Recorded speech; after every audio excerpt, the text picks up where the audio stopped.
mean, I've gone out and looked and I've measured the space. I did, I got it out, and I don't wanna come in, or when I'm not here. Okay. Well, I think I just use, Let's Stephanie. How are you, Jeff? Okay, processing the news.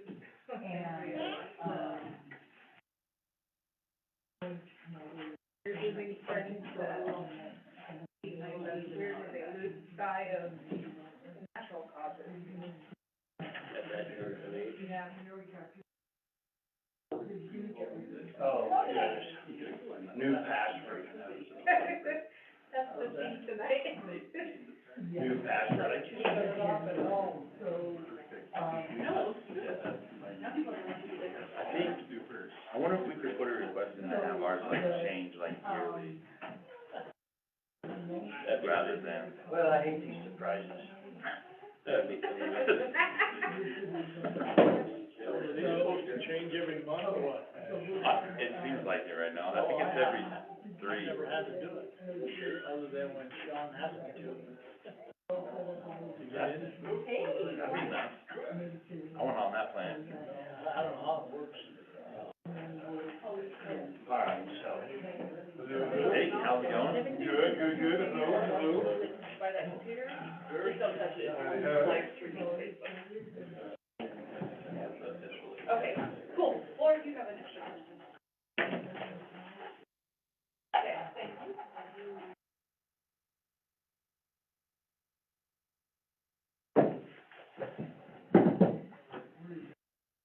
Linda, I can get that for you if you want to. But I didn't know it was there. Hi, Erin. Is that, hello? Do you even have any charging? Do you actually have power there? Oh, there we go. Okay, now we got one. I turned it on and I thought I was going the wrong way. It's like, the computer was going. Well, it should be. How are you, Linda? It's not. Plugged in. Good. Okay.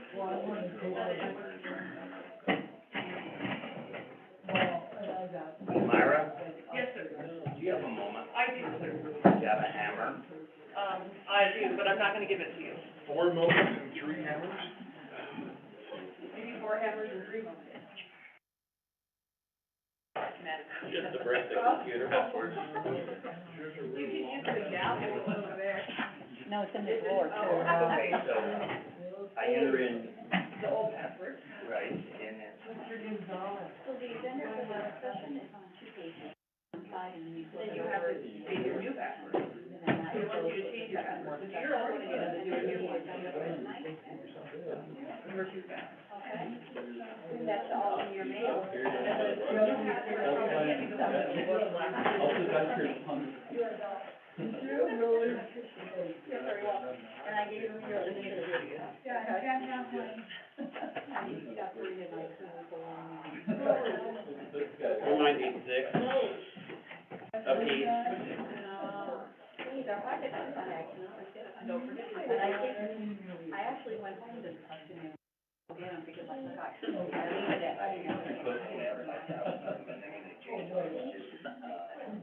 Yeah. And then don't forget to log in. Or the. You want it? No. Okay.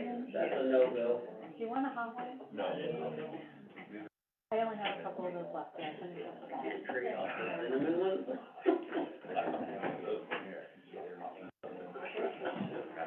They're very good. And the kids have their little. Did you?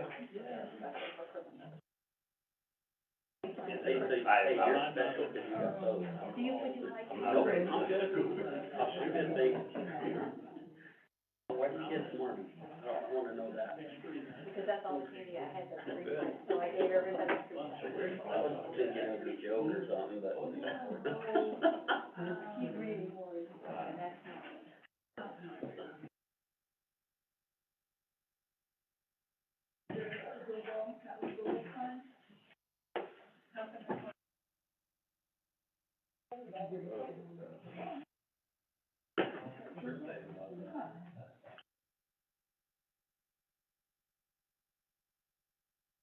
There, you got it for her.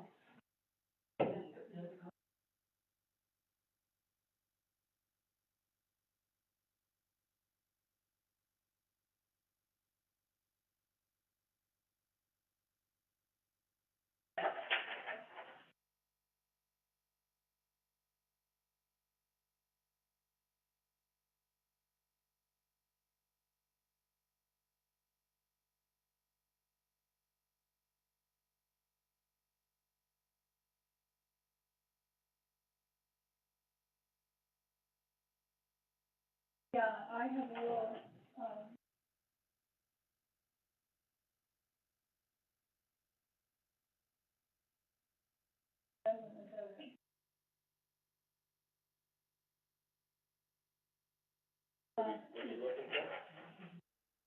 I need your help there.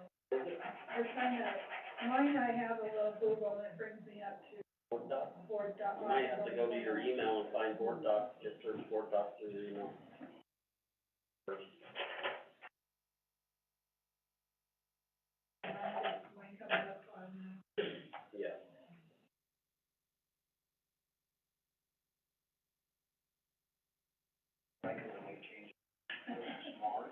Good job, Darryl. Yeah, thanks, Darryl. thank you, yeah, Daryl.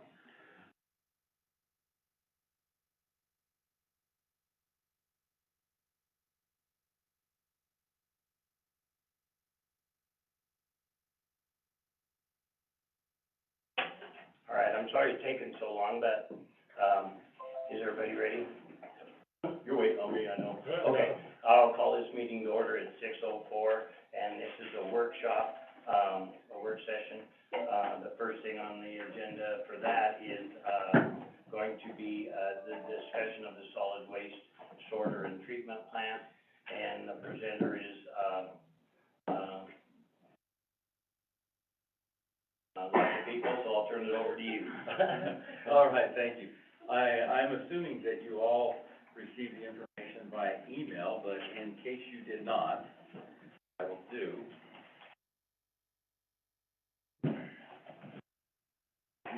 Take one,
is also, one of the vice presidents in charge of marketing.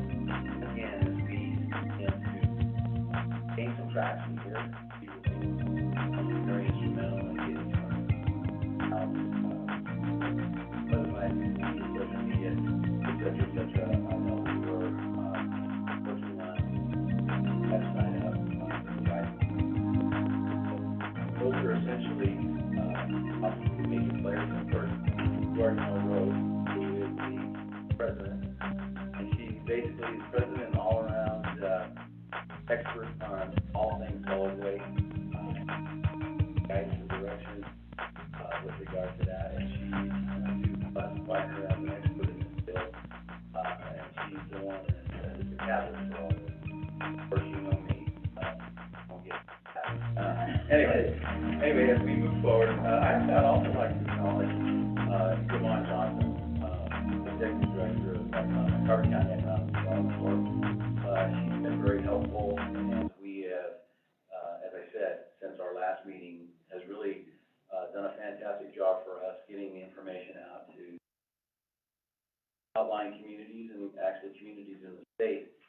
We right now have 8 communities that she has met with, and they are very interested in this project, and we will be getting letters of support from each of those. So we do see, or they see, the necessity of this and the need for it. So we believe that as we continue forward and answer hopefully the questions that you have, that we're going to see a lot more momentum taking place. And to us, that's a very positive thing, and a good thing as we move forward. Anyway, moving on, 2 of the questions that were raised in our last meeting in September. One, Linda was the one who posed this question on how. We are actually in contact, out of Jackson, who are essentially experts in private-public partnerships. And we will, and I know I sent you some information on how that agreement might look, waiting individuals that have a little more clout, and we certainly want to have the city involved in that process so that as we move forward, all the i's are dotted, the t's are crossed, and that way, you as the city and we as Wyoming Recycling and Recovery are aware of our roles and responsibilities.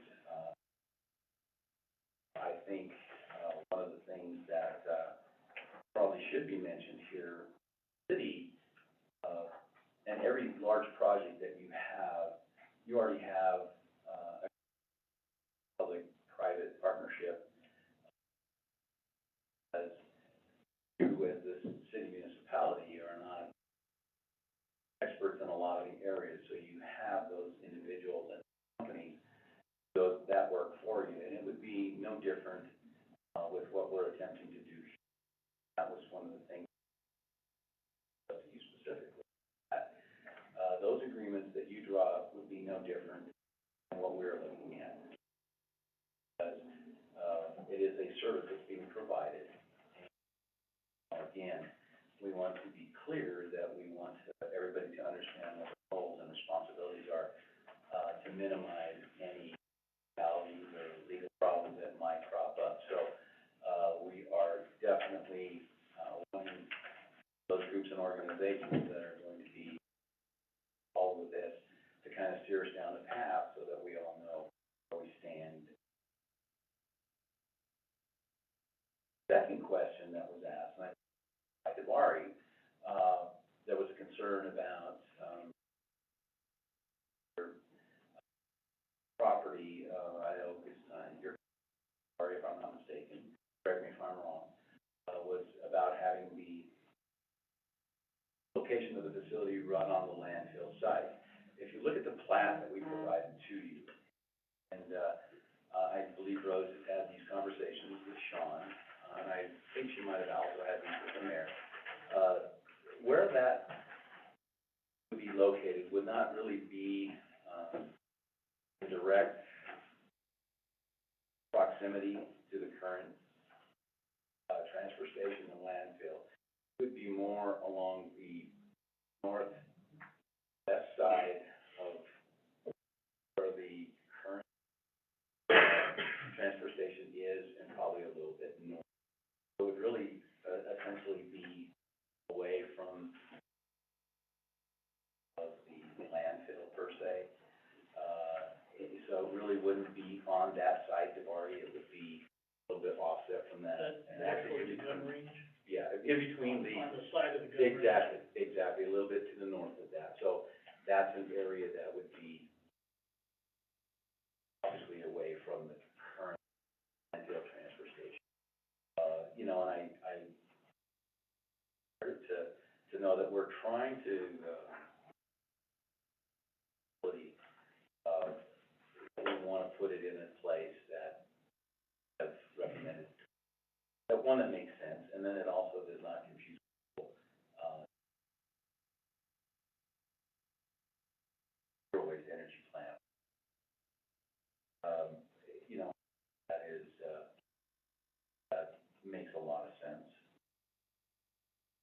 Looked at the plat and looked at location, sites, we took that into account, Devari, as you know, and for that, we were putting the facility in a location that way, really, all we're gonna be utilizing is the, as an ingress road location as it goes in. Offset with the one I know, also there was a question about the private, and also, if I'm not mistaken, I believe this property.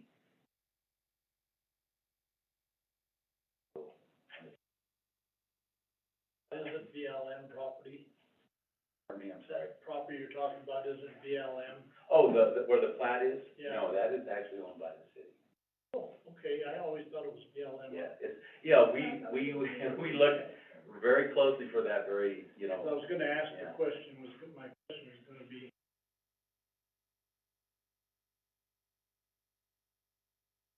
No, this is actually owned by the city, and that's why I said we would be not actually, associated with the landfill site, it would be offset from that, but it would still be,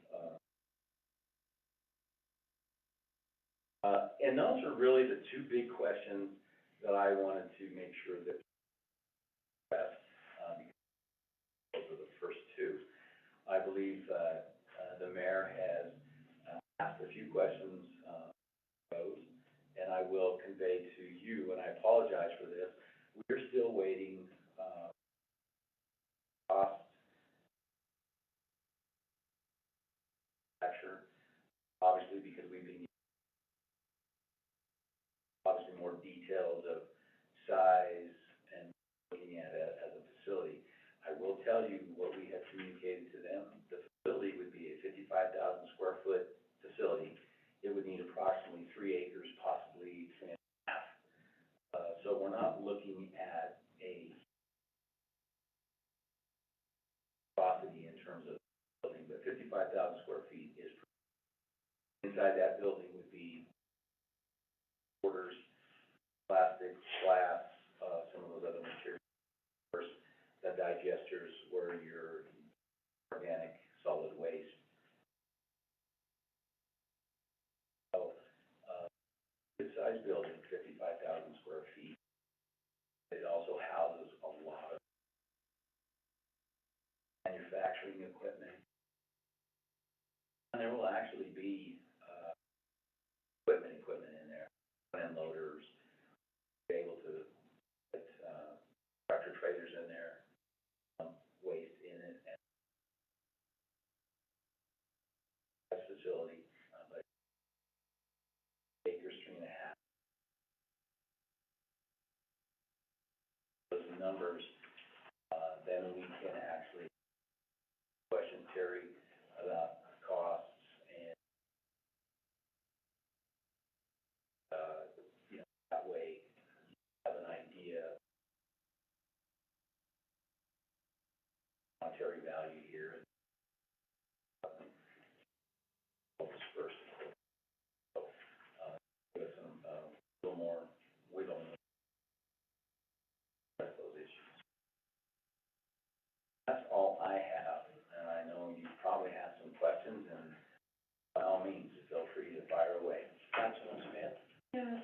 thank you. Let me just kind of tell you that I'm familiar with the city of Bossier, Louisiana. And, I focus on the agreement pretty extensively because that's where my interest lies, is the relationship between public and private entities. And in the agreement, it basically says it's not a lease but a concession. So that is a new word. But what they did there was take over water treatment and, Red River treatment areas and took it over to the whole city and managed it. And this is what this agreement says it does. So I'm not sure if you are looking at just the landfill, or are you wanting sewer water, Oh, no, that. none of that? Oh, So that's yeah. not, Oh, no, okay, you make a very valid point, and that's why I said we have actually reached out to a legal firm that does, their expertise is in private partnerships. Really, all we are not looking to manage your you landfill side. don't want our other plant, oh, No, that's no. That is, I think maybe that might be where there might have been some confusion. No, this will be a completely standalone facility.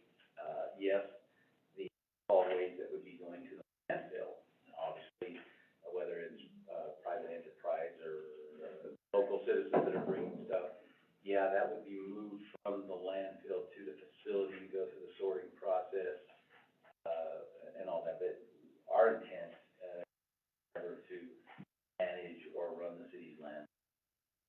That's our operation, and we certainly want it that way. That continues to do what,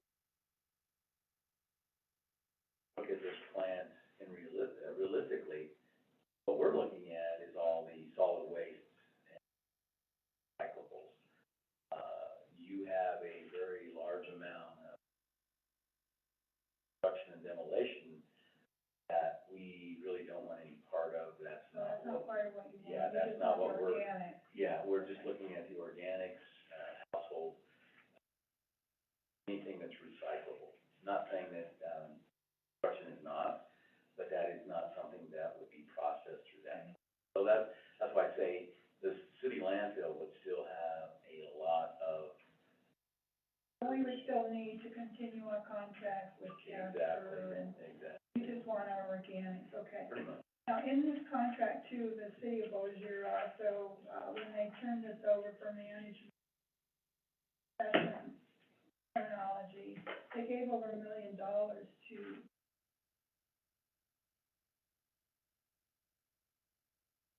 Baton Rouge. That's another question I'm gonna ask. And the other question I had too is, are you gonna be able to get enough tonnage from what we have out there to do compost and also electrical, or Yes. create electricity? That's why you have a 55,000 instead of 30. That is what, with our throughput that we currently, us, as well as Bonnie, Base and all the other solid waste that's sent to that landfill, that would be starters. We are also, now in outlying areas in Hannah, Saratoga, Pine Park. Sure. So all that is also coming. I want to reiterate that, agreement or that contract that we provided, that is only a sample. Nothing in there is an idea of what our contract would. What it did for me was clarify how you can something without just, here's where I'm coming from too. You're currently wanting to lease the city of Rowan. Correct. And you're putting out 55,000 square foot building on the lease. So that have some qualms in as much as, and I think like down the future, what happens if this doesn't work? What are we gonna have to step up and? Another question. Well, and I'll tell you that. I don't want you to feel No, and that- excited about this No, that's budget, so I want to make sure we're that's protected. perfectly fine. I think, in any business venture, you will always have that in the back of your mind.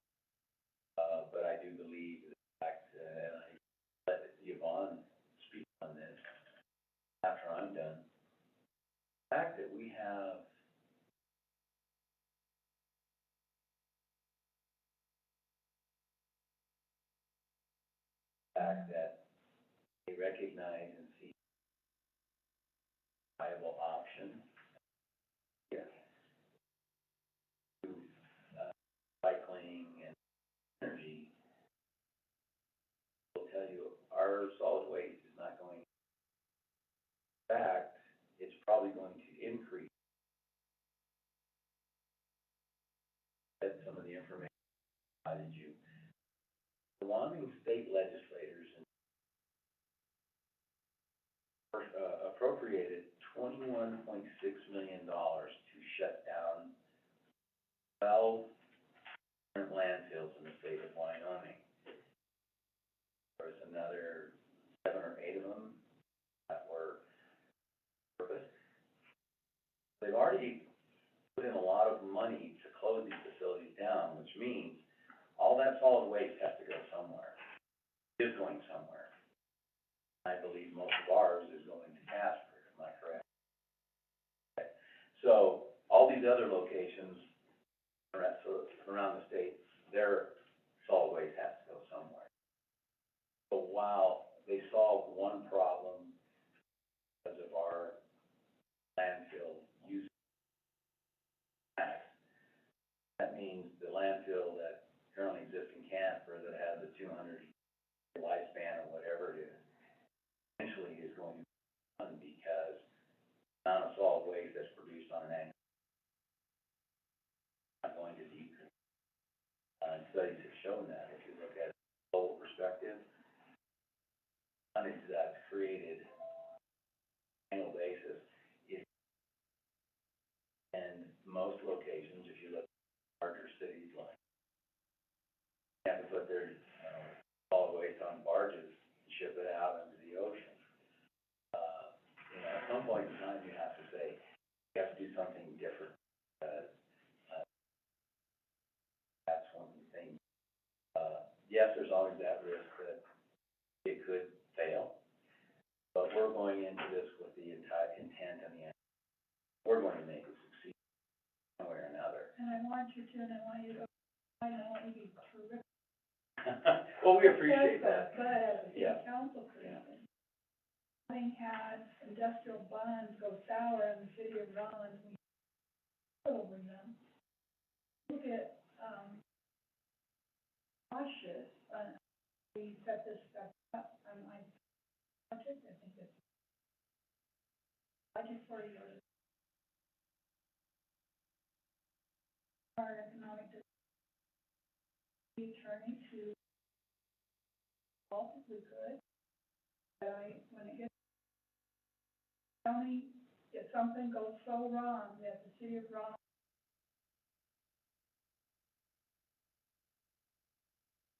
and I'm not here anymore. Yeah, well, no, and you make a valid point, but I do think as we, that point to draw up that agreement, all that will be clarified in the agreement.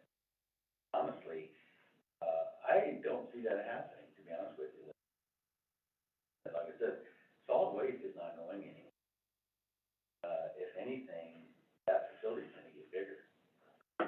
When you consider, say, hypothetically, we agree to this and we get started on this project and it's starting to move forward.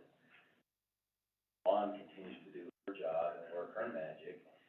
Now instead of 8 communities, 5 to 30 communities. Those communities don't have landfill and they solid waste taken from their community. We bring it to our facility. Now we just created the throughput by 3 times. You know, that's how we're looking at this. We're not looking at this with fire, put the city situation. I just don't want any future problems. Yeah, and that's the thing is Also, we, how much money do you think that the city of Rollins, and that's one of the things, as I said, Terry asked some of those questions, and until we get our numbers from the manufacturer, I can't give you that. Ron? Looking at our now. We pay, or we have budgeted $225,000 for professional services for, our municipal waste, over to Casper. And then we have $300,000 that we pay to Casper, which is budgeted currently. So it's huge, the potential savings that we could have. Getting close to 500,000, our total budget is 1.5, so that's just an enormous potential savings. And then, if we're not having to, well, I think potentially we might be able to save in other ways with, equipment possibly. Just wanted to share those big figures, so this has potential to really help the city out. You know, and I will tell you, Wycombe has had conversations with Rose about some of these things that come to cost savings. And until we get the information actually determined by, like I said, we already know it's gonna be a 5,000 square foot facility. Figure in the costs and operate all of that, then we can give you how much you can. One of the things that we noticed last night, looking at your budget, I say this not in a way to suggest that there's not a profit to be made, but we have no intentions of construction and demolition. There are opportunities the city can have with a lot of the material that's put into that facility. The metal that comes in demolition on a building, with byproducts that can be for other building materials. Sydney opportunity back revenues that might be lost. Landfill as a land. That's why I say there are things that we also need to look at, from our perspective, help you.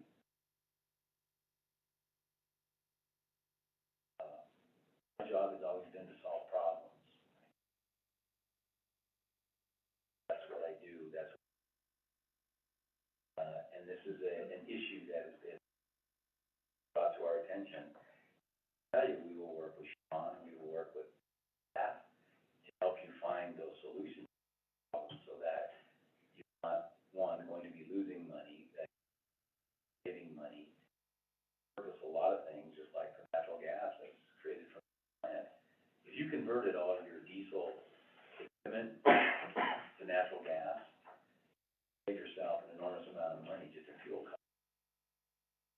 Look at, you have blades, graders, dump trucks, snow removal equipment. Everything that the city currently owns that runs on diesel, converted into natural gas, and even your gas saving you a lot of money because you're not spending any money to buy fuel because it's all coming out of the plant. I mean, those are areas that we will be helping you look at. That's another thing that we're not in this to profit. Break even with this, we'll consider. Solid waste is not going anywhere. Not going to dissipate. It's go up everywhere. Councilman Martinez. Well, I wanna thank you for having another piece of a lot of weight off of me, cause I just, the way I think, separate from any, finding another piece of.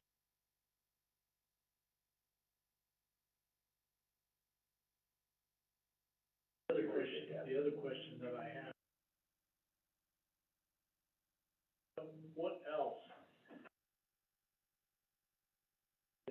work with you on this property. What else will? That's really it.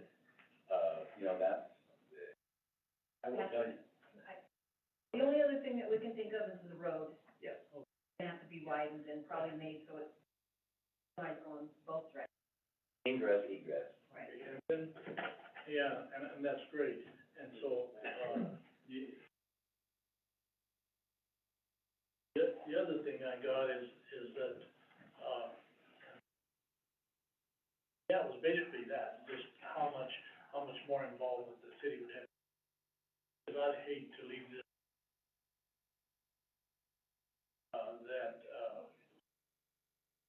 problems with contract. Right. I don't get into those things. I'm not a.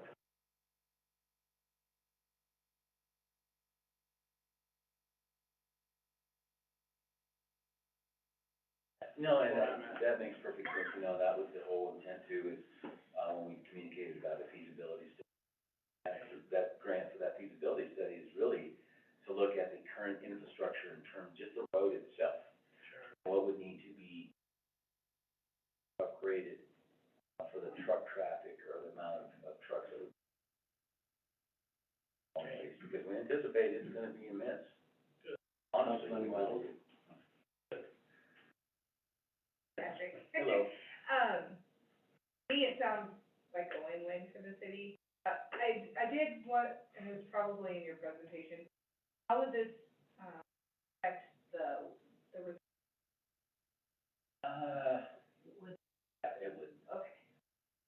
I think they still do that. You gotta remember that everything that goes to the recycling center, into the recycling center by citizens.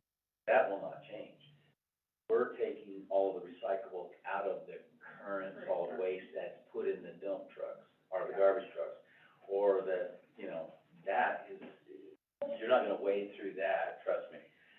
Yeah, you know, There's two different kinds of recycling. recycling, yeah. Yours is clean recycling, ours is gonna be dirty. Okay, Yeah, so it is, there is a distinct difference, other than smell. yeah. You know, it really is. So, yeah, your recycling center will continue to thrive as it has been. In fact, it might even increase, and that's where our hope is that as this forward, that you as a city council can communicate to our residents that really recycling will help not only them, but you as the city. And, if they do that, then it goes out to the waste treatment, everything that's started and thrown in the trash, and, they will be more inclined to recycle the way they should. Cardboard or glass products, plastics, et cetera. I just have a few things I'd like to say. One is, I don't believe that, landfills are a sustainable activity. There will be a time when landfills are just not gonna work. We're already looking at those kind of situations. Best kind of recycling, of course, is on an individual basis, so you have clean recycling, but a lot of people just won't do that. I always have, and my family always has, but, when you go look at what's in that building to be put in that truck to go to Casper, very little of it's not recyclable, and so, I'm really excited to think about us being able to, become a center for recycling for the entire state, and be kind of the I'm excited about being one of the first ones to do it. I know that, just, gosh, in my lifetime, it went from burn your trash out back, and the neighbors put up with the smell, and everybody thought it was gone, failing to realize it's now in the air. And, I mean, it's just that simple. And so now we've grown to a different point, and I don't know all the ifs, ands, and buts about it, but I've asked a lot of questions, like, there's just a million questions, and as we go through this process, I'm sure they'll all be answered, but, it's gonna be cheaper for us, I'm sure, because we'll be able to give you that tonnage at a cheaper rate than we'll have to take it to Casper, because they're burying it and you're selling it. Right. And so, I just feel very positive about it, and zillion questions, but Because I feel. Yeah, and I, you know, and I do want to say, please continue to ask those questions, because it only helps us as we get deeper into this to really understand what we can really. You know, I'm learning a great deal, obviously. Learned a great deal in the last, several weeks about this. As I said, you know, Rose is really, I mean, she is the expert on trash, you know?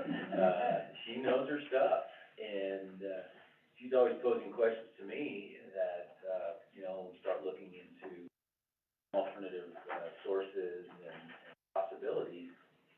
And, you know, the light goes off in her head, and I know that now we're looking at other opportunities. That's the great thing about this, is, I think you hit the nail on the head. When you think about it, that we've had $12 million that was appropriated to shut these facilities down. That solid waste go. Going to another facility that eventually will have to be shut down because there's, we can solve that problem by solid waste, the organic.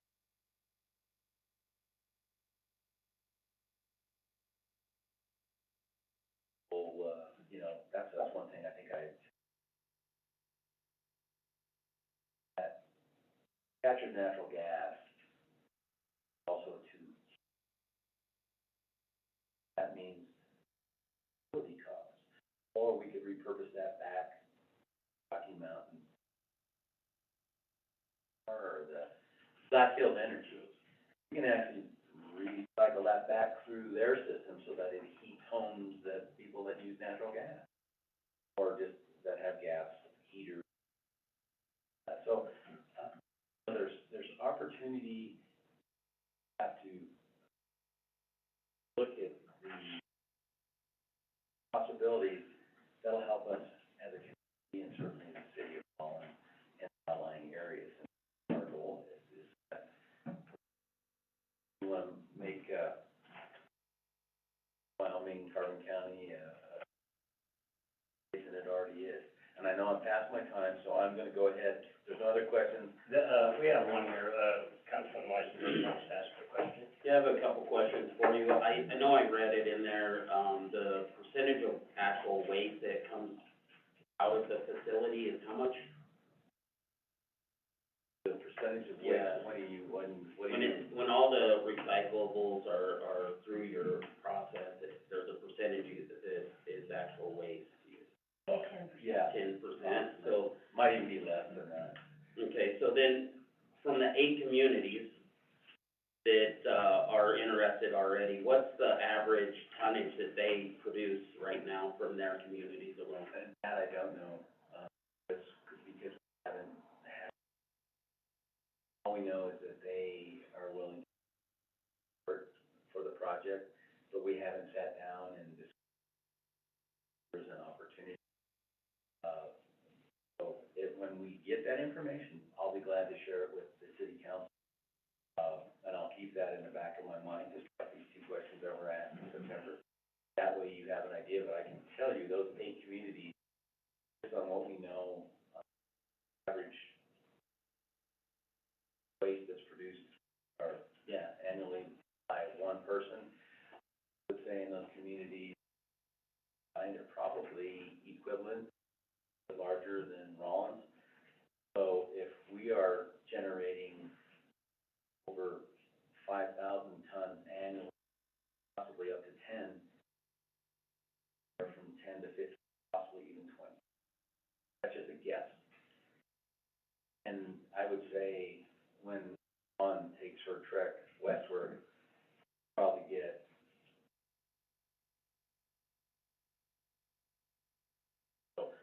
like I said, the possibilities are endless.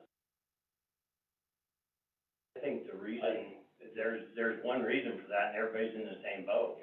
I mean, you're gonna pay to get rid of solid waste, and if this plant can offer, a better, everybody's gonna take the best deal they can get, and why wouldn't they? And I believe that this plant could be the best alternative for pretty much all communities. You know, I will tell you, we know for our own research that some are paying permanent rates. Rates that you would think.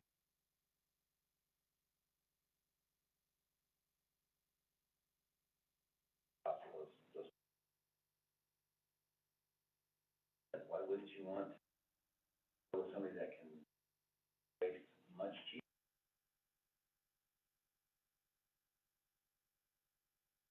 I'd like to, bounce over to the potential of how we can help financially.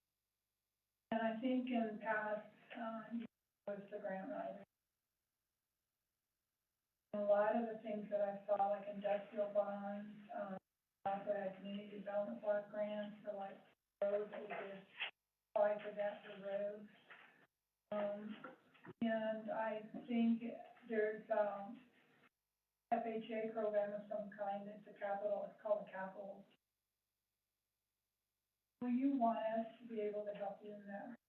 Oh, yeah, we'll take Are you all the help that we can get, you know, and that's another thing, we have, scoured all the different entities, and SBA and USDA, and looked at the potential, grant opportunities. I've reached out to the Laundry Business Council, a few other entities. We know there's funding available, sometimes, no, this is gonna fit perfect, and then as we read the criteria, there's one little detail in there that prohibits us from actually applying for it, but, you know, having those types of resources is always a benefit. As we move forward, we'll certainly say to the city what we'd like you to participate. Now, I've taken up, the boss is telling me I've taken up too much time and I'm hot-winded. I'd like to actually have, Yvonne speak a little bit. So if you have any other questions, by all means, you can send me an email, we'll try to answer those. Again, Chris, I will give you the information that you just asked for. If you can think of anything else, please don't hesitate to reach out, and, we'll try to address those issues. I appreciate it. Thanks, Patrick. You bet.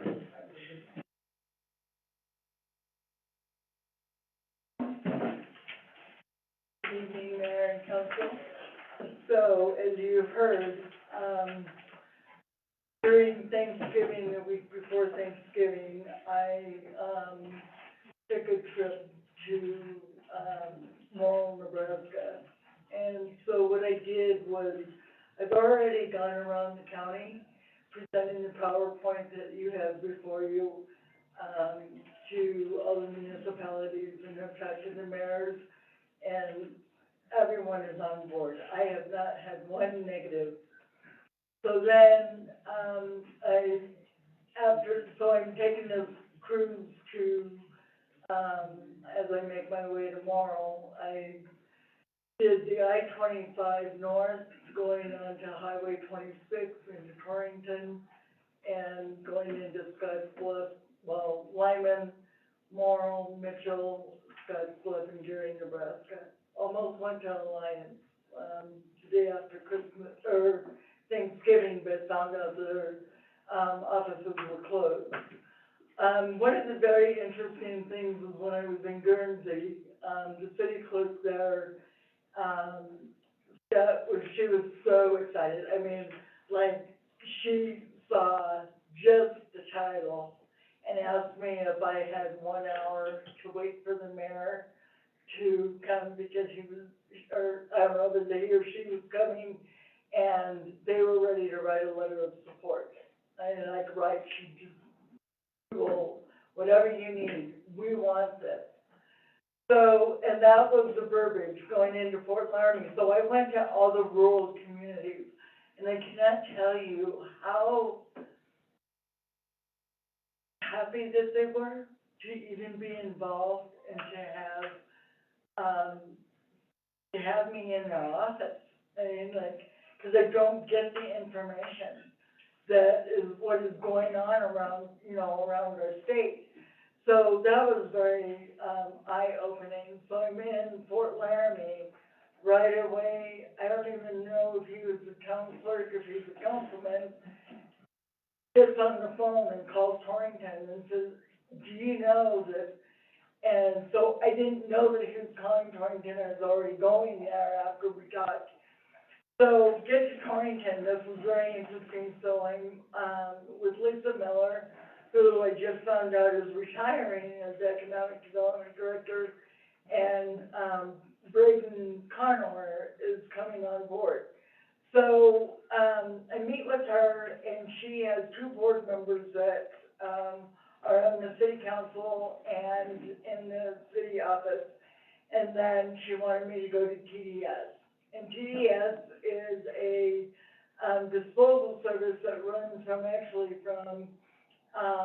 Guernsey all the way into Scottsbluff. And then Lyman, Nebraska, their garbage is being hauled from Lyman and is going to Gering. My aunt and uncle live on a farm in Morrill, just 5 miles out of town. They have nowhere, they have cut off recyclables.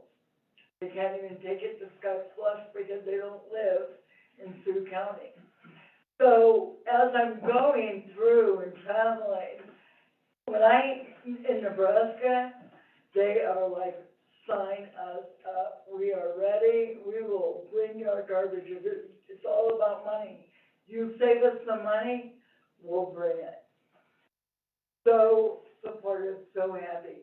TDS, I almost felt like when I left their office, that I think they could possibly have a partnership or a good relationship with them, because they are like the soul, like that Midwest or Mid-East section, they run it. They are hauling, it's a big business for them. So I did find out, Douglas is paying $210 a ton for Larimer County. Mike Scholl from Ayers Associates, I'm sure you're aware of him, is going to be getting a letter of support from Douglas. They are so on board, like they are ready, like if it was tomorrow, it'd already be, they're ready to roll. Lusk is in the same boat. So after this meeting tonight, I am going back actually. I've told everyone, I got a phone call from the mayor from, Fort Laramie, we were gonna have an appointment. She wants to see me. And so I will do a follow-up with all those communities that I went back to, give them the feedback, and also to, share what I've learned, as you have tonight from Pat and Rose, that I will be doing a follow-up with them, and I still won't stop, I will continue to go.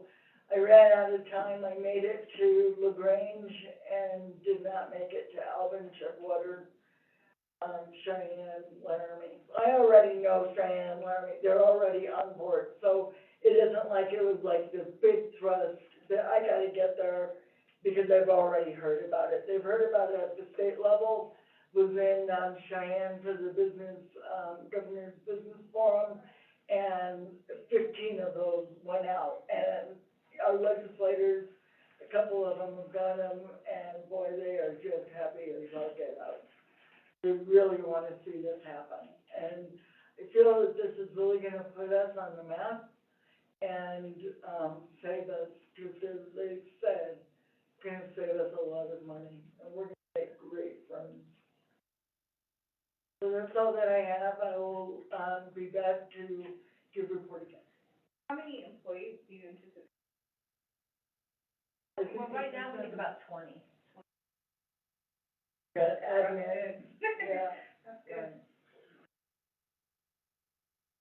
I'm from Torrington, and the TDS is owned by the Olson family, went to school with all of them and their friends and whatnot. They were the largest Goodyear dealer west of the Mississippi.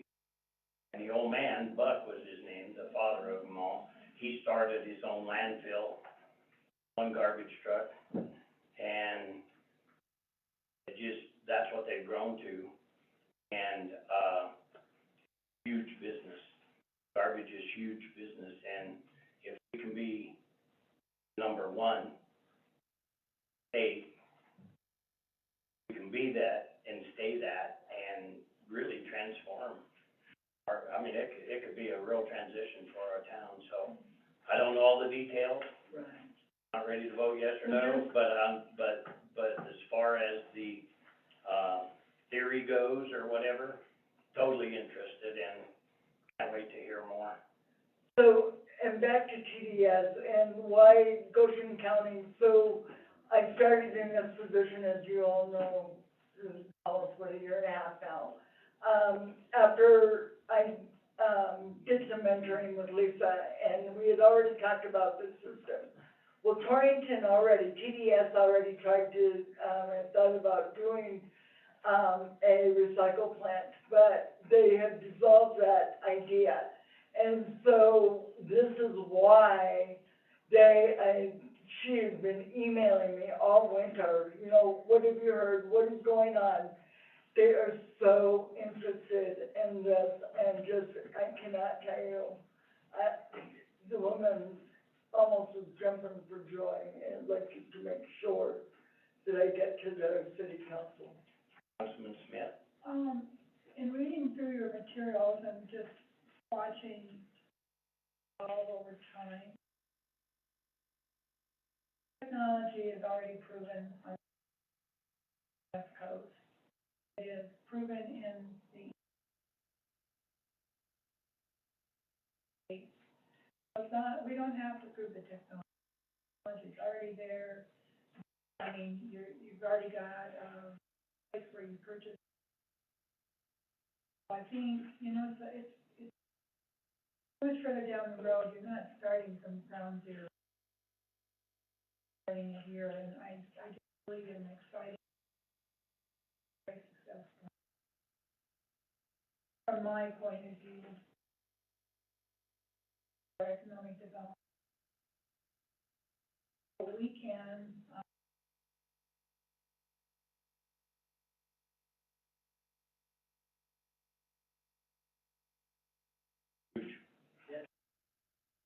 Hey, thank you. Thank you.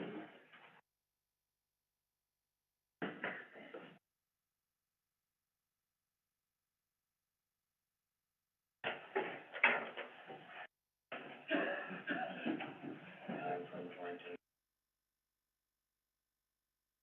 Yes, as their own landfill is probably full, but one thing I do know about that company is they're all older.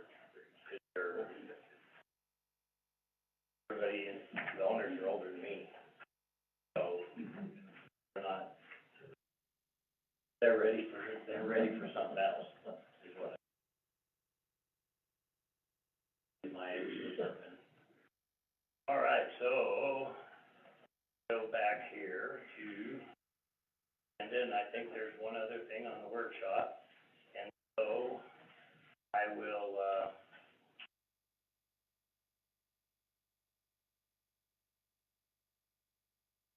all right, so it's gonna be a discussion led by, Sean Metcalf, so I'll turn the floor to you, Sean. Council, appreciate the opportunity to be able to visit about this topic and assist in. We want to start off the conversation with, I don't want anyone to feel from the council pressure tonight at all. It's just a discussion about some of the needs that we have, and, but appreciate being able to have that conversation about it. I also know that there's concerns about our audit not being here, and I just want to recognize that up front, that thank you for letting me have the opportunity to talk about it. So, does everyone have this, sheet in front of you, just some of the items that we put together? I'm just gonna try and kind of run through that, breeze through that real quick, and Stephanie, I know we'll have some comments, and then we'll turn it back over to the council. So just some examples of the needs that we have as a city right now. As we've taken on the strategic plan, all of our staff are so push as much as we can on the strategic, which puts an extra weight on us, to be able to.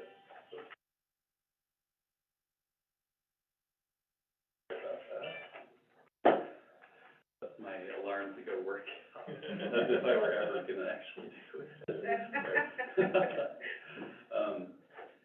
So, one of the things that we have found is that there are some of the strategic plan projects that, that are just being kind of pushed to the side because there really isn't enough time to be able to accomplish all the projects that we have. So that is kind of a difficulty that we are encountering right now. Other things that is kind of can be an issue is our department head, all of our department heads and those on that team do have a heavier responsibility. And so being able to do some of the extra tasks and things that on the strategic plan that we haven't done before it's challenging. It really is, because just running their department can be a challenge in and of itself.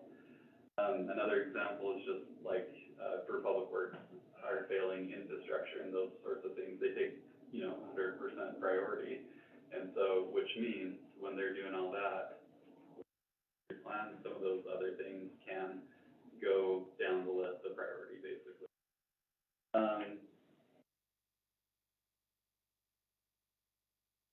So, and then this is another concern that I do have is, there is kind of an industry standard for being able to supervise employees effectively, and that's around 7-ish, and I have about double that. But all I can do is be real surfacey in my ability to help others, and I do wish that I had a little bit more time to get more involved in certain things, or be able to research things a little bit deeper and those sorts of things. But that's just, it's an obstacle.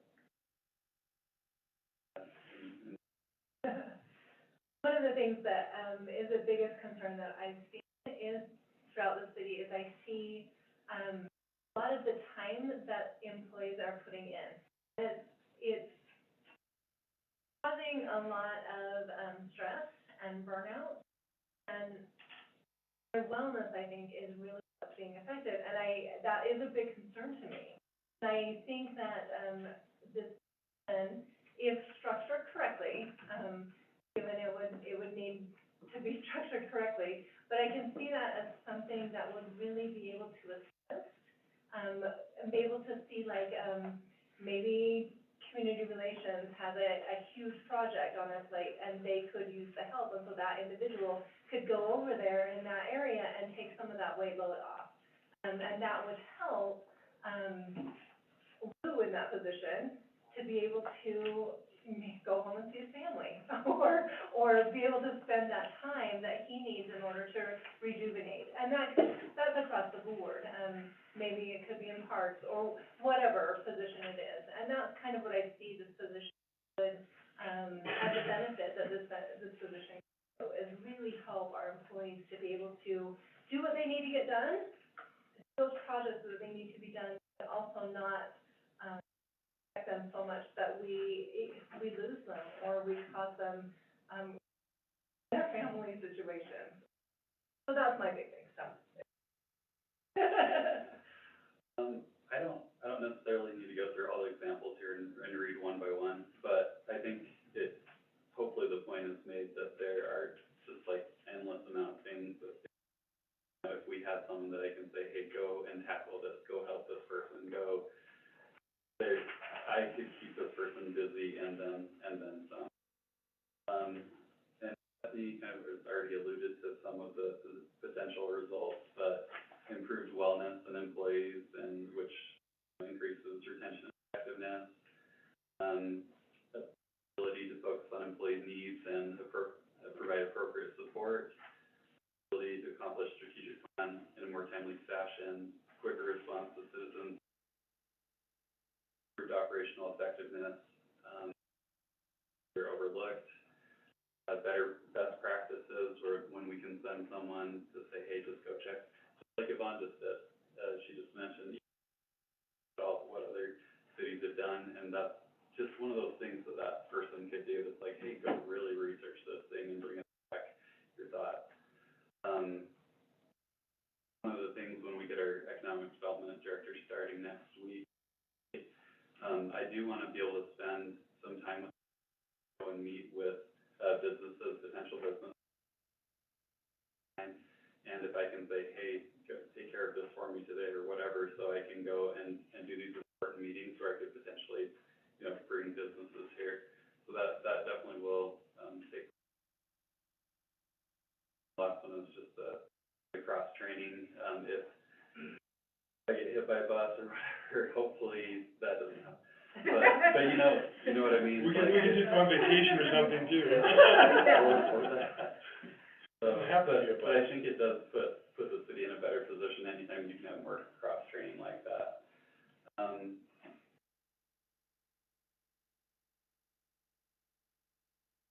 then, funding, I think I've looked at a bunch of different, like, assistant teachers, and it is right around that 50 to 70 as a starting based on some qualifications. And just a little information which is on here, the attorneys have been tracking their hours, the number of hours they've worked, and the first month was more than normal, which they calculated, is about right around 160 hours. And this last month was 120, and they thought 120 would be a little bit more in line with what it would normally be, because the first month was, a lot of extra time was, put into just catching up. In addition to 120, being realistic, that's, you know, when you have someone in person, they're gonna be spending more time. So it probably would end up being just like then closer to that 40, I would say 40 to 50 hours a week. Last comment, since I've been here, like initially coming here, I put in 70 hours when I first started for quite a while. Now I average 6 plus every week, so. I think that's consistent across the board. I think all of our department heads are putting in. I think this position could help alleviate that, and I don't know, that's just kind of my thoughts about it. Obviously, it's up to council. I do wanna express too, my feeling, this one has been a hard one for me, because this is my honest opinion. I am very concerned about, right now and this time. We don't have the audit back. That's concerning to me. We are kind of in a weird situation right now. We don't know, our census has gone down a little bit. There's influx. There's the refinery company influx right now. There's some big things out there, but at the same time, on the flip side, as I've thought more about this, right now in Rollins, right here, our economy is starting to grow. We have Starbucks coming in. We have potentially our this recovery thing that we just talked about. We have some big things that may draw in a lot of people that may strengthen our economy. And you see, our economy is strong enough that people are investing in it, and it makes me think that maybe right now is the right time to be able to move forward in these projects and move forward in these situations. So I'm really torn, I'll be honest with you, in my position, but I really believe in because I really think it can help our people. Obviously, my job is people, and so that's why I like this position. But obviously, it's up to you guys, and we'll turn it over to you guys. Vice Mayor Wells, you had something? I have a few comments. Obviously, you guys know that I'm supportive of this. In no way, shape, or form do I think somebody should be work over 60 hours a week. I don't think that's good for anybody. I don't think that's how we should treat our employees. Doesn't matter what position they're in.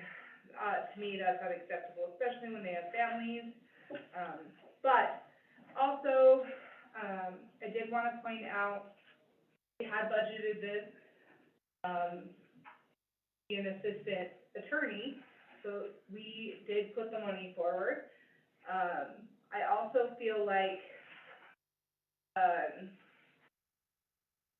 there was one question I had. Have you thought about the org chart yet, like which employees you'd be supervising?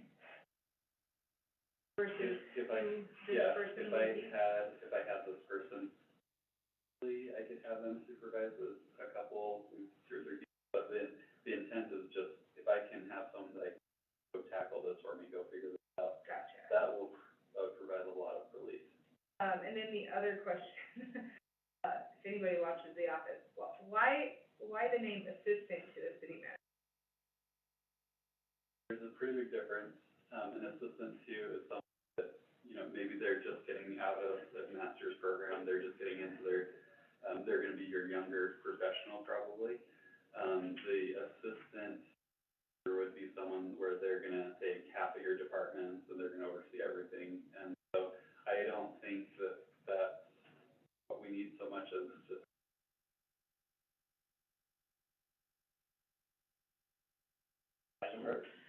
Yeah, Sean, what takes up most of your time right now? So, look at any department head, you'll see that it's and a lot of you probably experience this too when you drop by, but it's a revolving door, because I have 13 directors. So there's constantly office, like almost all day long. And so a lot of what happens is, like, at the end of the day, I'll, go home at 6 or 7 or whatever, get my kids to bed, and then I'll get on and check my email that like right now I have like 40 emails I haven't looked at. I've been talking to, I love what I'm doing, I just, so hard to be able to keep up with. And then there's just the random things, not even those 13 people, it can be, council members coming in, it could be other employees that come in, it could be residents that come in. It's like this crazy, revolving door. So these reports are daily and not weekly? I have an open door policy. When I started, I actually set up like an hour at a time, where people could come in, and I would see them like every other week, but I found it to be really restrictive and not the best use of time. I found it better to just, when someone needs something, it's pertinent, they can come by, and I'll do the same. If I need something, I'll go there. It's worked the most effective way. Okay, the other thing is you mentioned about how that would help the other department heads out. Explain that more to me, because when I look at, adding a position to be an assistant to you, that don't supply an assistant to the chief of police or the fire chief or Lou at community development or Cody at public works. I mean, explain how that is gonna take something off of their plate. I can actually answer that one. Just our vision that we have for it is that if we have like a project, and I'll take HR for example. If I am working on the policy manual, I have to do my normal job and the things that I need to do, and the policy manual is is in addition to that. So to be able to have someone who can go in and say, okay, I'll do the background research on the things that are involved in the policy manual, and we can work on it together to get those things put together. But I don't have to spend that time, I can do my job while they're doing the research to get that done. And then we can meet, we can get it done. And that's the same thing like in like parks, we can have, this individual, can go out and spend the time, maybe just the tree project, we'll just say that one. Whether or not that is the one that's assigned to them or not, I don't know, but they could be assigned to say, go out and, spend the time with the individual who is inventorying the trees and talk with them and go through all the stuff that they need to do with that project. That relieves Jason, from spending that immense amount of time, on that project. But Jason would be involved in it, does that make sense? And so that would relieve those department heads from. And Sean would be the one who would assign that and say, so to the assistant or whatever, please go out and help Jason. Jason needs help today because he's got these things going on, but needs to get this project done. can you go and assist? Can you do the research for it? Can you do this? I just, it does to a point, I kind of understand what you're saying there, I just don't, I wanna be point clear to everybody also that, I don't support a position as such right now at this point in time. The audit's not here, hasn't been done, that's a scary thought, and I've said that over multiple positions being, added, and that's the reason right now, for sure. I don't know if the math adds up, like there's what, 10 department heads or whatever that are, we're gonna hire one person to take away 20 hours of each of them. I mean, it just doesn't mathematically add up. What I'm saying, like you have 10 people working 20 hours extra, hiring one person's not gonna be able to do 2 hours worth of work. So that's what I'm sitting here wondering about. There are so many instances we'll get into a bind, or we'll all have to step in. For example, we get a council item that we need to add on the agenda or something, and it's right before council meeting. Well, someone's gonna have to put that on. There's just so many of these random examples where having that extra help can make it so it's not the burden that, you know, makes it work so many extra hours. I can tell you, I'll have to think about that one. I couldn't make a decision either way. But I am in agreement with Councilman Weisenberg, and we're very close to being, out of compliance all the years with the state and the feds with all of that. Until we're on solid ground, I absolutely, really anything. Councilman Durst?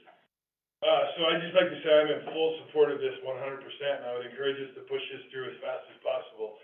We're not adding anything, we're not changing anything. This is a position that we had already budgeted for, the money was already allocated, and that we have already put this aside. All we're doing is saying, instead of to assistant city manager, we're simply going to, or assistant city attorney, we're gonna have assistant city manager. So we're not changing or adding anything to the budget, we're simply reallocating funds from one job position to another. So understand that we've already allocated that, we're not changing anything. The other thing is I'd like you to hear that we have people that are working 60-plus hours a week. And while that's okay for a short period of time, if that is what the normal, standard, ongoing, forever looks like, I promise you people are gonna quit, period, end of story. That's just more than it's worth. Why would anyone put 70 or 80 hours a week without any sign of anything ever changing? All I'm saying is that this is a realistic thing, that we have people being overworked, and we're just simply moving it from something that was already allocated. We already agreed to spend this money, we already agreed that without an audit it was gonna go through. All we're doing is moving it to a different location that will help the entire city, and all of the management staff do a better job and have a little bit less animosity, because I'm telling you, you can only work 60-plus hours a week for so long, period, end of story, and your family will sacrifice. I wanna point out something, that once we hire an attorney, we very well might need an assistant attorney. I agree. And so therefore, us deciding not to hire an assistant attorney right now until we get the first city attorney hired, I don't wanna spend that money on the assistant attorney on something else. That money might still need to be spent, but it will be spent after we hire the first attorney. So to say we've already allocated it, so it's as good as spent, it's not. I mean, I disagree, but okay. I mean, we've allocated it for a job position. Already said, we will hire a position for this amount of money. And then we rescinded that or put that on pause. Correct, and I'm just saying, all I would like for us to do is reallocate that to a position that will currently help right now, immediately, instead of allocating it for a position that may or may not help some 6 or 12 months down the road. When we get an attorney, they've had enough time to figure out what they want, and then we decide if we want. Now we're a year down the road, and you've got how many people that have quit? I'm just other things to think about. No, I understand what I'm you're saying. perfectly willing to support this position, because we are burning people out. I might be, but not at this time. That's where I'm at. Councilman, Garner? Yeah, I have a question for Sean.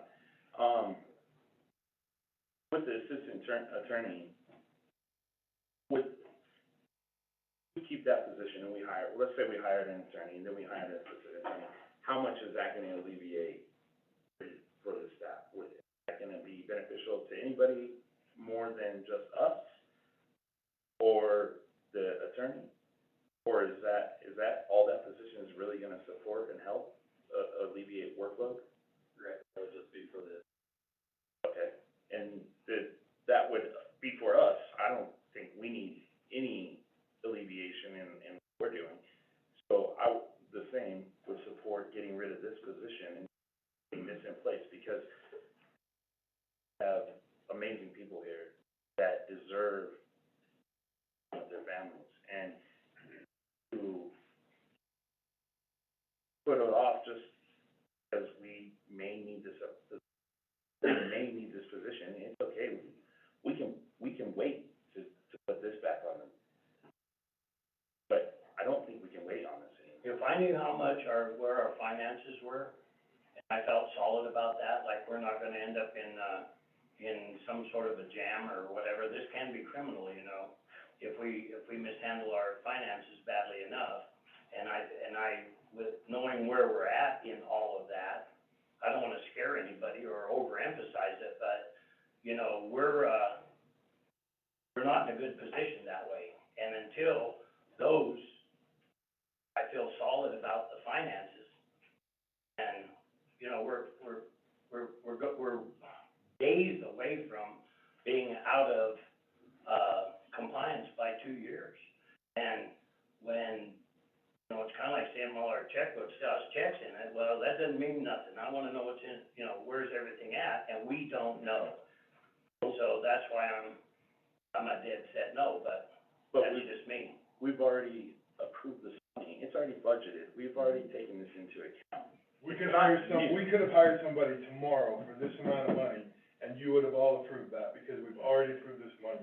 Other than the fact that at one other meeting, we decided not to. Right, but that was because we didn't have a city attorney to hire that position. That was the only reason that was rescinded. Well, Had that not changed, we could be hiring this position right now. until that's done, you're not gonna change my mind. So then I would still ask that it be put on the agenda for a formal vote. We can do that. I've never denied anything going on the agenda yet, and I won't start with that, but I think I know how it's gonna turn out, Councilman Smith. I just wanna talk just a few.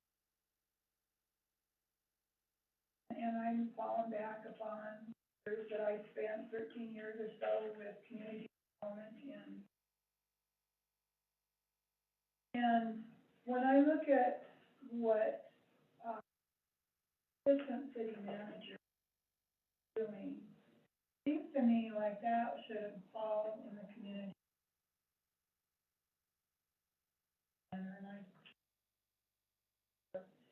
So I'm a little out of whack because I think already instituted a department, but we've mixed it up with facilities division. Community development used to be housing programs, grants, planning, going out and helping, and the subdivision. But they also did all the research, did all of the, even went so far as to,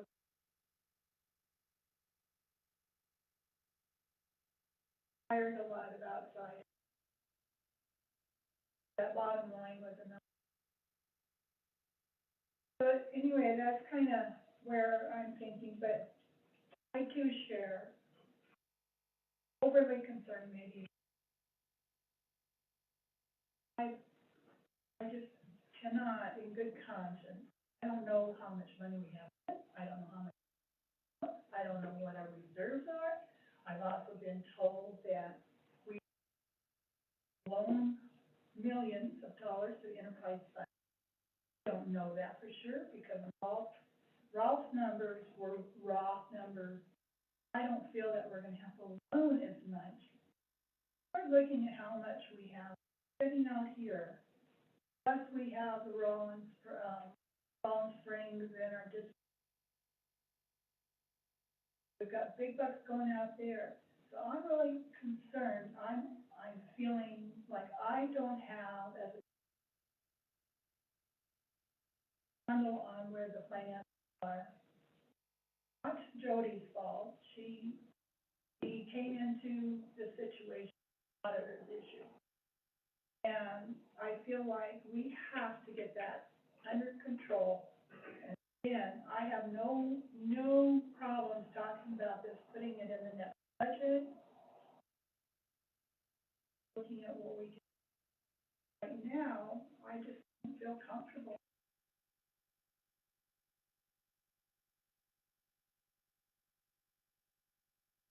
We're getting close, so in order to take a break, we'll have to take one now, or never.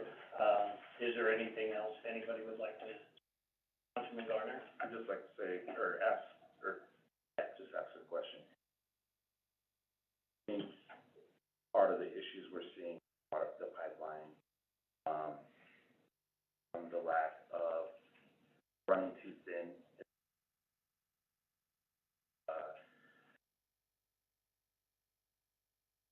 That if you had a little bit more help, across the board in administration for those roles, you think we would be saving a ton of money in the pipeline right now because somebody would have had time to go out there and check that, and it wouldn't have been that we're gonna be spending millions. Could this position prevent things like that?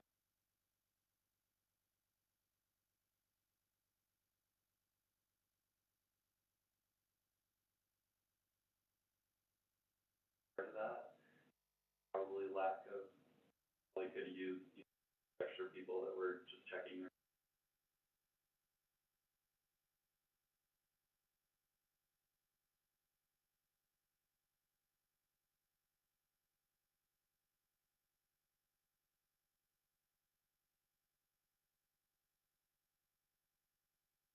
Whole city in a lot of different ways.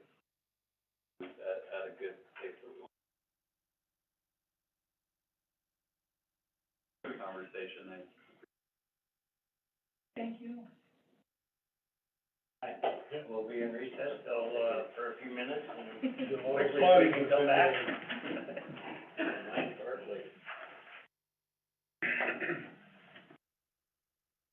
That's what I forgot.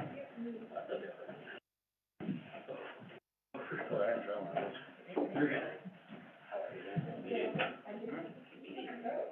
Go out there.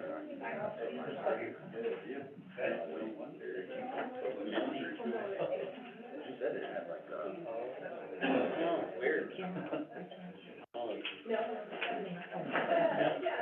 Sorry. Whatever it is, it's pretty good. Oh, okay.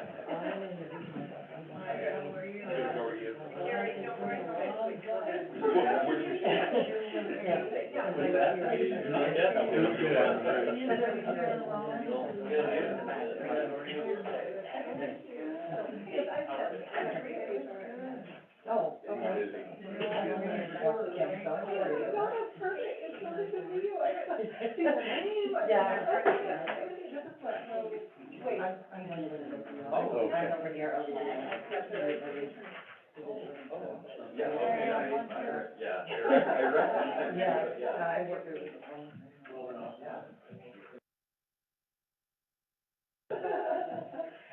I just wanted to.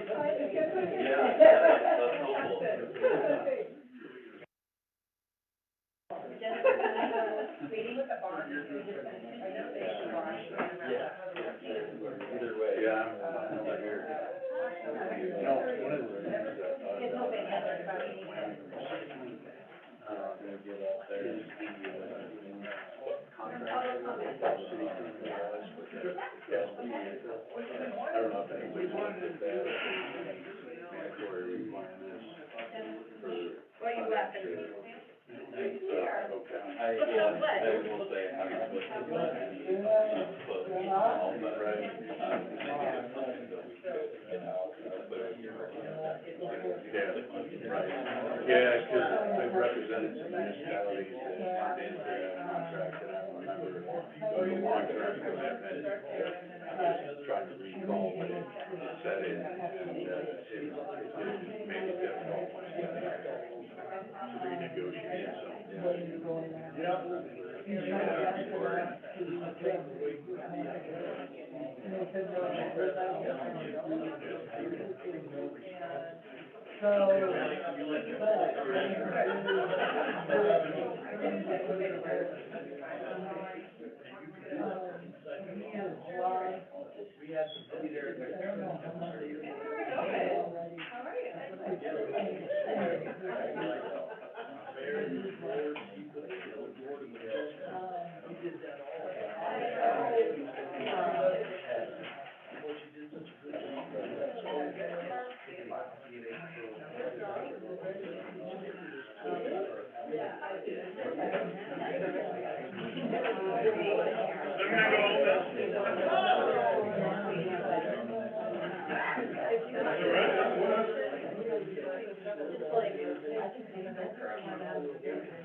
So anyway, I told them he comes tomorrow, I will call you.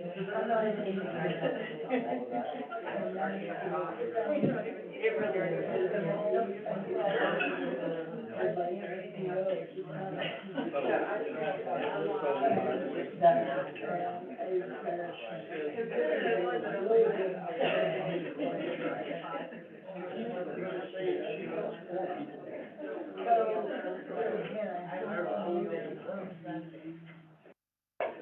well, one of the, that first thing we have to do, well, as you were saying, like, it might be.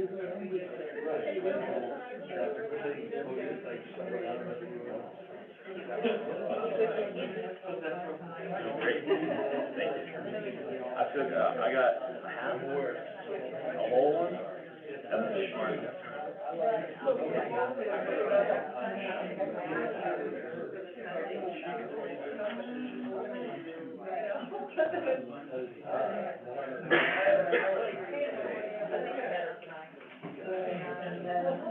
Right, well, that's the question, maybe you'd actually do it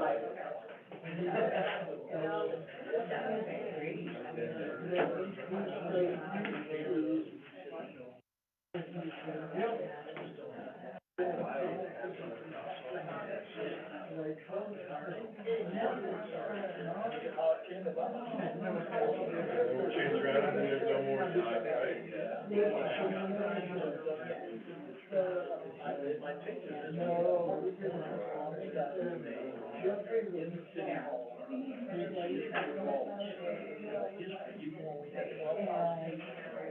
I'll bet that's not true. I would see numbers before I would. That doesn't mean you didn't have more stuff. I don't believe that. I believe that many places have been cut out over the years and never replaced.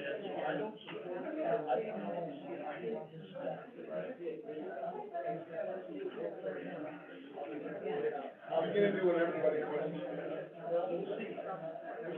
How long are you gonna work 70 hours?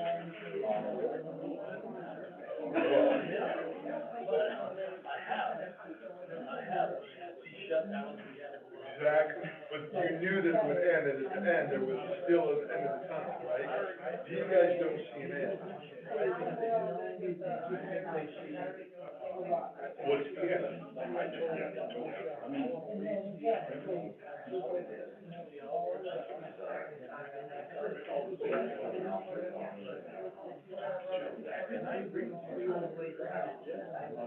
No, I'm just saying that well, I don't think we can, because it's a financial. That's why they told me I couldn't put it on.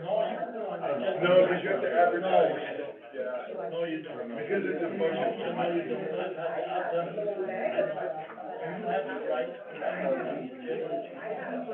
I understand and I agree with you. But because it's a budget item, it has to be advertised as a budget item. That's why last meeting, I couldn't put a motion forward, because it wasn't advertised as such.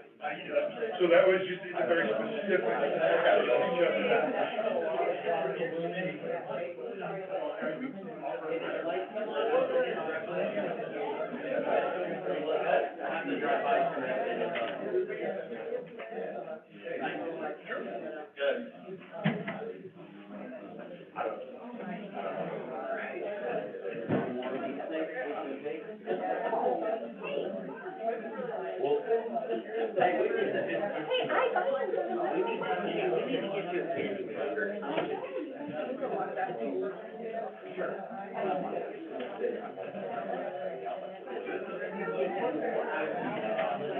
Oh, yeah, we're not doing that.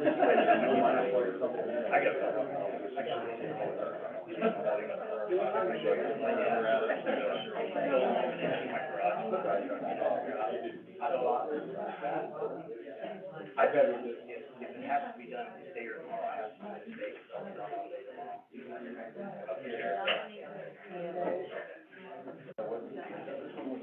Okay, I can do it soon. Okay, if I don't do it tonight, but that is important to me.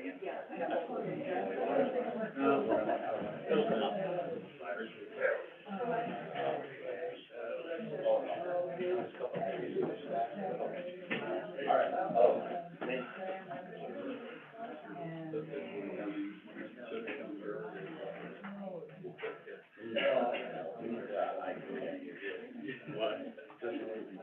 just to get everybody logged in. Yeah, just the mic, yeah, the login and the mic. 100%. I think that would be. I know, nobody touched it, right? It should have a crap on it. Well, I guess, I'm good whenever we are.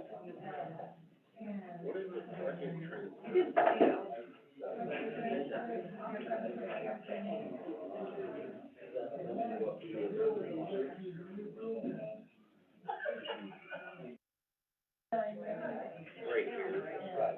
I missed that. Yeah.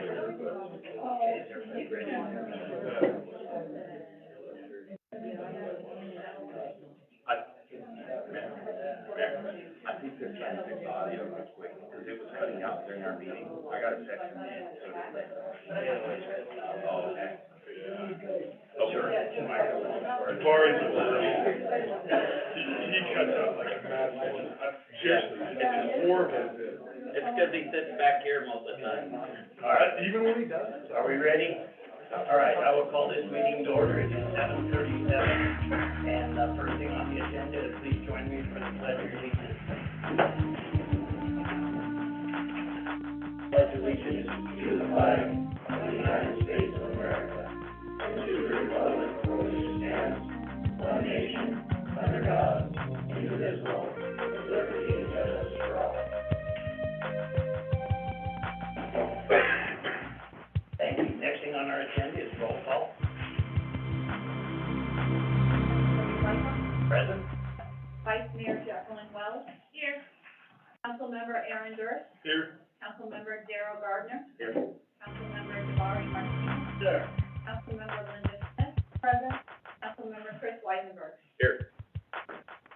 All righty, thank you. Next thing on our agenda is to approve the agenda. You might notice that I moved the agenda up because we approved it halfway through the meeting. It makes more sense to approve it before we have stuff.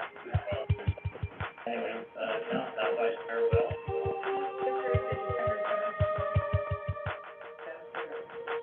Been a motion made and seconded to approve December, 7, 2021 council agenda as presented. For any discussion? Open online voting. Voting is open.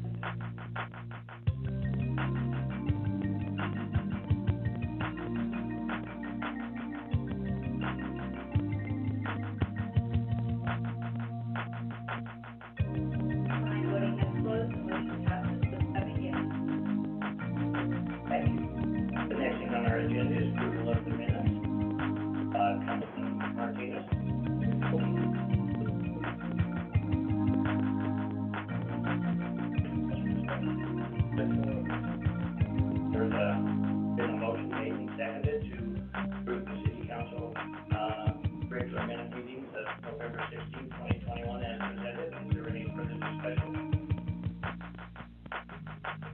Hearing none, please vote on my voting. My voting is open.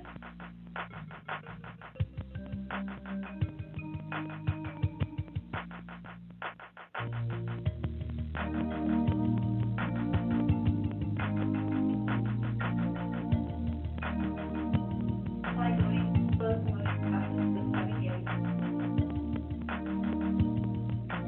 Next thing on our agenda is I will open up a public hearing.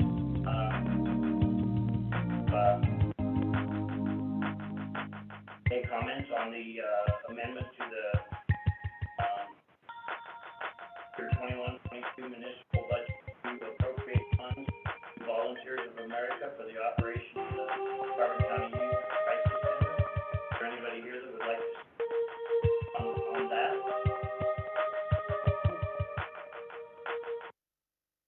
Hearing and seeing none, I will close the public hearing.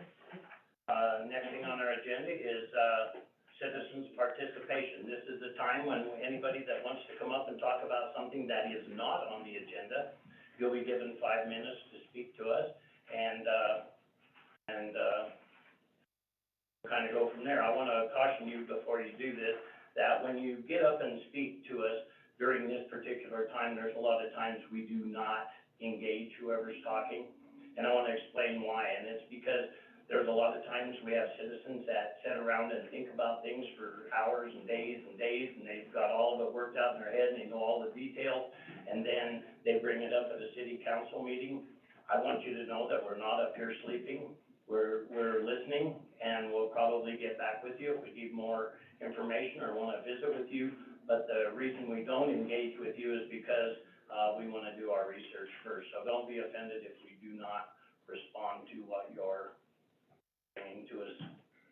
That's the explanation. So is there anybody here that would like to talk to the council?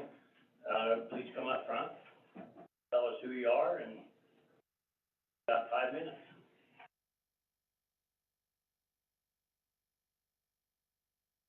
Honorable Mayor, City Council, appreciate the time coming up here, allow me to speak, and, it should be more than a few minutes. I have a concern, or like a question, I know you probably can't answer it right now, but I had a kind of a disturbing thing that happened when I went out to, the landfill, and I was here during the work session for the landfill, trying to get that question answered, but didn't get it. And I appreciate this 5 minutes.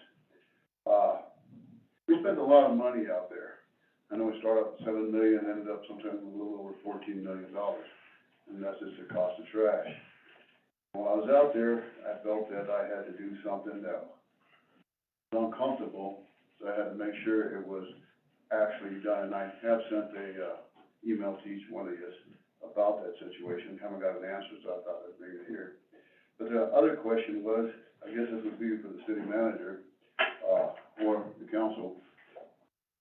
I noticed that there was automobiles being taken in out there, motor homes, mobile homes, and things like this that I would normally see at a junkyard or salvage yard or something like this. And, I was curious about that. I guess the city's gonna have a new building put up out there and possibly a type of a transfer station or something like this, and it's going through the DEQ approval process. Do you have any idea when that process is gonna be approved, and is it available for public viewing as to how that building is gonna be built, and how it's gonna function and work? I'm not sure what you're talking about, to be honest with you. Okay, and then maybe my understanding of what was going on is not completely clear, so I'll have to go back and talk to the individuals at DEQ to find out if I know exactly what's going on. Because it troubled me that, you know, if we're gonna get in the junkyard business, are we going to maybe sell products, you know, like, you know, pick apart, as Cheyenne does, I don't know if those are still or not. Are we going to, do something like that, or if we do something like this, is it gonna be, because the reason I'm asking that is kind of being in competition with public and private businesses. That's the only thing I wanted to find out, but I'll go back and find out. I thought I had got a clear understanding that the landfill was going to have a reconstruction, and this temporary permit was allowing the city to take automobiles in, because the trash, I shouldn't say call it trash, but the metal is being kept, sold, or negotiated for somebody else in the private community, in the private business section. So I'm not sure exactly what it is. It just kind of troubles me that I was seeing vehicles out there, and who was going to ensure that the oil, the batteries, the engines and all that are taken out of it, you know? And I didn't wanna do anything until, you know, I started feeling a little bit uncomfortable about it. You know, we spent all that money on landfills, and now I see, you know, questionable action and activity going out there. And I'm sure I'll probably be banned from going out there, but, you know, I was told I have a, burning eye or something like that, I forget what it was called, but Oh, thank you very much. You keep telling me about it, I told you in one of the emails that you have a critical eye. Critical eye, that's what it was. You spotted some things other people didn't spot. We mentioned it in, I don't know, 20 or 30 emails. I can go back and count, I'm It sure wasn't it was that. degrading you, it was a compliment, but anyway, Sean, as far as the vehicles out there, doesn't the city just sell the scrap metal to the highest bidder, and there's a new contractor now and then? I can't say about the vehicle. I'm thinking that, you know, at some point we'll need to replace our building out there that's, you know, not looking so great, but all that I can think of, maybe if you have some more information. I'm sure willing to do and find out, that's for darn sure, because like I said, seeing all that out there, I feel, you know, kind of bad for anybody that, you know, we gotta go all the way out to Cheyenne or Denver or whatever and buy our part. I wouldn't mind going to, you know, to the landfill out here and get me a starter or a transmission or even a engine that's rebuildable. Thank you very much for your time, appreciate it. Thanks.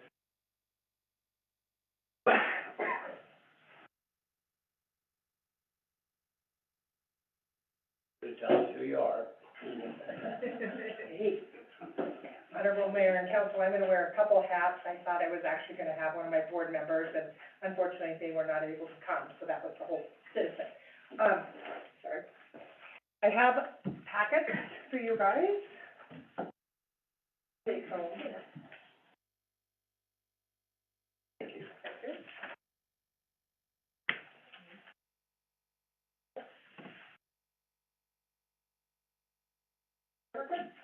And one for Callie. Okay, Honorable Mayor and Council, real quick, I know we have 5 minutes, I might flip hats in this packet, but I just wanted to give you guys an update and do an invitation. Blue Cloud Friday and Small Business Saturday, which was just this past weekend, I wanted to give you guys a quick update that we had increase in sales, increase in traffic, a combination of in the downtown and outside the downtown. A good example is Mary said she had crazy amount of people in on Friday and Saturday, not any sales, and then everybody decided to show up on Monday and buy everything. So even though she had increased traffic, she didn't have the sales on Friday and Saturday, but had, increased sales. Other downtown merchants, said they saw increased traffic, so as a whole, it was a really good Black Friday, Blue Cloud Friday, and, Small Business Saturday. So just want to say, good way to start the holidays. The next thing you have in your packet is Shop Downtown Win Big. It's a program that we've been doing for a couple of years, and you have the rules and everything. The first week, we had over $16,000 in receipts. We're looking at a new way. Sounds like we had more people sign, and play in the program and not turn in the receipts. So we're looking into maybe next year going into technology, as Myra loves so much, and, actually text the receipts in so people don't have to go. Sheridan, Cheyenne, and, Rock Springs tried that this year and was super successful. The next thing you have in your packet is Winterfest, special invite that we would love to have everybody come down. I have a big stack to leave for the public. We have tons of events and things starting on Friday, Saturday, and Sunday. Just the new events, Light Up the Downtown, is kind of a fun event that's happening. We have, movies and more, just full schedule. But also, I would like it, if possible, as a sponsor, City of Rollins is on 4 p.m. on Friday. We are gonna open the rink up behind Three Fiddlers, super excited. We had the basketball boys there this past Saturday, helping lay the rink, and they thought it was the coolest thing ever. So that was like a win-win, because they're like, this is where we're gonna spend all our nights during Christmas break. So, lots of stuff going on. the next thing is we are having our own wild card, per se, and my tagline, be seen in the green. So, these are a new product that we got from a grant from the Wyoming Business Council, reusable, washable, Oh, thank you. and the businesses for Winterfest will be giving these out. And then we didn't know if these were gonna come in time. So we are still going around to the merchants, as you see on your, it's be seen with the green.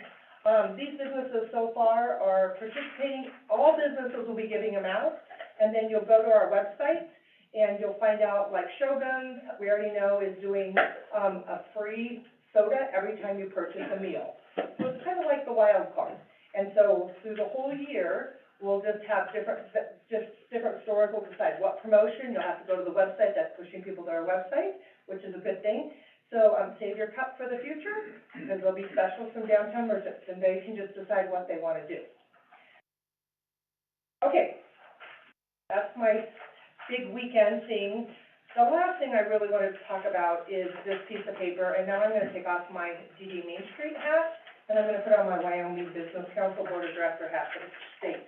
I'm sure most of you guys are familiar with the Drive Thrive, that the governor has put together with our ARPA funding. The state of Wyoming is gonna get almost $2 billion. $2 billion. And so what we really need is comments. So I've given you guys a breakdown. It's a lot of websites. This is the website on the top. But there are 10 goals that Wyoming survive, drive, and thrive. And under every goal, there's probably anywhere from 5 to 20 projects that need feedback. We're talking housing projects for communities. We're talking infrastructure projects. We're talking about economic development. So we're really pushing from the Business Council that everybody is going to everybody, the community, and looking at these initiatives and these goals and giving feedback to the governor. I did put at the very bottom of this sheet is comments on all these proposals. I think I counted, there's almost 50 different proposals to do with $2 billion that the state is getting. The funding will be obligated by 2022, 2024, and we have to spend the money by 2026. So we're talking 5 years. Spend $2 billion. So it's super important, if you guys go to that site, thrivewyo.gov, put some comments, and it's also super important for us as a community to go through, because in 5 years, we let alone have to write all these proposals to get some of this money, but then we actually have to do them.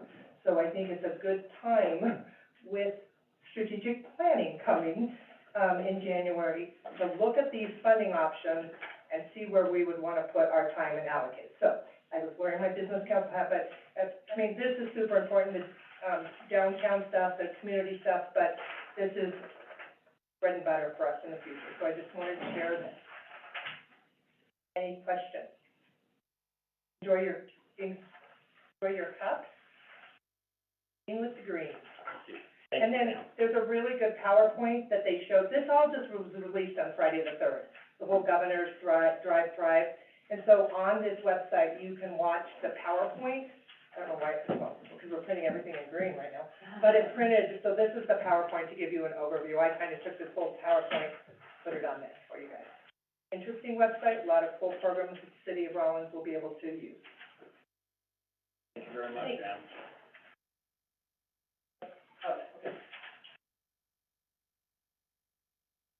All right, is there anybody else?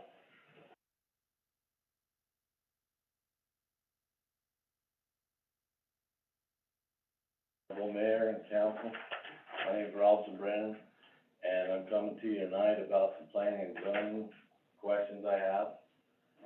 Or if you'd like to go over some of this, or if you wanna. You have 5 minutes, so please do. And, let me show you. It's on a lot down by my shop. It's a 34-foot lot. And, setbacks don't look like they're gonna work. And planning and zoning on the table, say 60-foot minimum wide lot, set of trailer. Only a 34-foot lot. 32 foot deep. How it's gonna be. I don't see how you're gonna build a deck on it. You're gonna be over, even if you were to set it here, your structure is gonna be over your 8 foot boundary on the side. I don't know how you're gonna egress or anything. So, that's what I wanna know. What we're gonna do. Got the trailer already, talked about it since June about this.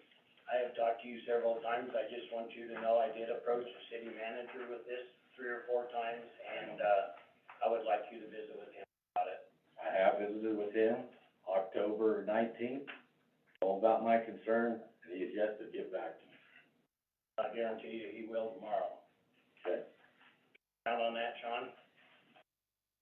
I've been in contact with Lou, I've been in contact with our attorney, and we heard what's going on. Can you tell me what to tell him? Sure. I actually talked to Mr. Zembrennan, on a number of occasions over the past couple of weeks.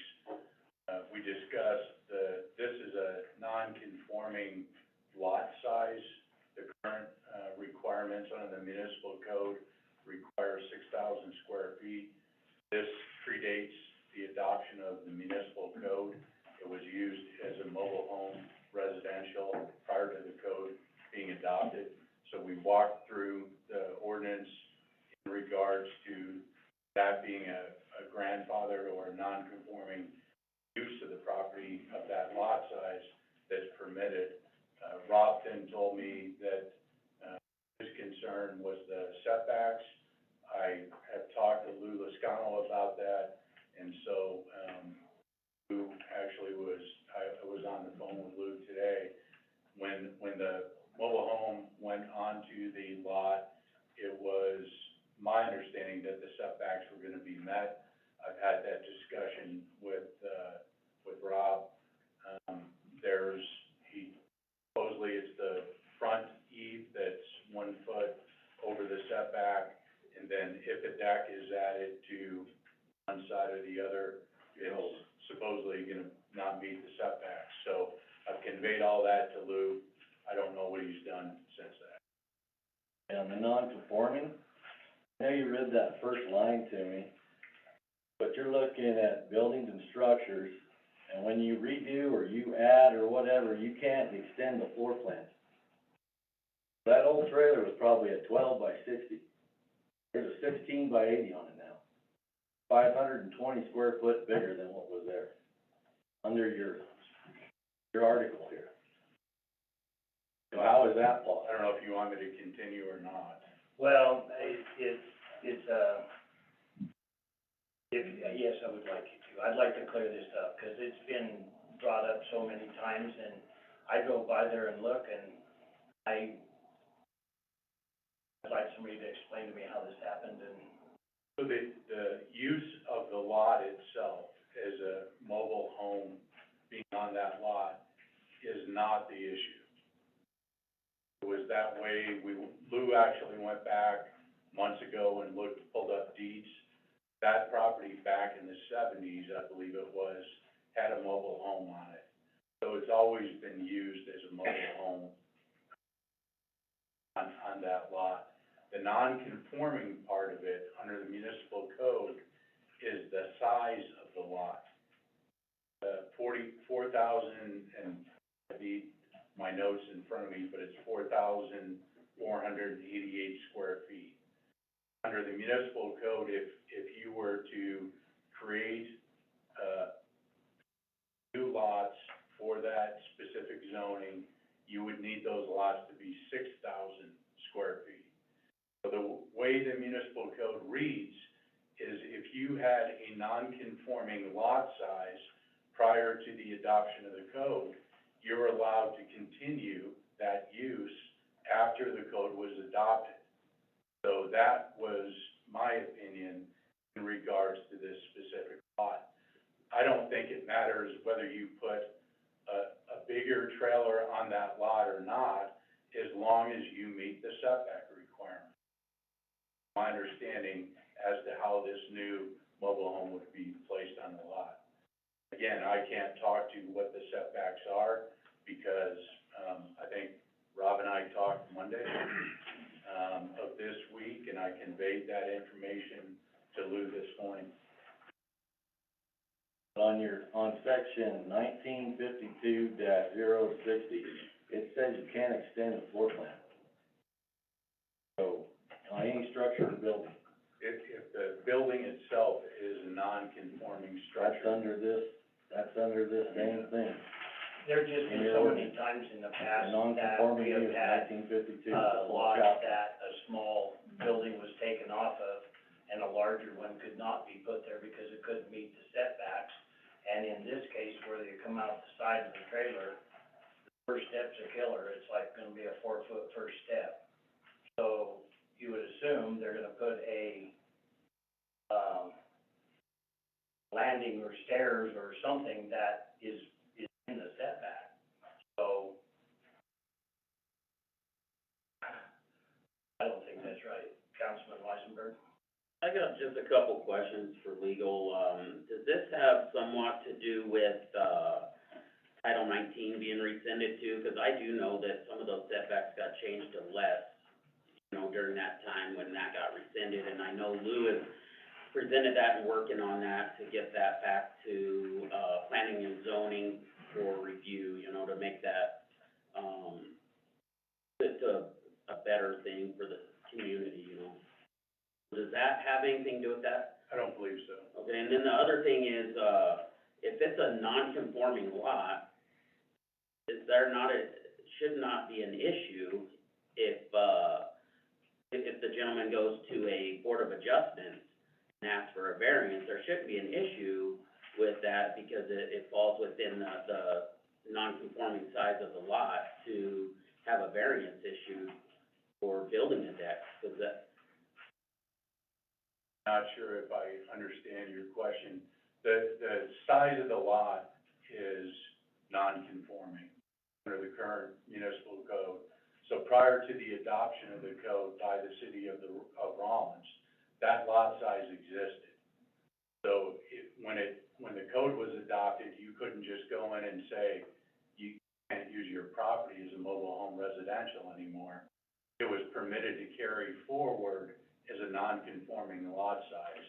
At the time the mobile home was on there, still met, my understanding is that it met setback requirements, the old mobile home. The old mobile home did. Well, that's not the information that I have. so what I'm asking though is since it's a non-conforming size, it should be able to go to a Board of Adjustments for an approval for a variance to build the deck, correct? There's no reason to grant it, well, to build a deck. If the question is, setbacks, yes. That's what I'm asking. I mean, it's a non-conforming lot size for the size of the lot for square footage.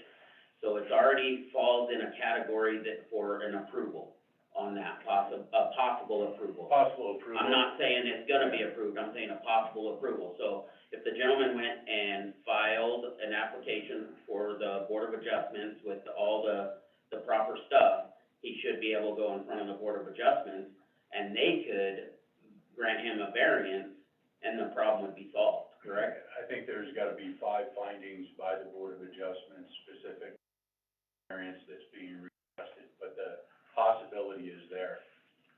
And again, I mean, I think that Lou needs to go down, look at where the corner, there's a marker that down there supposedly that is set in one of the corners to have the property owner determine where the boundaries are and then answer the question about setbacks. Councilman Smith? Tom, I was thinking about, a deck that is basically not attached, but there for like a platform. Is that included in? Here we go, detached. I don't know. My understanding, I'd have to look at the ordinance, but I think it is. I think the most important thing here probably is the setback for the fire truck. Fire trucks can get in on an 7 or 8. So it depends on how close the other house is next. But if they have a total of over 8 feet, there isn't a non-conforming lot all over town. Yeah, but we enforce the setbacks. I know that, but No matter if it's conforming or non-conforming, there's a reason for the setbacks, and, this is a problematic thing. The situation, Mayor, that you have brought up about a building, that you can't increase the footprint of that building. I don't know if the council recalls Socorro versus City of Rollins, but that case involved that very issue where the building the building itself was non-conforming, so you could not increase the footprint of the building when the building was tore down and rebuilt. But the Supreme Court affirmed the ability of the property owner to demolish the building and then rebuild the building within the same footprint. And that case went up through the district court here and then was decided by the Wyoming Supreme Court in the city. But this is not the same footprint. Doesn't involve structure, this involves the non-conforming size of the lot and the setbacks that are required for that lot. So it's a different issue. One involves a non-conforming building, the other involves a non-conforming lot size. But all over town, people have had Model A garages. When they go to build a new one, that has to be larger for these newer vehicles, they have to still meet all the setbacks and separation, building separations and et cetera. Or if they are on a non-conforming lot, like Councilman Weisenberg said, then there's that, they can go for a variance. But, the variance would be to eliminate the setback in this particular case, which I doubt like heck the Board of Adjustments would do that. I have seen Board of Adjustment meetings where you have a conforming lot size and the request is to put up a larger garage, and there's either a 0 or a 1 foot setback being requested, and I've seen that approved.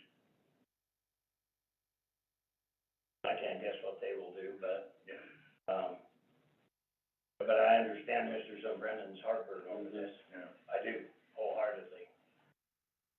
So there's, Board of Adjustments, in my opinion, just, I think that's what I would do, is try and go to the front of Board of Adjustments and ask for a variance, because on the deck, and at that point, your main structure is within your setbacks of the legal setbacks, I should say. If you're building a deck on that, I mean, there's possibly a good chance they would do it. They've done it hundreds of times through the city, you know, I mean, it's worth a shot. but Mr. Zumbrenen doesn't have that opportunity. He's a neighbor. I'm the neighbor, and the big deal is, on that chapter, it says the footprint. Structure, building footprint. Can't be bigger than what was there. Right there, you're gonna set this precedent on what you do right here for everybody else. I've been hearing rumors about people having to move trailers out of other parks and being told it's gotta be a 60-foot, 100-foot deep.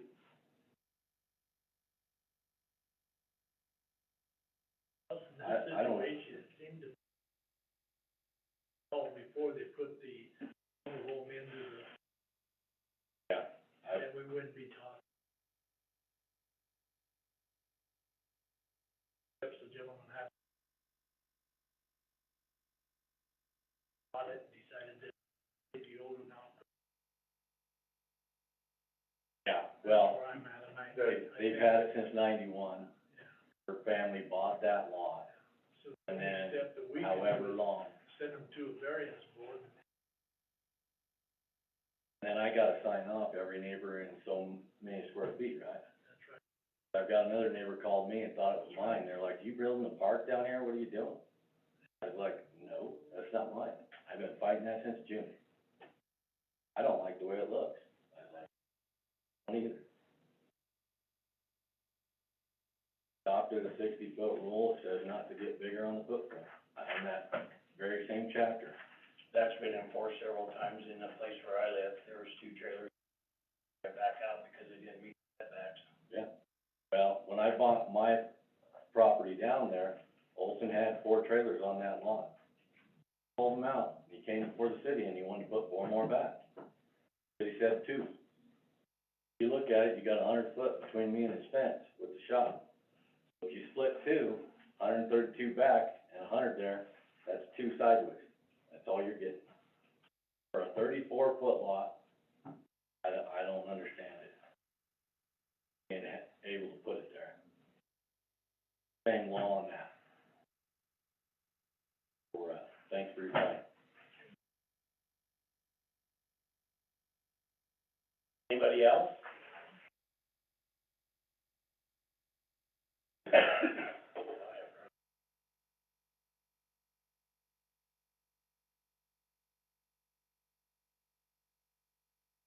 So, Mayor. Okay, October 13th of this year was the 8th anniversary of my relocation to Carbon County. Sinclair being primary residence and Rollins being the big city for shopping and activities. Coming from a mega city, I was anxious to see what small town living had to offer and what I could offer it.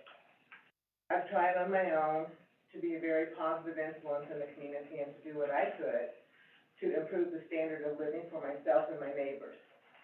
Both my husband and I insist on investing in communities where we reside and or work. It's the right thing to do. But from the very beginning, we were told that if we had to do anything with the city of Rollins, to beware. We were told that leadership of the city was lacking, that visionary ideas and plans were frowned upon, and that the status quo was preferred above all else. We were told that decisions made by the leadership were not always rational, but sometimes tended towards a personal or myopic bent. We were told that people in certain positions were not really qualified or educated in their job focus. We were told that the lack of forward progress was blamed on lack of industry interest and just plain old apathy towards economic development. Certainly a lot of finger pointing was going on. We didn't believe it. After all, we saw how a failing refinery could turn around to become an award-winning asset that broke out of its tailspin to help itself and the community. Can the city not do the same? The $50,000 spent a few years ago to have an analysis of how to attract businesses here seemed unfruitful. Let us hope that the infusion of newness in our city manager, grants writer, economic development, and educated inspections personnel will stop the tailspin. We're still at a loss, though, to figure out why the only city on the Continental Divide, a city with easy on and easy off access to one of the busier sections of a cross-country highway, struggles to grow and thrive. I wonder why the restoration of some of the finest architectural treasures in the city are left to languish, and why there isn't more help for private enterprise trying to save your treasures. If we cannot take care of and clean up what is here, how is it expected that an outside business will come? What do we have to offer? What are we selling? Streets of vacated buildings, displays of hard times. Downtown area is the oasis, but you have to travel through a wasteland on either side, either end of the town to just get to it. And what about the businesses that are there? What are the incentives to keep them there? Change is coming. Are you ready? Are the right people in place to facilitate the task of progress? It's been 8 years, I'm still wondering. Change comes with good, consistent leadership, so I encourage you to be the leadership that is needed for forward movement. Thank you. Thank you. Is there anybody else?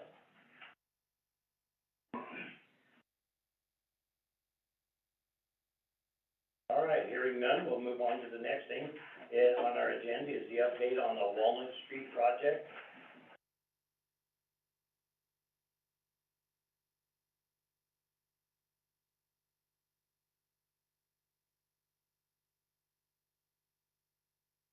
Honorable Mayor, Council, my name is Michael Bryan, I'm the facilities foreman, if you don't know. Cody Dill is out sick today, so I'm standing in for him. As far as Walnut, he requested a change order. That change order is not needed, it was needed at budget, so. That's where we're at. The streets are short. Thank you. Yeah, thank you, Councilman Weisenberg. Yeah, I wanna say thanks, for that. That street is, very nice. I like the, indents for the off-street parking there. It'll help traffic flow and everything. The residents are happy to have their street back, to be able to access their own driveway, so thank you. Councilman Smith. Yeah, I want to, just let Cody and all of his team know that, the work that he did, with regard to getting everybody to, recalculate their numbers and things and ending up with a zero need to do a change order is fantastic. People should do. Oh, no. Yep, all the way around, good job. Anybody else? All right, thanks, Mike. All right, next thing on our agenda is the discussion on a multi-jurisdictional dispatch, and I'll turn the floor over to Chief. Mayor, Ms. Vice Mayor, council members, good evening, Mike Ward from the, police department. Carbon County has 3 911 dispatch centers. One is run by the, City of Rollins Police Department, the other is run by the Carbon County Sheriff's Department, and the third is run by the city. My understanding is that, for many years, there's been attempts or actual conversations concerning the possibility of creating a single consolidated dispatch center in all of Carbon County. One of the obvious benefits to that would be a leaner and more efficient service to the entire population of Carbon County. This is a complex, highly complex topic. A lot of moving parts that are involved. Human resources with personnel, and involves large amounts of fiscal. There's a number of challenges that inherent in a conversation on this topic. Recently, Carbon County approached us again and expressed interest in exploring conversations concerning creating a consolidated single dispatch for all of Carbon County. In speaking with at least one of the county commissioners, had discussed the possibility of a work session.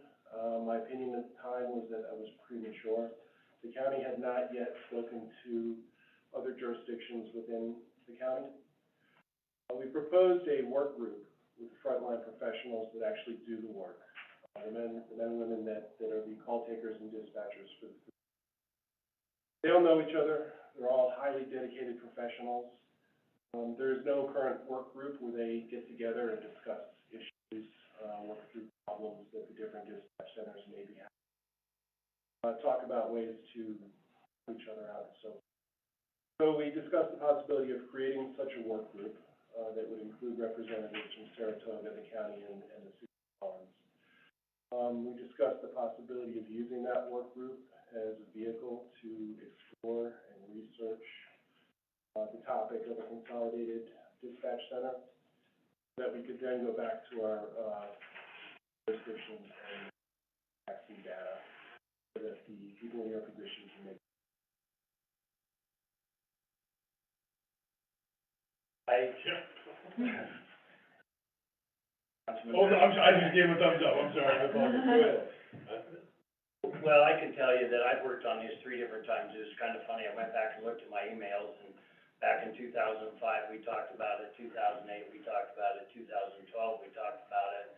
The didn't get much traction, and we had a conversation recently about that with, myself, Sean, and, one of the county commissioners and the management person, and one of the things, I said, man, I'm glad to hear this because of the economy of it, the ability to save money, and they said that it would probably cost more than all of us together, and that really turned me off. So as far as a work group is concerned, there's just so many questions that none of us will get any other way.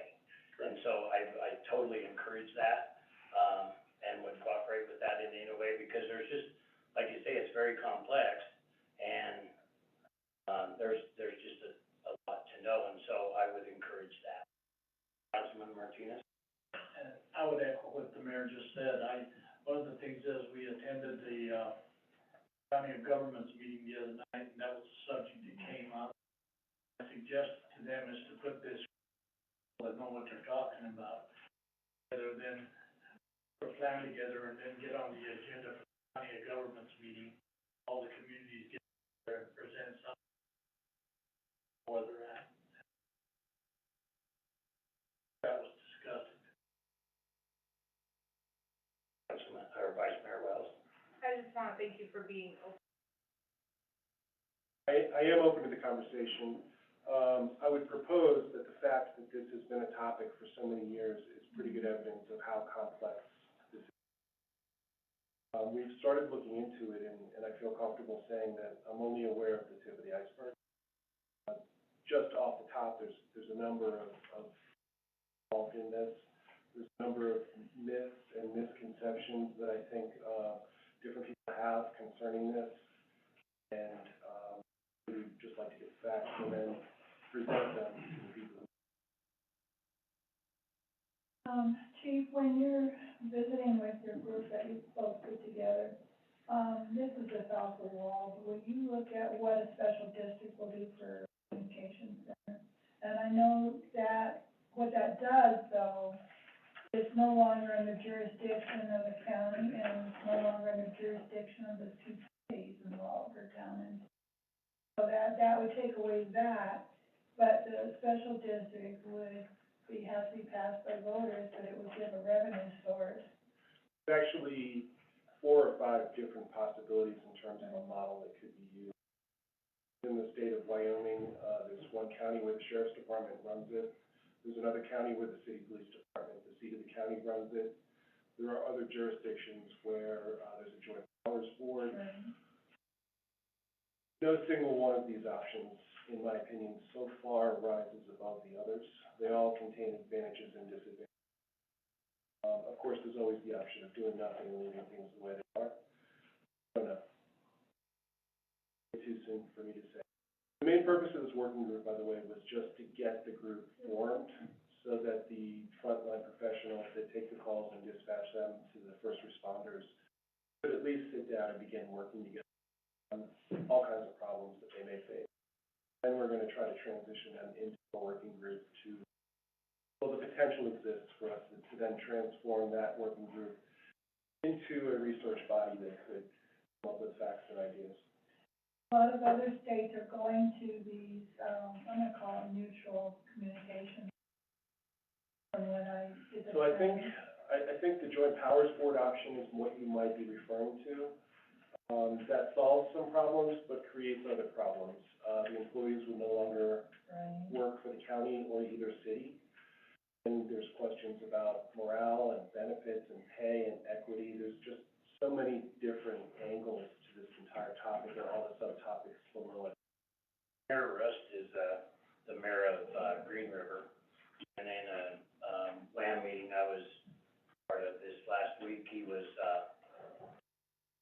talking about their situation, and he was not real happy with the way that was going, and I don't know why. I didn't have a chance to talk to him about it, but, I do know there's some out there that work really well, and there's some out there that don't work very well. And I don't know if it's just structure or what, but that's why I encourage this working group to go find out. I would also caution you, as my elected representatives and people I work for, that I don't think there's an easy or fast answer. such a complex issue. While it's been discussed for a long time, there might be an argument that I would counter that argument with Mr. Rush in without knowing all the facts, all the options, and all of the things that. Councilman Durst. I just want to say thank you again, I think this is fantastic. My personal thoughts on why it's kind of been so long is, there's never been an honest and fair and evaluation of it put forward. There's been a lot of thoughts and opinions and fears, but nobody's ever just done an honest analysis to be able to say, what should we do? So I think this is gonna yield benefit.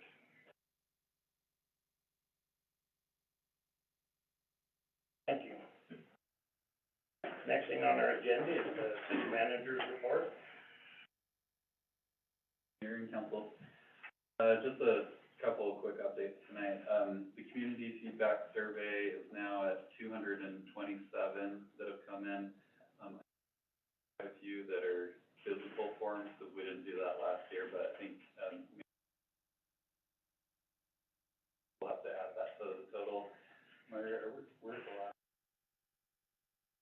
So it's included, so probably, maybe we'll be around 250 or something. So we've up to that hopefully about 50 per month. And then, we'll work on compiling that information. I know it's super interesting when you start getting in there, and what we did last year was we kind of blacked out names, so it's not personal, because sometimes sometimes people want to attack a person, and we don't want it to be like that. We want to take we can learn from it without that. So we'll do our work like we did last time, and as soon as we can. We've got our strategic planning session, which is in January, so we'll make sure that you get this information so you can digest it, because it is a lot of information. And then, just looking forward to, this week, I think it's this Thursday that I have a meeting with each one of you. I've got the mayor at 8 o'clock, Tavares at 9, Aaron at 10, Linda at 11, Gerald at 1, Jackie at 2, and Chris at 3 o'clock. So if there's any issues, just let me know. That's Thursday. This Thursday. I'd like to, we've been working on the report of concern feature and trying to really beef that thing up, and I'd like to go through it with each one of you and get your valuable to all of you. And then I'm just and I think that's kind of my game plan.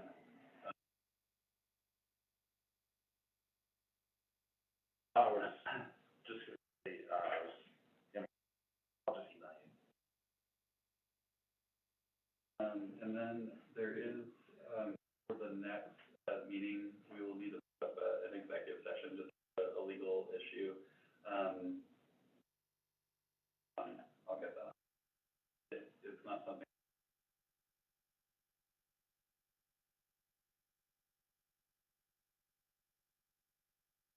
All right, thanks. Next thing on the agenda is the city council report and, direction to the city.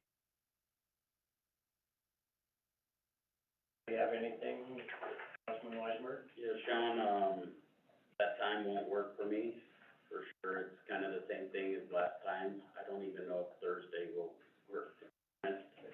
Yeah, maybe we can swap it over to Friday. Will that work? I'll check my calendar. Yeah, just email or text or whatever. I'd appreciate it. Thanks. On that note, I gotta go home and fix my trailer lights tonight, so I can leave at 4 in the morning. If that doesn't happen, I might not be here Thursday, but I will let you know tomorrow. I can set up a time. I'm determined to get that done tomorrow.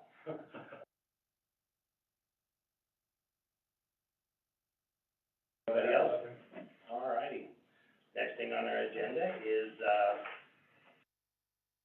there's no unfinished business, so we'll go to approval of payroll. Vice Mayor Wells? I move to approve the November 7th, 2021 through November 20th. $135,900 $1,000.66. Been a motion made and seconded to approve the November 7th, 2021 through November 20th, 2021, payroll register for the amount of, $235,960.66. Is there any discussion? Hearing none, please open online voting. Voting is open.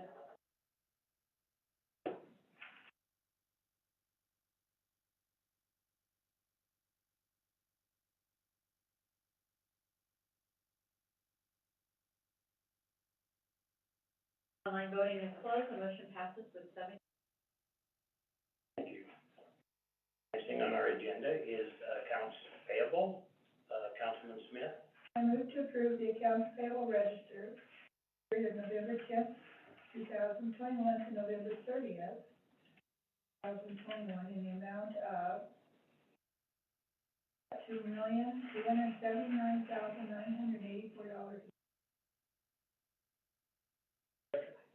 Been a motion made and seconded to approve the accounts payable register for the period of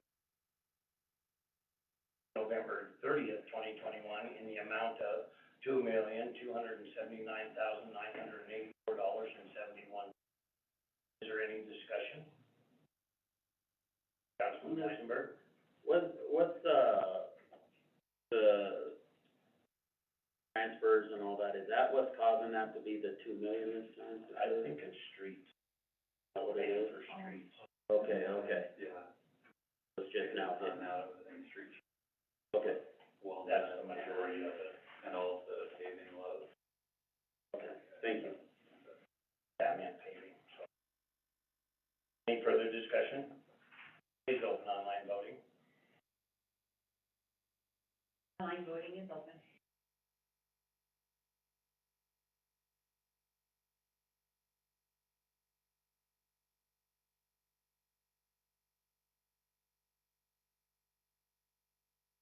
Voting is closed, the motion passes with 7 yeas.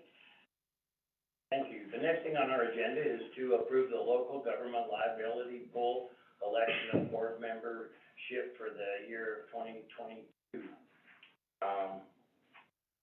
Councilman Martinez? Mr. Mayor, I make a motion that appoint, Linda Smith to the local government liability pool. Board.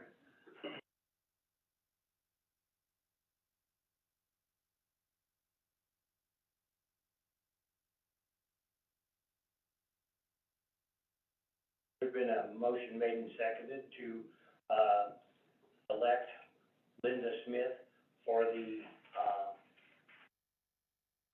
local government liability pool. There's the other part of the, Well, that you did, but the motion was just for for Linda. that one? Okay. So,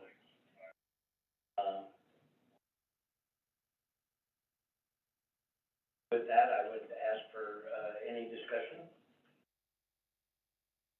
Councilman Weisenberg? Maybe, Linda, I know you've done this Yes. for a while now, before there's another nomination, is there, you know how people work hand in hand with certain people, and this is a pretty important thing. Is there someone on there also that you? Let me just say that Kelly Crocco is the mayor. He's been on the board. We have had large numbers, all of our team has retired as of 30th of one person left over. So then, one of our longtime people has resigned. So we need some continuity there. And so I would recommend that we vote, if you want to add anyone, Kelly would be my preference. And a special district representative, I do that person. Further discussion? Yes. I apologize, I'm just a little bit confused here. This is saying to vote up for up to 2, we've only put 1 forward, so are we not putting 2 forward? I'm just a little The motion confused. was just for the one, and And my reasoning for that is, a lot of times these people come forward and I don't know who they are. City of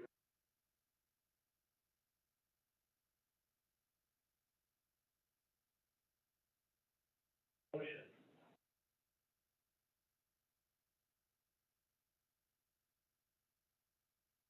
Well, so I guess I'm not arguing to put someone else. I'm adding, to add a second person, because they're asking for two nominees. Right. up to two. Yeah, And one special district. they actually want three names put forward. I'm just trying to make sure that we're not walking You forward. just need, there's 3 people on the ballot for the for 2 positions.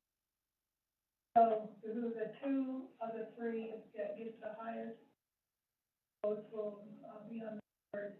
Then the special district representative is a standalone, and that person probably will get in with that. Current council, you could go ahead and approve this motion or vote on this motion and make a second motion to address the other vacancies on the board. I guess that's what I was trying to figure out, the protocol, so I think that's what my question is. Some rationale for putting one name forward instead of two, it's like giving that person 2 votes. That's right. And it's very important for us, I feel, that Linda gets back on that board. Been there a long time, knows what she's doing, and anyway, that's my 2 cents worth. There's no other discussion? I would open online voting. And voting is open.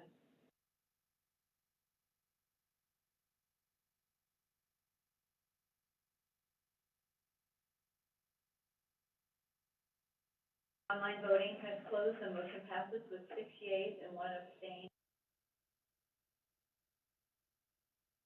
Vice Mayor Wells. I move to elect Kelly Craco, to local government liability pool, and Lindsay Woodward as the special district rep. Probably needs reworded. I'll second that. Been a motion, made and seconded to, appoint or vote for, Kelly Krakow. Right? And, for the special district representative, Lindsay Woodward. Any further discussion? Hearing none, please open online voting. Can you hold on 1 second, so I get.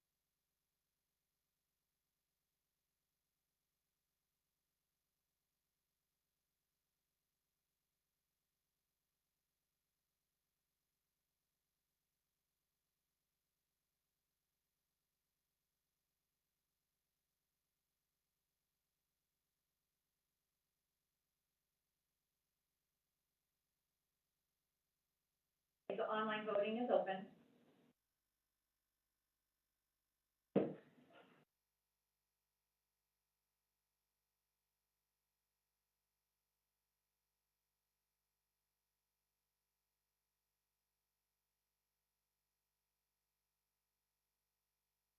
Voting has closed, the motion passes with 6 yeas and 1 nay and 1 nay. Okay, thank you. Next thing on our agenda is, to approve an MOU between Carbon County C4 and the City of Rollins Police Department in reference to the radio communication, interface. Do I hear a motion? We had this special district, right? It was, voted on at the same time. You put both of those in. Oh, I didn't get a click a name, sorry, Sorry. I was. You're good. Yeah, sorry, just wanted to clear that up. I'll do Vice the Mayor motion. Wells. I move to approve the signing of the MOU between the City of Rollins Police Department, Emergency Community Center, and the Carbon County Office of Emergency Management.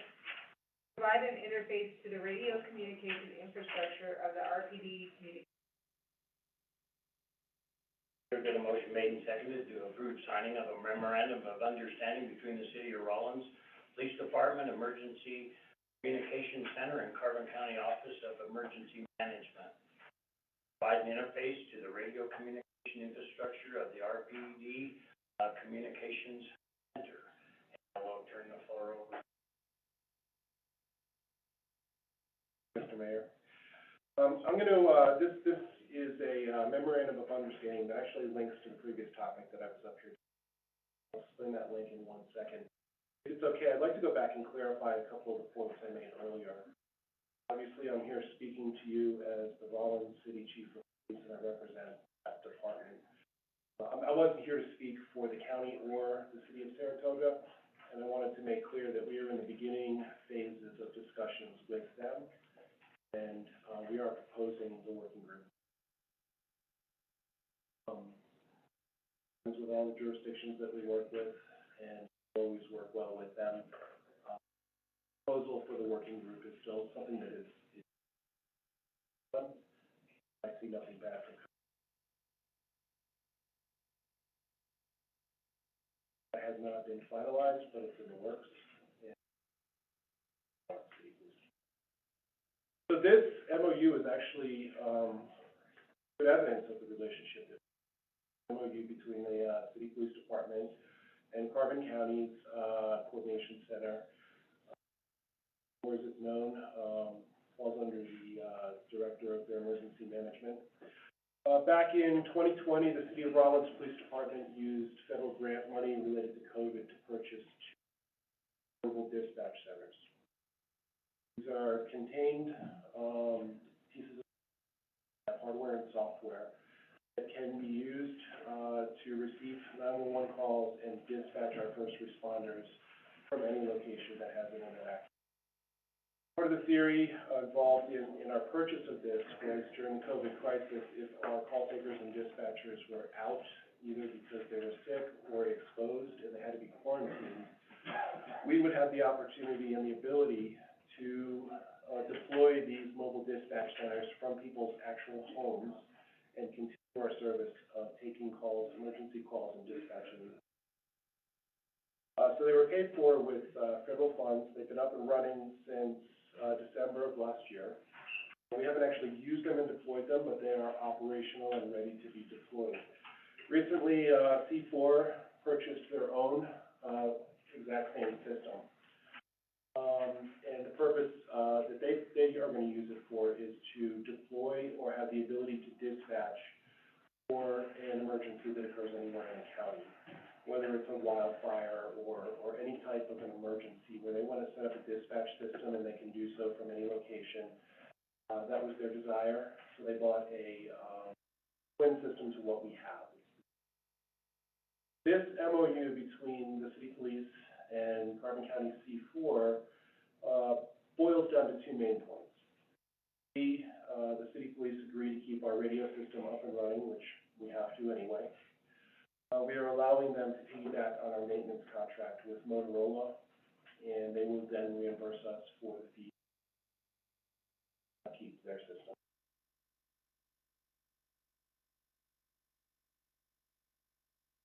One question, has legal reviewed the MOU? Yes, ma'am. Approved? Yes, they do. Okay. Yes. Kathy McPherson indicated that she did in MOU and. Councilman Weisberg.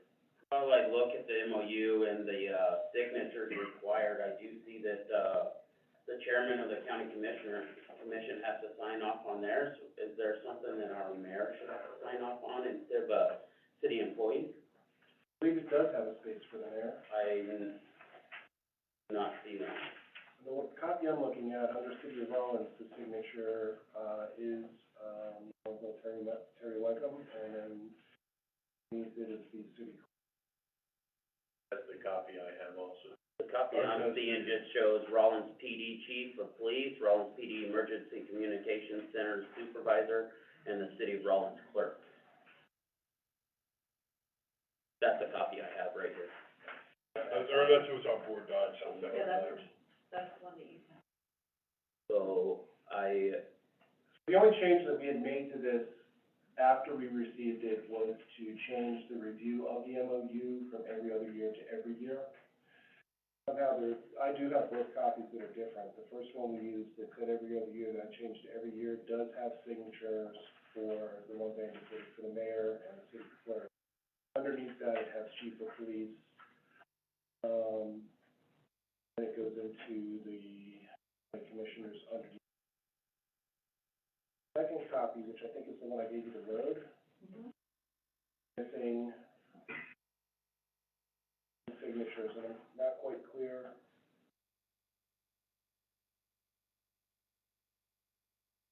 You just sent me. We should be using the first copy, but it has a change of every other year to every year, but the signature is off. I don't know how to correct this. Should we just, maybe postpone this until the next council meeting possibly, just because we don't have the proper document loaded? I just don't know, I mean, for legal, so we have time to review that, the actual document. Well, it was, you guys did review it because I didn't change this, what we're seeing right now, I changed it this morning. Asked me to change wording on the front page from every year.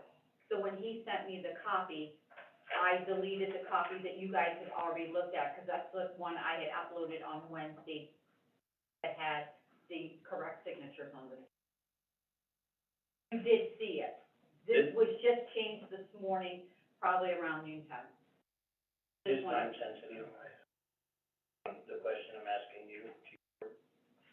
We'd obviously like to get it done as soon as possible, but if you want to wait until the 21st, it probably wouldn't be the end of the world. Well, I mean, your only issue is the fact that it has the chief on it instead of the mayor, right? And they're saying that they have the corrected copy, so if you see that copy, I don't understand what the issue is. I don't see the actual copy. that we're They're voting saying on. that they have the hard copy, that they can show you right now. Yeah, I wanna see it. This is the copy as long as the language is all the same, and that's No, all the and I issue is, then. I understand that, but to me, we're voting on the proper document is what is in board docs, that's what we're voting on, no matter what the written copy is out here, we're voting on a copy that's in board docs, and this is what's uploaded. And that can be clarified in the motion.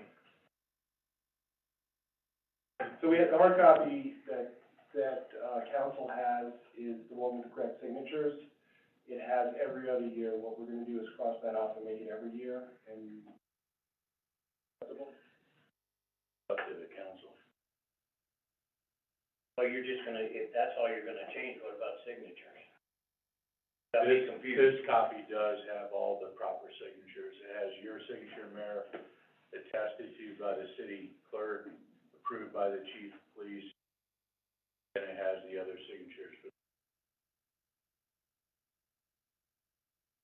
Mayor, I feel that, I'm glad you brought this up, because now I know some other things, but because we're relying on legal, and you're representing to us that this is the language and the signatures are appropriate on the document that you have, and I don't see anything wrong with us voting on it and passing it tonight. Just for a quick point of clarification, on the copy that is here in the board docs, it does say for consideration of necessary changes every year, beginning no later than June 30. So that is correct. I think, excuse me, the only issue is simply on our version, signatures are from the chief of police instead of the mayor. There's no signature from a governing body in the park, that's the problem I have. So I think the language of the MOU is correct. Yes. We would just clarify that it's gonna have a mayor signature instead of the chief's. Or add, I mean, either, you could just add the mayor's signature with the chief's, that's fine, too, I believe, you know. That of the mayor's signature.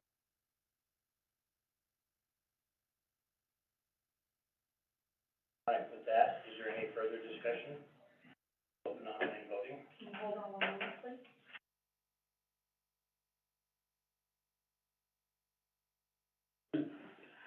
Get the log out. Give it 3 minutes. It's that too long. Yep.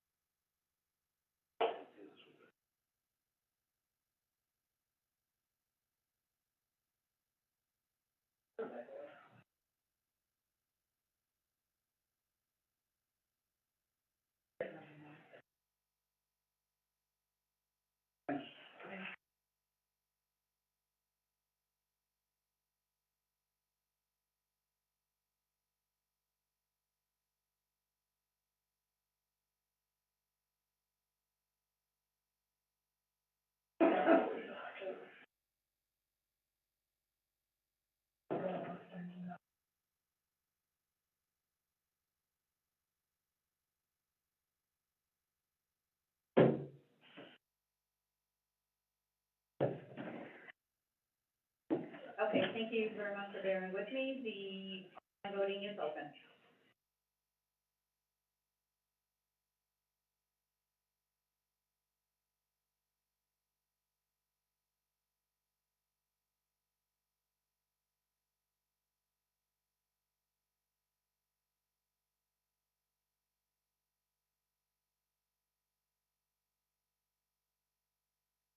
Online voting has closed. The motion passes with 7 yeas.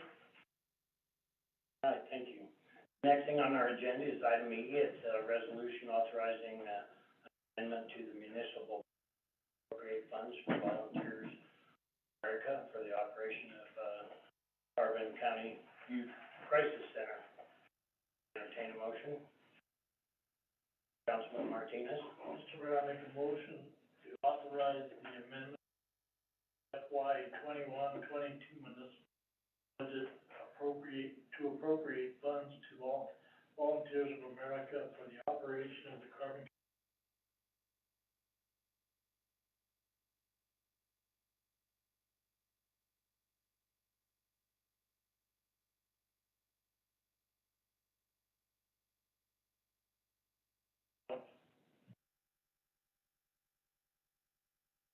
I'll second.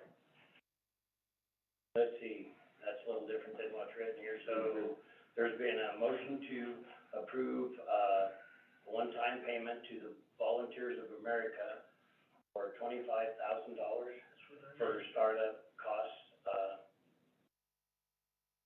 any okay, first and second, is there any discussion? Yes. Councilman Smith? First of all, I used to serve on the kids' board when it first originated and served for a few years. Very, very needed, center for our kids. I also still have in my mind budget problems. But I realize that the impact assistance fund, they're there, rather than just taking this out and transferring it from another line item, I would recommend that we go into and look at the impact. Here's where you want to take that 25 from.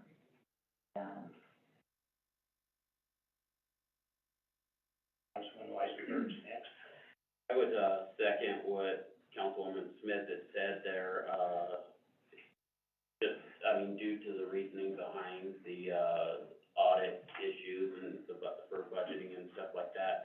And also, I don't have a problem with, the remainder, I mean, we still have a remainder of money that we had given the, center for when it was operated by the Cathedral Homes, and then they returned some also, right?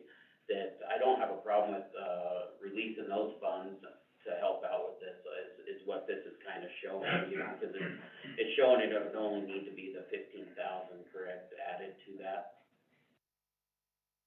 So we almost spent $5,000, budget is $1,000, so there's $1,000 in the cathedral. Let's take, you know, 10,000 and then add, say, 15,000 from impact. Like it to come from. The 25. Yeah. The other thing I think, cause I had called and talked to, the county about this, and I know they're here, and they had read the minutes off, and it was, the minutes stated about, upon, legal, review. I just wanna make sure that that was, the case, that it had already been reviewed like that, and it's gonna be a legal deal for the Volunteers of America on your side, before we try and allocate any kind of funding, because, I mean, this caught my eye, and, because last I knew, they had not voted on that, and it was on their agenda to vote on that today. I would like our legal counsel. But still, we're gonna have a.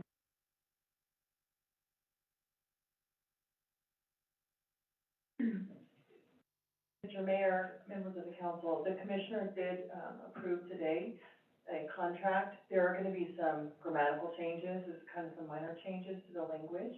I'm happy to share that with either Kathy McPherson or Tom Thompson if you'd like them to review it. But the commissioners have agreed to both a lease and then also, a contract. The contract is provide funding to Volunteers of America.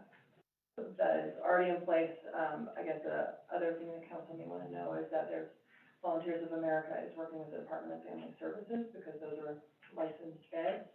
And they have a contract that's pretty imperative to get back to the Department of Family Services, so these beds can't be moved to other communities. Vice Mayor Wells? Clarification. I serve on the juvenile justice.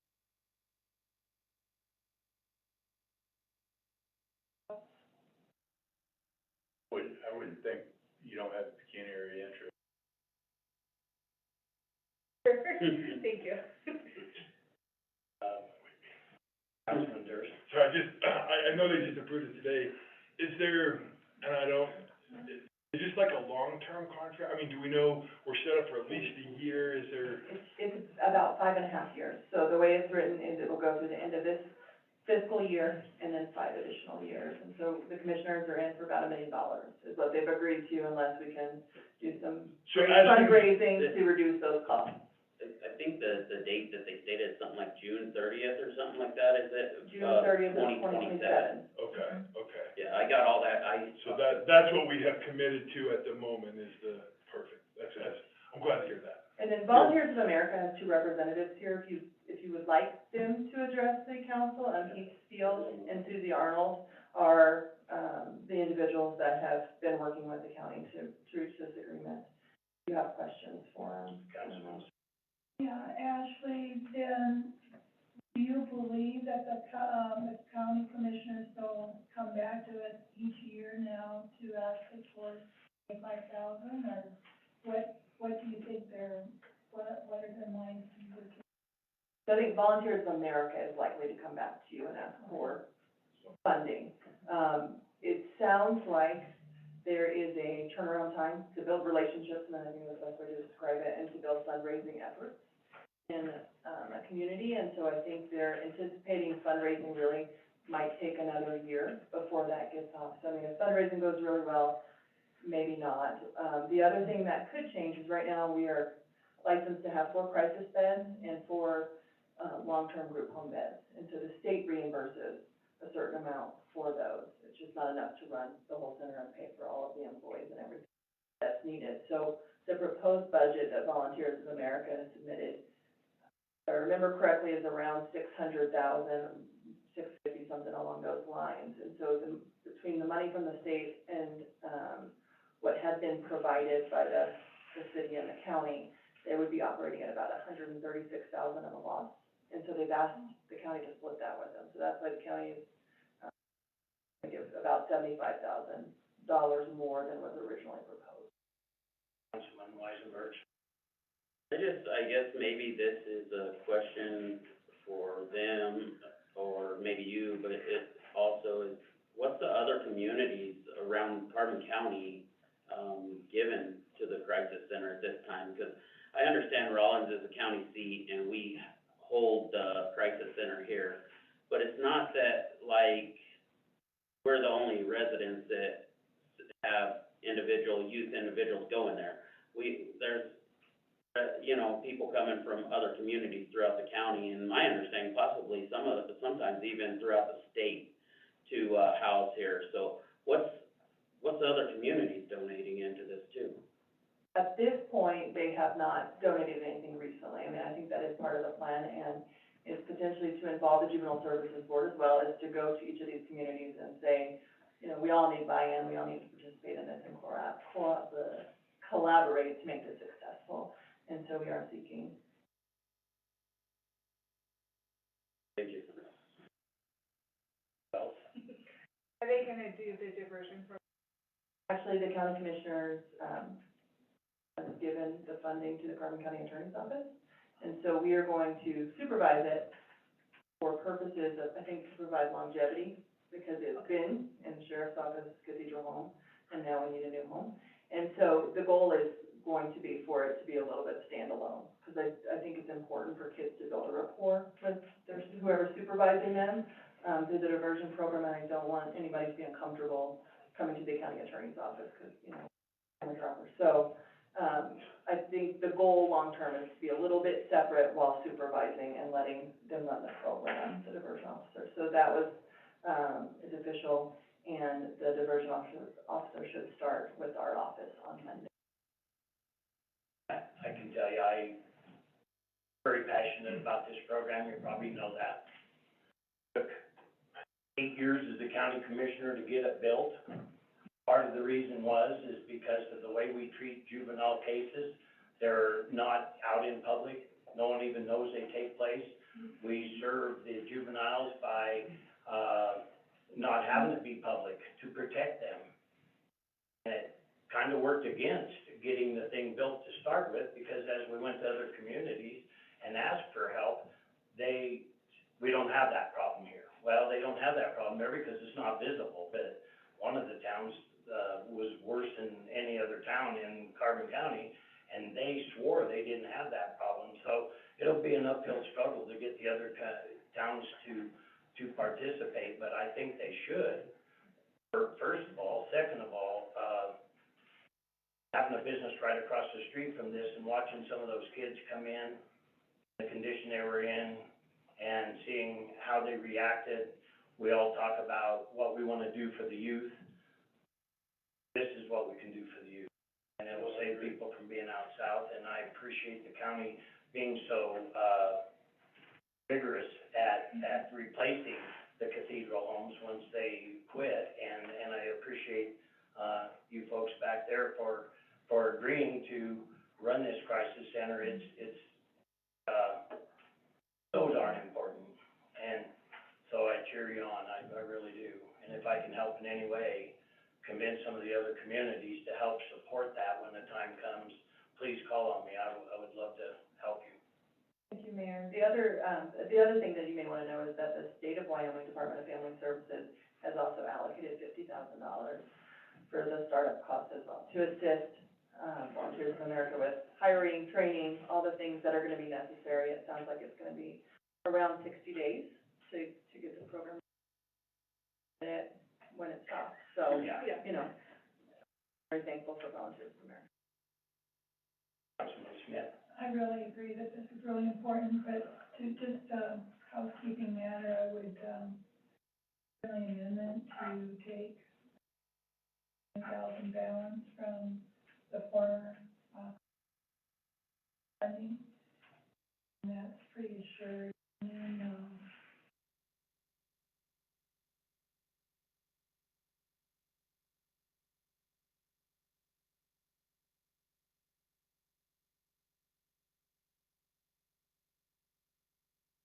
That was a friendly amendment. Who made the motion to start with? That is a friendly amendment. Any further discussion?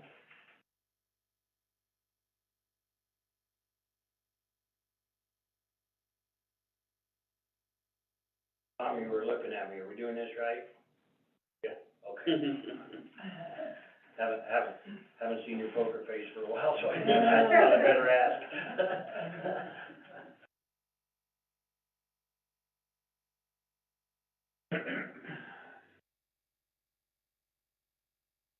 It's just crazy. We paid for several crisis centers. We didn't have one. These kids are scared. They put them in the backseat of a sheriff car, and they just came from a horrible situation. They're scared. They're shivering. I've seen them, and then they put them in the backseat of a sheriff's car and take them 100 miles from home and introduce them to strangers. And I don't know how they were treated there. Probably very well, but still, after going through what they've gone through, to end up in this situation and then have to go 100 miles away from home with a stranger in the back seat, maybe during the worst blizzard in the world. It just breaks my heart to think that they have to go through that. It tears me up. Take them out of their school and Oh, yeah, safe environment. I changed schools when I was in school, and that's traumatic enough. Didn't move, I got, but that's old. I was gonna ask if, Volunteers of, is a volunteer volunteers who'd like to say anything to us? Are you with it, or, no? Hoping not to have to, but. Yeah, we just don't want to know your faces. Well, good evening, Mayor and Council. My name's Heath Steele. I've, served as the Executive Vice President for Volunteers of America Northern Rockies.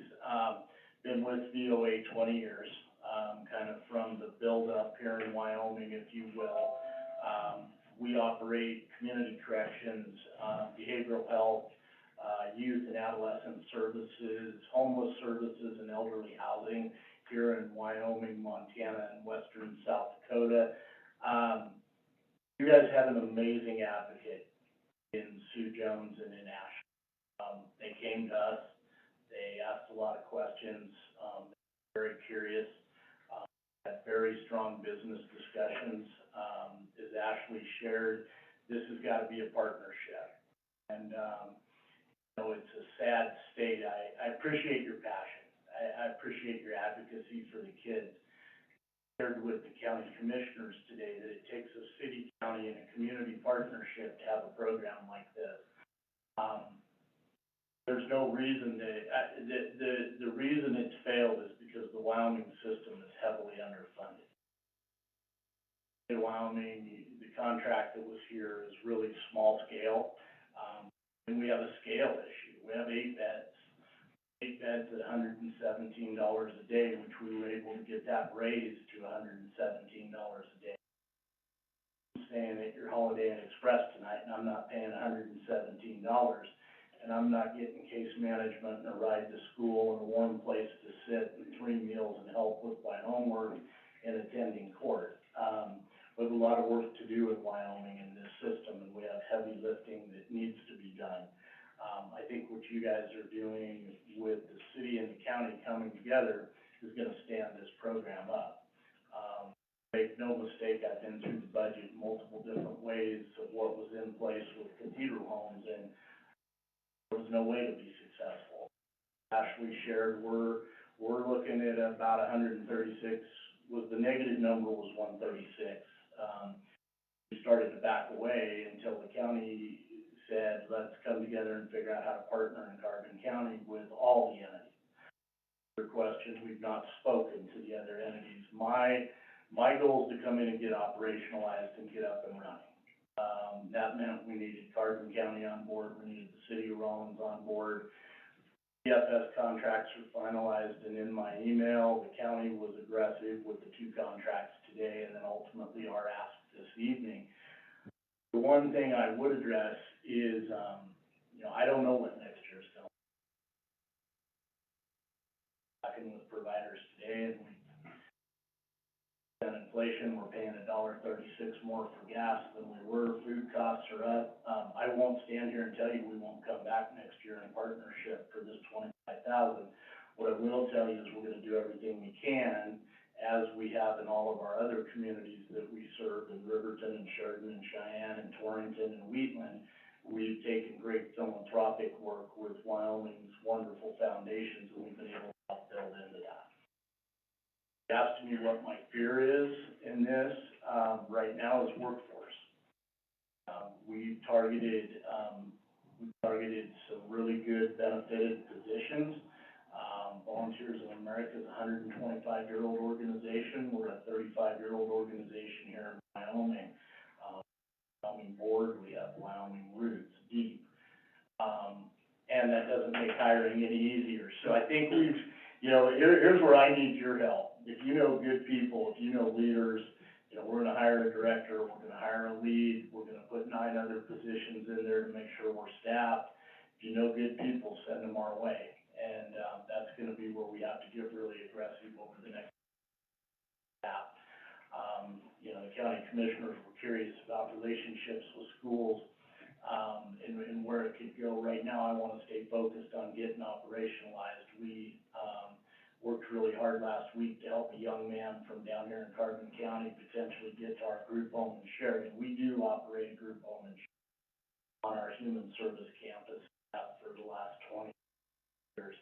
But, we gotta get through the licensing. That's next week, which we ought to blow through. You guys have a beautiful building. We have a lot to be proud of over there. We'll get it up, get that going, get the contracts done, and, get moving towards hiring a team. That was a lot of information, but I want you to know who we are. Susie Arnold, who is here with me, is our Director of Residential Services. Susie will be the one you get to know real well, as well as her Senior Director of Youth Services, John, will be helping get everything up and going. I don't know if I can answer any questions. If not, I don't want to keep you here any longer than I have. Sorry to ask this, but you said you were only licensed, or this facility was licensed for 8 beds. At one point, I thought we had 10 beds licensed. Did 2 go away, or?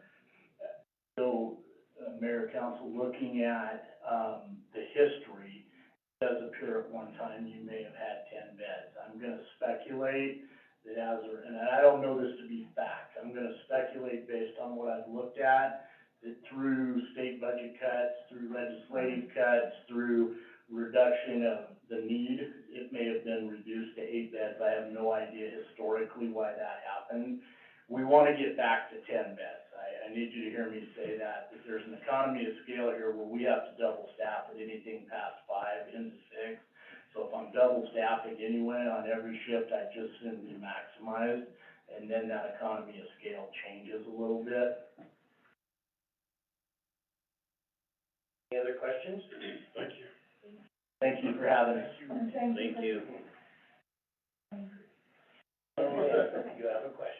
I do, I just wanna make sure I have the motion correct.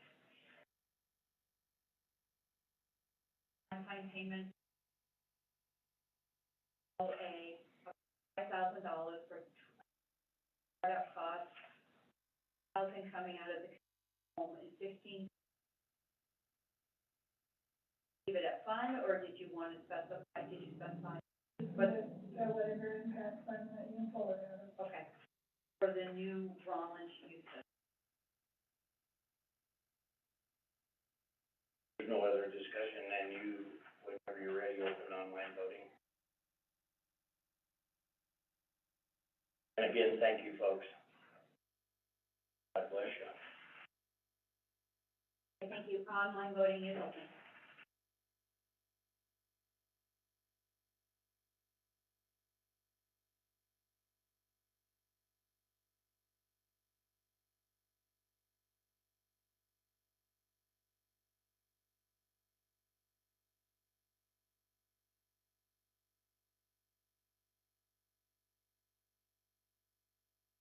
Voting has closed, the motion passes with 7 yeas. Ashley, thank you for coming. Phone call, and I appreciate you guys coming to explain.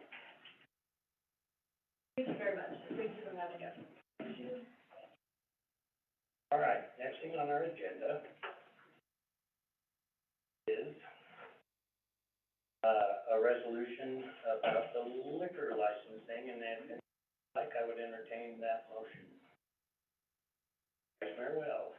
I move to approve the resolution permitting the city of Rollins, Wyoming liquor license holders to operate for a period of 2 hours pursuant to Rollins Municipal Code, section 508-400C, December 31st, 2021, March 12th, 2022, Saturday night prior to St. Patrick's Day, July 30th, 2022, first Saturday night of Fair Week, and October 29th, 2022, Saturday night prior to Halloween. Second. Been a motion made and seconded to approve the resolution permitting the city of Rollins, Wyoming liquor license holders to operate for a period of 24 hours pursuant to a Rollins Municipal Code, section 5.08.400C. The 4 dates are December 31st, 2021, New Year's Eve, March 12th, 2022, Saturday night prior to St. Patrick's Day, July 30th, 2022, first Saturday night of Fair Week, and October 29th, 2022, Saturday night prior to Halloween. Is there any further discussion? Councilman Weisenberg? I'm sure, Chief Ward might not know this answer, and you don't have anybody else here, but what is, the calls for those evenings? Do you have any, data on that stuff? You know, I can't give you specific numbers, but I could check into this. For the last couple of years, it seems like, the bars on these nights really didn't close much later than they normally would. They were not open all night. Also, our calls for service, were not increased. We're not aware of any calls specific to any of the bars on the evenings where they're authorized to stay open all night. No significant increase in DUIs, traffic stops, fights, or anything like that. Thank you. 5:30 is my birthday, so I get to go all night. All right. Any further discussion? All right, hearing none, would you please open online voting? Should we schedule a cab right away for him? No, we're partying at my house. Online voting is open.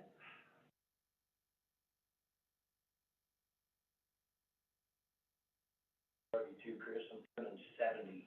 Oh, dear. Sounds like a party, don't it? In bed at 9. Only 3 of you can go. Yeah. Online voting has closed I got a big house, we'll separate. with 7 yeas. All right. The next thing,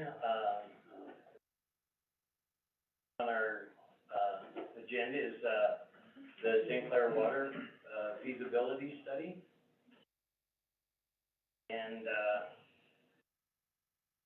yes, Carl. Oh, okay, Sean, yeah, sorry. Either way. Just a quick introduction. Okay. We do have, Carl and, remind me your name one more time. CJ, is with Sunrise Engineering. As we're all aware, the Sinclair Oil Refinery is really interested in our water. Sunrise performed a study and the possibility of being able, for the city to be able to sell water, sometime down the road. And so, Carl, I know is real familiar with the study, and I'll turn the time over to you.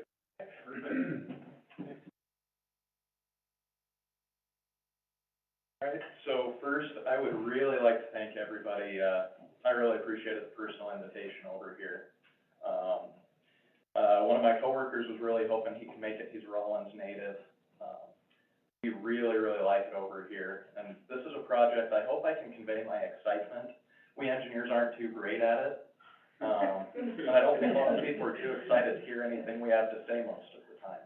So, I'm very excited, I really appreciate the opportunity to be here and kind of discuss what's going on.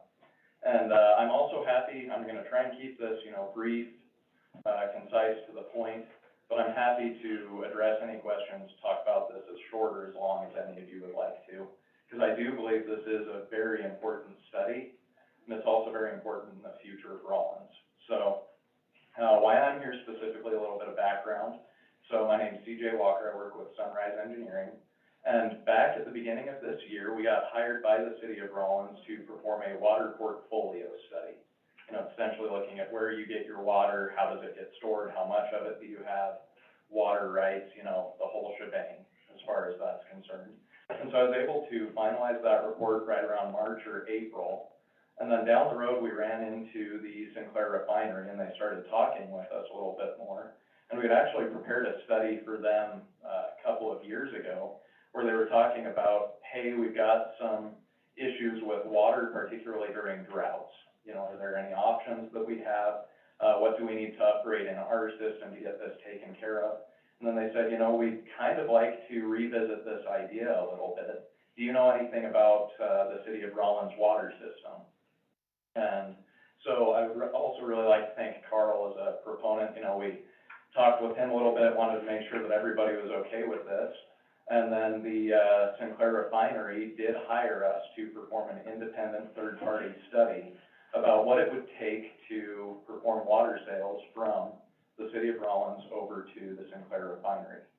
And I'd like to explain kind of what I am and what I am not.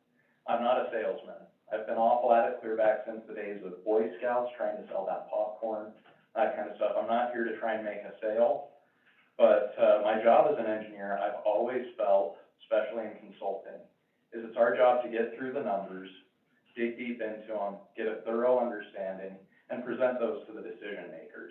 You guys have the tough decision of figuring out what you want to do with that information that gets presented.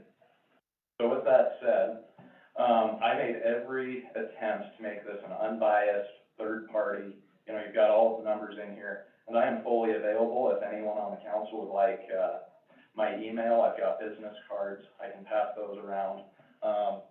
Carl knows me, I really appreciate Sean's invitation to be over here too. We recognize this is also a very sensitive issue. I'm not going to beat around the bush. When it comes to water, it's kind of a commodity. So it's difficult to be talking about water sales, especially when you're talking about times of drought and issues and you're telling people about water restrictions. So I'm not even going to beat around the bush. I recognize that's a very large issue with this. So with that said, the findings of this report, I'd just like to highlight a couple of things. There's an executive summary in it that you're welcome to read. I'd highly encourage it. But a couple of things that I'd like to highlight. One, the Sinclair Refinery is not interested in water rights. They're interested in purchasing treated water from the city of Rawlins, and it's mostly for their boiler house processes. They're worried about during drought, they don't have sufficient water rights for it. And as we really dig through, you know, all the water rights and everything, I'm gonna get the elephant out of the room. Just like every water system, the city of Rawlins has some significant improvements that do need to happen for sale of water to happen over to Sinclair Refinery. Now, it's, I think a decent analogy of something that you guys actually have going here is, I used to like watching Antique Roadshow with my parents a little bit. You know, you go in the garage and you find something that might be beaten up, that might be in pretty bad shape, but with a little bit of restoration, and you bring it to the right person, it can be a very, very good value.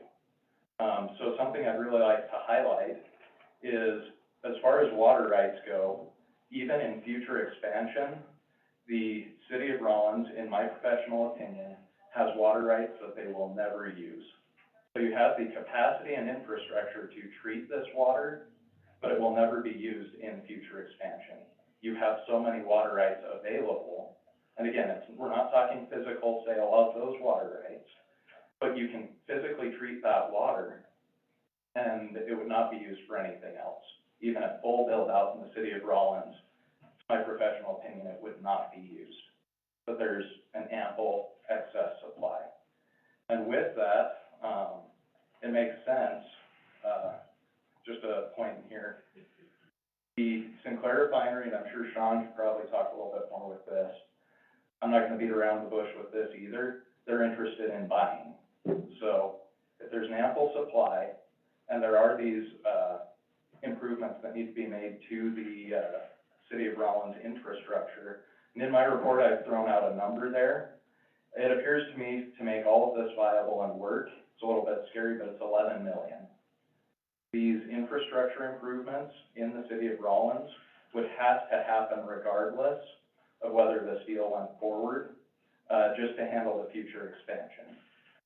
You know, these are upgrades we're talking with, I'm sure you're all aware of the springs, that needs to be addressed. There's issues in the water tanks. There are 2 very large water tanks that are getting very old. So we're talking upgrades to the tune of about 11 million. And you have a partner who I know is interested in working out some way to make this a mutually beneficial agreement where those infrastructure improvements can be made, and then that physical sale of water can be made back to them. And the initial numbers that I was putting together in here, again, please look at the report if you have any questions.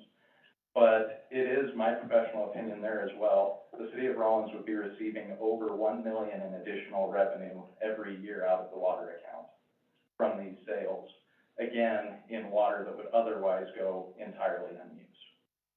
So I'd just like to highlight that. Again, not as a salesman, that's the numbers that I'm seeing here. An ample supply of unused water would otherwise go entirely unused, which could be sold to the tune of probably about 1 million a year to the Sinclair Refinery.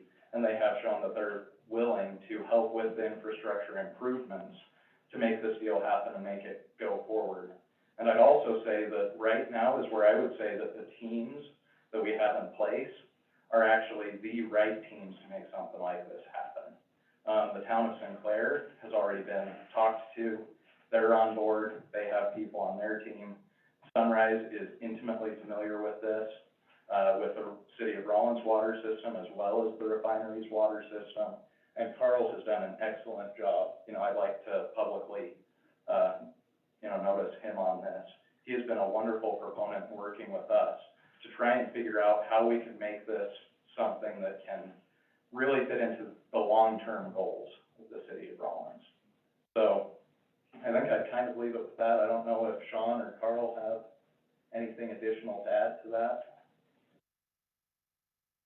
Yes, I would just say thank you for the really well done and informative. I think it'd be good if we could turn the conversation evolve a little bit. Councilman Smith. Well, one thing they said, CJ, that really made me feel a little bit better. We're not selling our rights, we're holding on to the rights. Mm-hmm. We're selling the water, and it's gonna generate $1 million. Is Sinclair, do they have 11 million that they would, and then we would sell this back over years, or? So I think that's a question. I know that there was a meeting between Sinclair executives.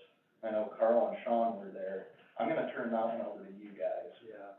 I think there was some discussion on that. There was, I did meet with the president and talked about our needs and this $11 million that was identified in the study.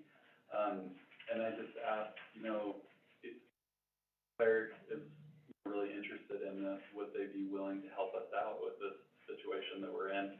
And the immediate answer was yes. The Sinclair president said that he'd be willing to go to his board of directors to see if they could to help us, and I'm just waiting actually to back if that's developed, or I don't know what's done with it for the council to consider. That's kind of the number, because we identified, the 11 million was identified. That's what I said, the more that you're willing to help, maybe the more willing the city might be to, engage in this conversation. Councilman Weisenberg. With the, sale of the refinery, is this still on the table?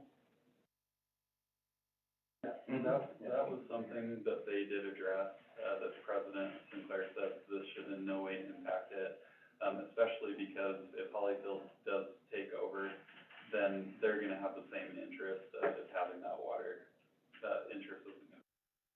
That was a major concern I had with another company coming in. I mean, after we do something, Okay. If any Councilman Smith. Does this 11 million, go to the distribution system out south too, or is this just in town and not out of? No, that's correct. Actually, I've got a breakdown. I can say exactly how much. So that rehabilitation down south is actually the bulk of that. In our estimate, we estimated that to be about 6.2 million of that. And so that's the heaviest need. The rest is, a lot of the upgrades inside of the distribution system here in the city, mostly storage, making sure there's sufficient storage, upgrades to old locations of pipes, making sure that the pressure doesn't go haywire when you supply that water over to the refinery. And I'd also highlight in there too, so this 11 million number, that's the upgrades to the City of Rollins infrastructure. That's something, like I said, that would have to happen anyway for future expansion. Looking at full build-out, population growth, making sure that more people can come in and you guys have the water available to get to them. And I can share, I had talked with Sinclair's attorney a little bit. The cost of actually physically doing this project to actually sell them the water is probably to about the tune of $6 million, and Sinclair said they're covering it. So as far as that's concerned, to the actual getting the pipeline from here over to them to sell the physical water, they said, we're the ones asking for it, so we cover it. So there would be no discussion on that as far as I was told. And win-win to get our water system upgraded, major bonds or any in-debt things like we've had to go into debt in previous years. Out there and I look at it. I think our residents too, like, I'm always thinking about fee increases. Something like this is like maybe we can limit what, if at all, any increase. And it doesn't, we won't have water restrictions either. In the past, yeah, we better not. We better not. In the past, there was numbers thrown out about if you have enough water to support X number of people. I'm just curious, did you look at it that way, and what is that? Yeah, let me see if I can pull that out, just so I'm not lying to you. I know, yeah, it's getting in there under, I believe so. So, I'll throw out there, so the number that we used to start off with, so the population we grabbed starting today, the 2020 census had about 8510. And then including the town of Sinclair in water rights, because we have to account for, you guys are also supplying that tank that goes to the town of Sinclair as well. So including town of Sinclair, you're sitting at about 9,000. Then, it's at page 14, I think you're,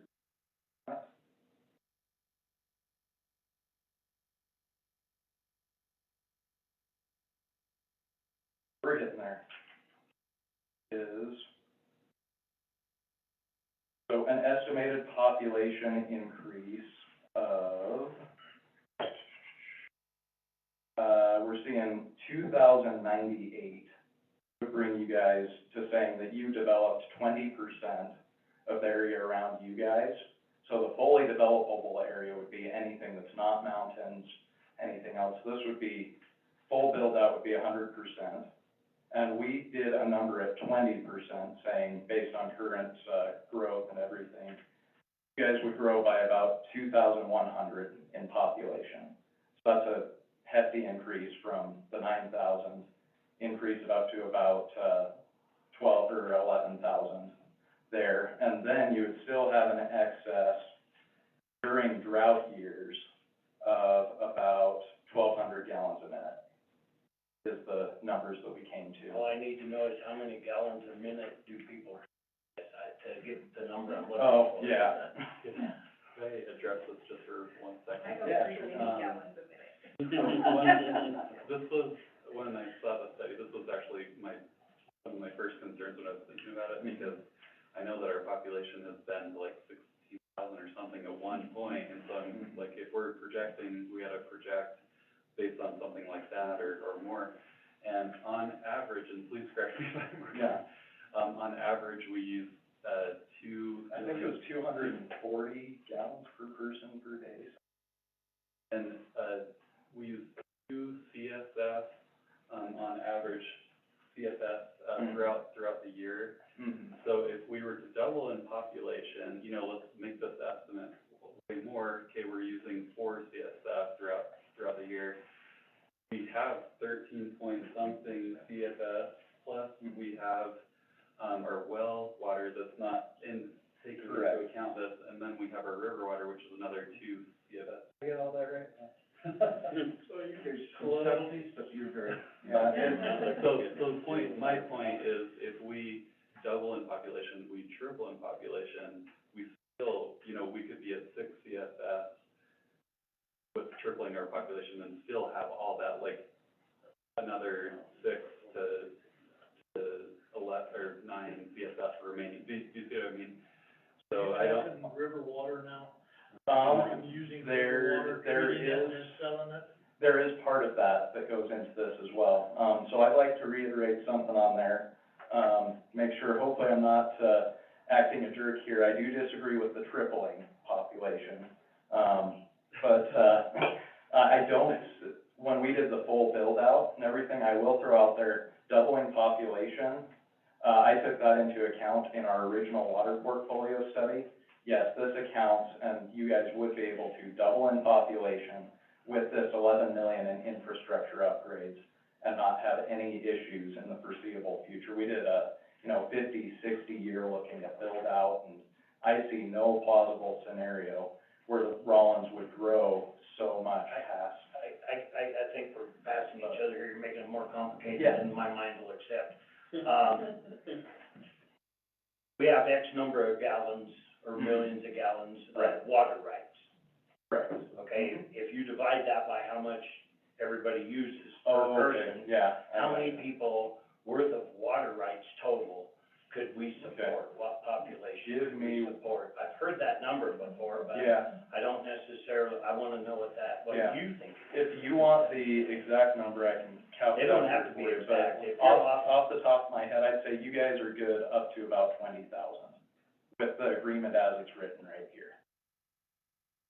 And then we're out of water at 20,000, we have no more water. And I will so you would be out of water under a very certain circumstance, which is an allocation call on the river during drought. And in that case, that's where we're talking, you know, insufficient water rights, supply, that kind of stuff. And that happens it's February, March, and April. So during an allocation year, which is a drought year, they can make a call on the river and they say during February, March, and April, you guys are only allowed it's December 4th, 1912 water rights. You guys are limited to very, very senior water rights in those allocation years. That would be the one scenario over 20,000 in population where you would be looking at water restrictions. Does that make sense? Yeah, that's right, because I do know that there has been calls on the river before. Right. Since I've lived here several times. I guess that question that I was asking you, we're gonna take water from the river, take it up and sell it. That is when, I got into St. Clair, they gave us a bonus of water, right? So no wonder we have hooked up with them. Good deal, don't get me wrong,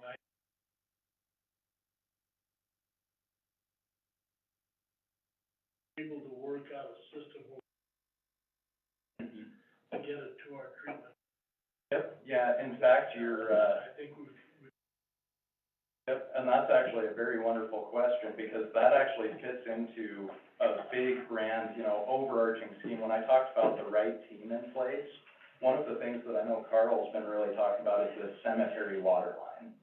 And just for, you know, an example, that cemetery water line, the idea of that is to take it from the North Platte, the river water, bring it over to the cemetery, and if you can grab those VFW ballparks that are out there, you've also got the old Outlaw Bowl that's out there. If you can actually take all of those off of the potable system and do that just with river water, you actually have availability today to go and kick that water over to the refinery. So it would free up the potable water by using your river water, right, in things like irrigation.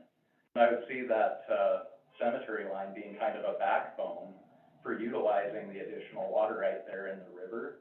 And you can take that river water, get it all the way to the treatment plant, but, just my opinion, Carl can smack me or disagree with me or whatever, it's inefficient to take it all the way from the river, and then you take it all the way, you know, southwest of you guys to go get it treated, and then kick it back up northwest, or northeast. And so it doesn't make a lot of sense to spend all that electricity and energy to lift it up a hill to go send it right back down a hill. So there is a lot of thinking, planning, this engineering design, but I see the backbone of this being using that cemetery river water line to utilize that North Platte River right and free up your springs as an almost, you know, unique, you've got your springs, your nugget wells down there southwest, and utilize that for your potable supply. And then any raw water supply you guys have here, you could use the backbone of that cemetery line to provide that. Well, the river water comes in and needs so much extra filtering, Right, that it takes the exactly. efficiency right out of it also. So we're in the town of St. Clair, we have 11 water rights. Yeah, and so the town of Sinclair is a big part of this as well. If I were to really throw out, how this is a mutually beneficial situation, City of Rollins, what you guys really have to offer is infrastructure. Now, you guys do have some remaining water rights. I'd actually, in most of these agreements, like to leave, that you guys are selling potable water. And the town of Sinclair, they're the ones that they have something, when I was looking into it, it was crazy, but they are not even touching, you know, 80 to 85, 90% of their water rights. That's right. And so the idea is that they can utilize their water right give it to you guys to be treated, it gets sold back to the refinery. So imagine a kind of this cohesive three-party system.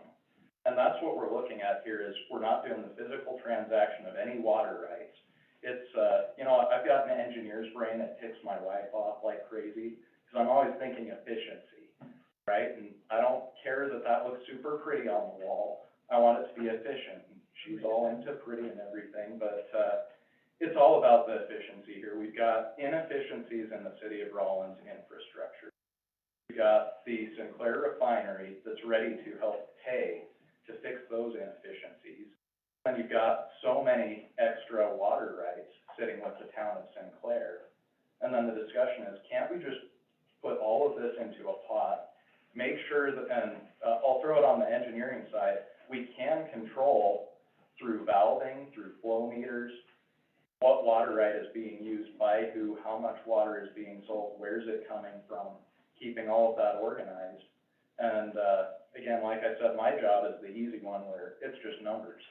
I present you guys with the numbers, and then, unfortunately, you have the fun job of dealing with the attorneys and figuring all of that out on that end. But I would throw it out that it's Sunrise's official recommendation at this point. It's red hot. I know the refinery is excited. Town of Sinclair is excited, and we have a lot of team players in right now who are very intimately aware of the problems with this project, potential risks, challenges, and I also know that with, current upgrades down south of the city of Rawlins right now, the refinery could prove to be a very powerful partner in figuring out financing and advancing those upgrades as quickly as possible, and providing, honestly, the city of Rawlins with a very, very durable infrastructure. And, to the tune of 1 million extra in the coffers a year, I would imagine a very quick payback period as well, if that were the route that were to happen. Any further discussion? Councilman, Garner first, and then Weiser. I just, yeah, under figures on that 4.3 and 4.4. 4.3 is the current. Can you, direct me to page 14? Okay. Yes. So on 4.3, it shows that we have available unused water, of about a little over a quarter of it, right? Oh, yeah, sure thing. So you're talking this 1565 Yep. GPM of unused water, right? Yep. Okay, so what was your question? Sorry, now that I'm looking at it. So that would be our current, allocation.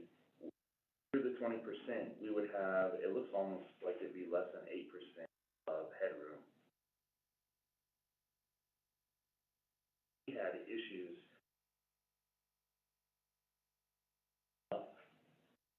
to put everything running, or water restrictions come into play there? No, water restrictions wouldn't come into play with this. 465 right there is very, very sufficient on that. And one of the other things too, this is factoring in a really generous, growth rate too on there. That's at 20%, right? I pull the right table here. So yeah, looking at the 20% area developed, so you still have that surplus of 1.02. Okay, I get where you're getting the number there. So yeah, at that point, at the 20% build out, there wouldn't be any problems, with allocation. You'd still be able to continue to expand. One of the reasons that that water right actually decreases there as much as it does is I factored in, the refinery told me that they have some additional expansion factored in there as well, and then they said they would curb it. They said that they'd have a limit on their expansion. So then, your guys' future expansion past that would curb as well. Would we still be okay if they did the high, cause then further up, it talks about the hydro, the tank. And it looks like that would exceed. Yeah, so I discussed that one with him specifically. So what he's talking about, the refinery does something called tank hydro. And it's where they essentially have to fill up their tank, and then, you know, they flush it all out, and it uses up a very, very high amount of water.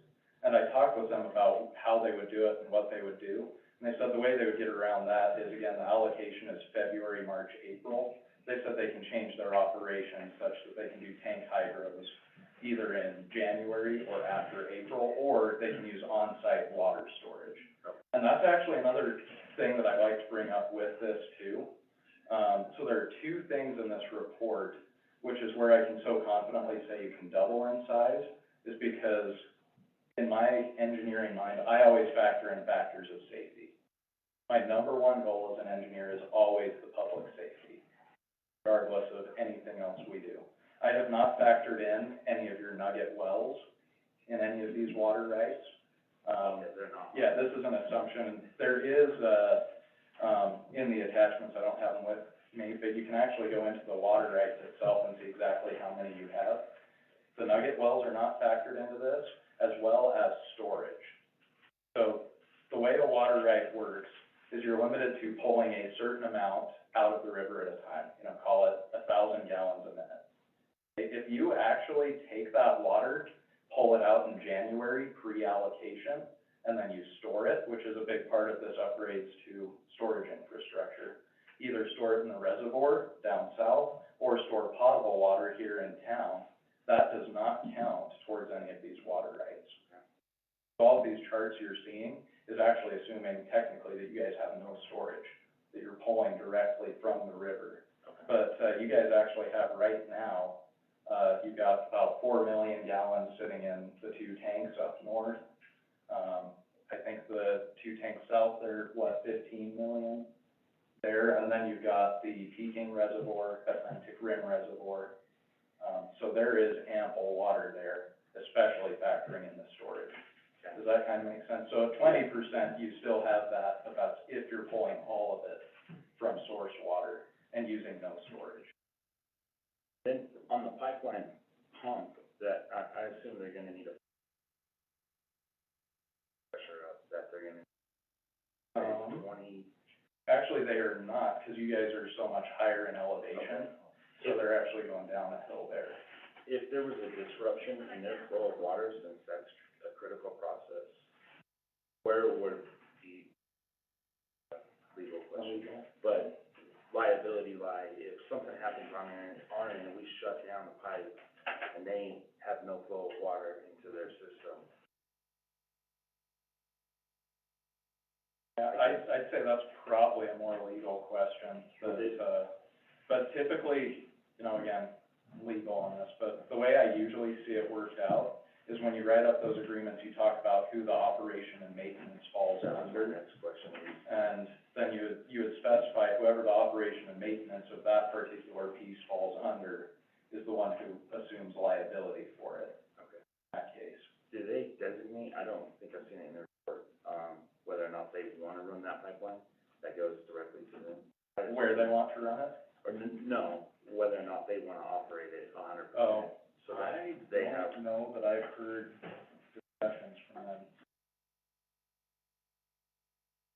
That would be my guess. Yeah. for us to operate. Yeah, because we have water like we would. A detail we need to work out in the Yeah. future time.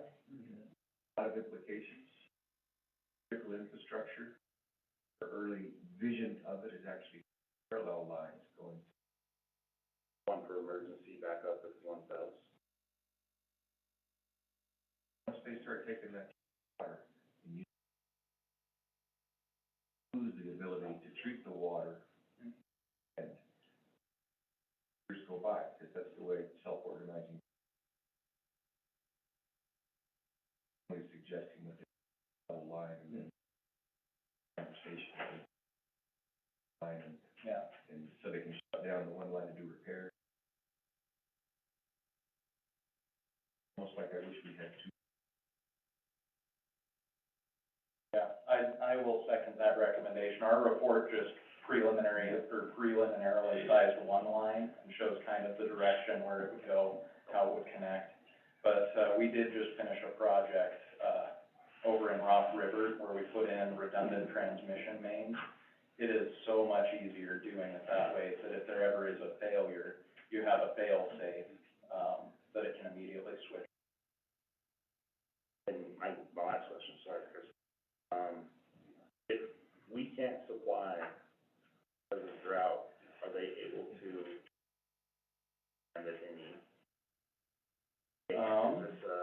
No, the unfortunate thing that they have is, so the reason that they need this water is all for boiler house. So they need potable water, it has to be something well filtered, taken care of. And that thing will consistently use, so the current demand is about 1,300 gallons a minute. Future demand is about 1,565 from what they've. Now, that's a pretty consistent, will not change. And so they would not be able to reduce that demand. So if we went into drought, we can say, sorry, you're gonna have to take a hit. Correct. Citizens. Yeah.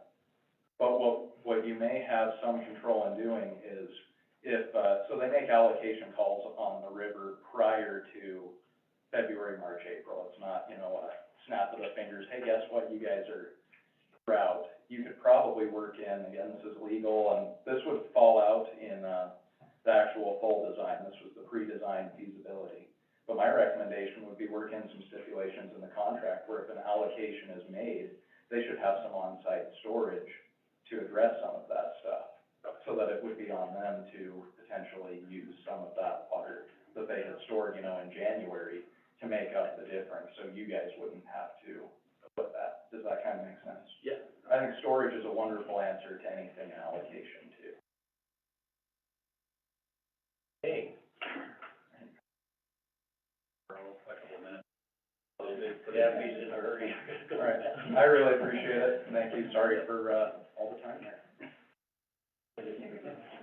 A couple things first, real quick, I wanna say thanks for the study, you know, it's a lot of information put out there, and he put out there that, the raw water line going to the cemetery is like the backbone to this, and that's a six-penny project that, we had discussed and talked about possibly moving up on the list, you know, so this has significant,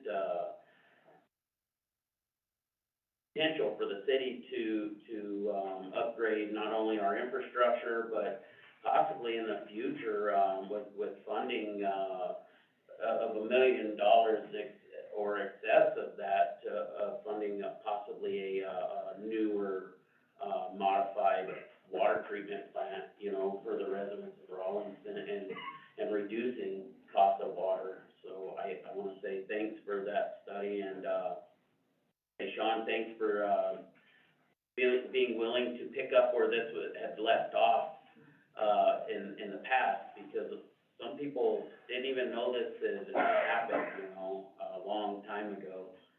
And, I wanna say, like I said, thank you for that. Honorable Mayor, Council, thank you for having us and listening. Or Councilman Weisenberg said, it really is about the infrastructure, kind of like CJ said as well. And I really want Rollins to have the most badass water treatment plant in. We have really good water, we got a good supply, we can get it, we got the wet water, we're above Pathfinder, we got so many good things going for us, we just let that water run down the river, it makes me. Funding it has always been the issue, and when I first started looking at this 7, 8 years ago, it's been that long, it honestly has.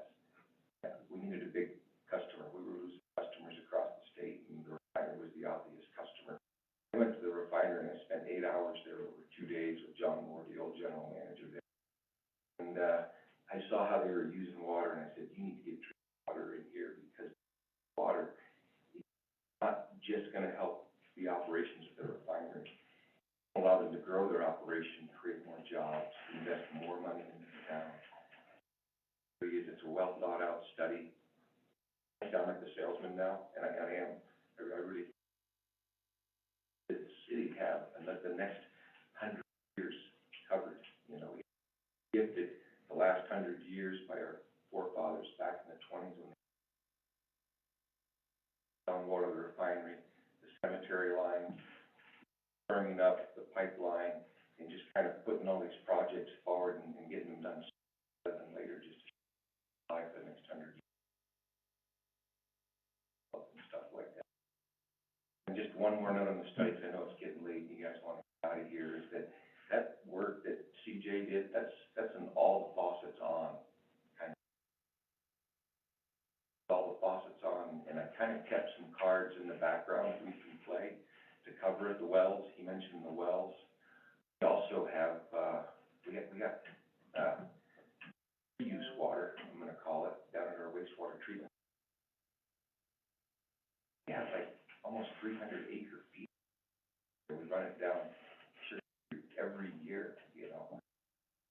decided we could take that and we could put that into that reuse system, part of the purple, I call it purple pipe system at the cemetery line.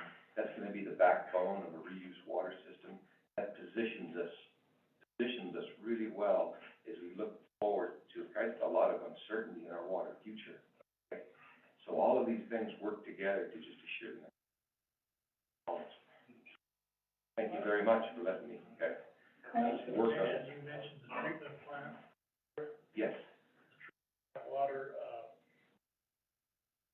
years ago, I was approached about this refinery using this water for cooling purposes.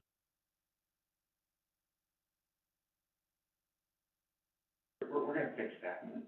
Yeah. Water, so it's a money issue, guys, right? So as water becomes more scarce, it becomes more valuable.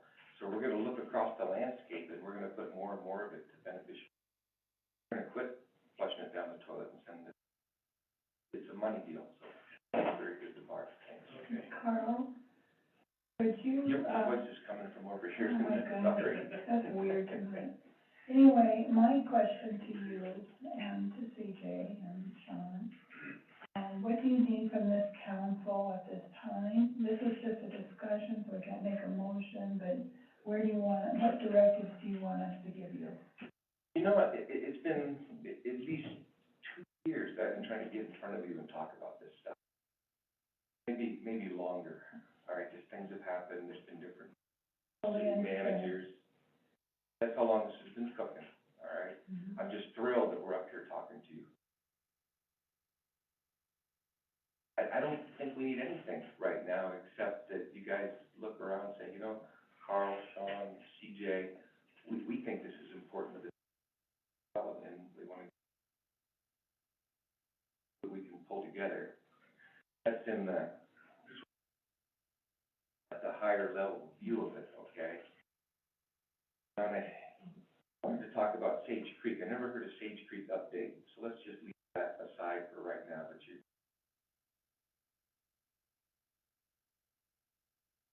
work to kind of move forward.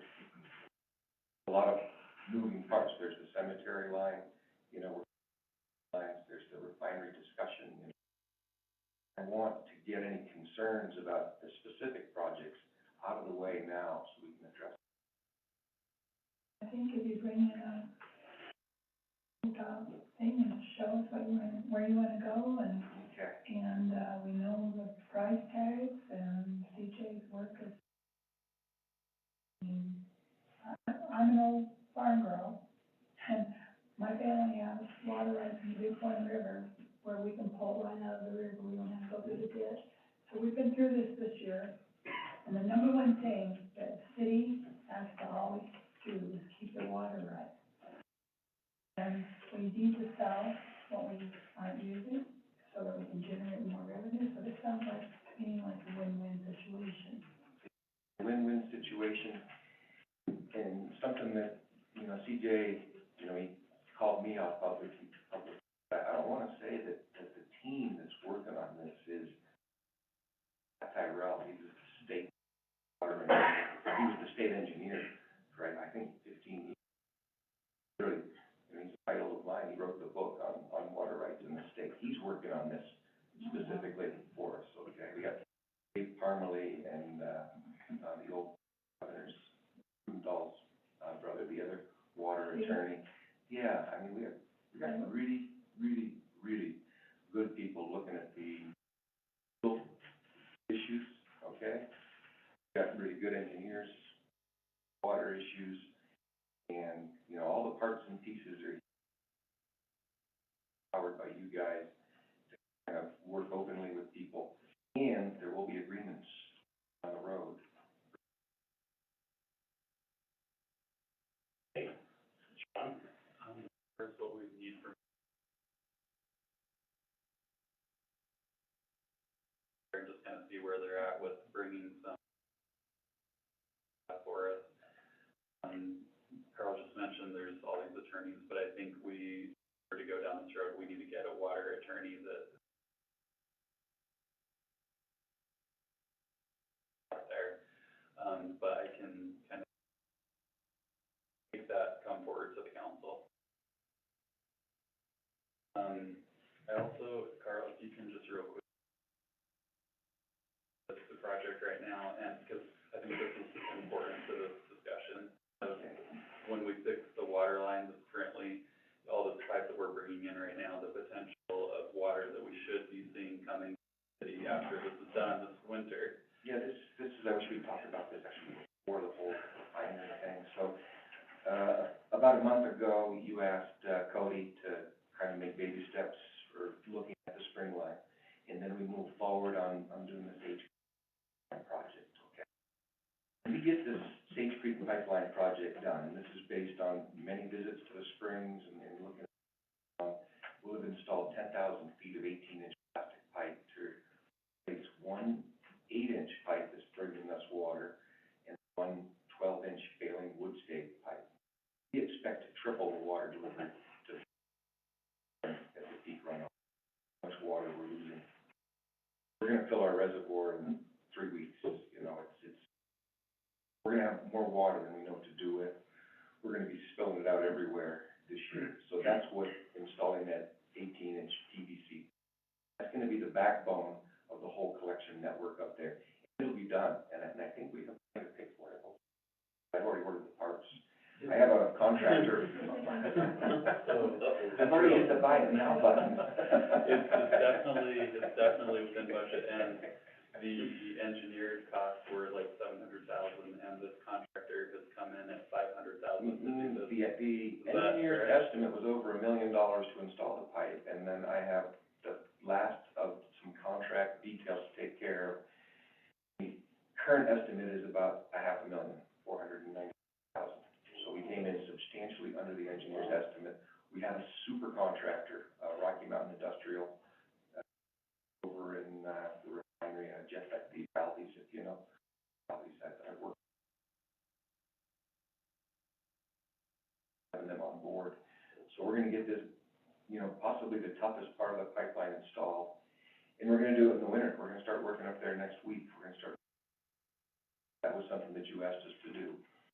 We looked at the spring line, because Linda was very concerned about the leak. We, actually went out to make some baby steps and told me, don't go out there, you'll break stuff. So I went out there and I broke stuff, okay? There were no surprises there. The good news is we dug down to what I broke, and the guys, fucking some bonnets broke off. That guy was in the ditch, all right, he'll tell you, now they had the bolt kit, they dug down to an easy valve to get to, it was only about 10 or 12 foot deep. They were able to fix it and stop the leaking. It was tense on Thursday night, but we made it through. But I'm very, very encouraged by it. The pipeline was in really good shape. I was concerned about the welded flange and the bolted, there was a bolted, kind of affair. I was thinking that was deteriorated, but it was nothing about bolts. And it's still a big deal to get to them. It's not like we gotta the pipe is in great shape. We've lost some little pieces of valves.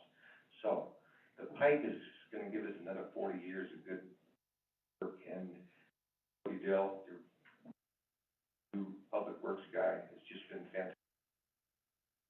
And he's gonna come to you and ask for more money, we're all gonna come and ask you for money, because he wants to restart the pipeline, superintendent. You guys needed it. You were saying, is this a result of getting down crews over the years? You guys got rid of the pipeline superintendent, got rid of the pipeline crew when you built that. I thought that was a big mistake. You need those guys out there every day, running that pipeline, keeping an eye on it, you know. That over marker post, it should be fast mode around the infrastructure. Those guys, that's what's gonna make the last another 40 years. Eye on it. We got a bunch more things to break.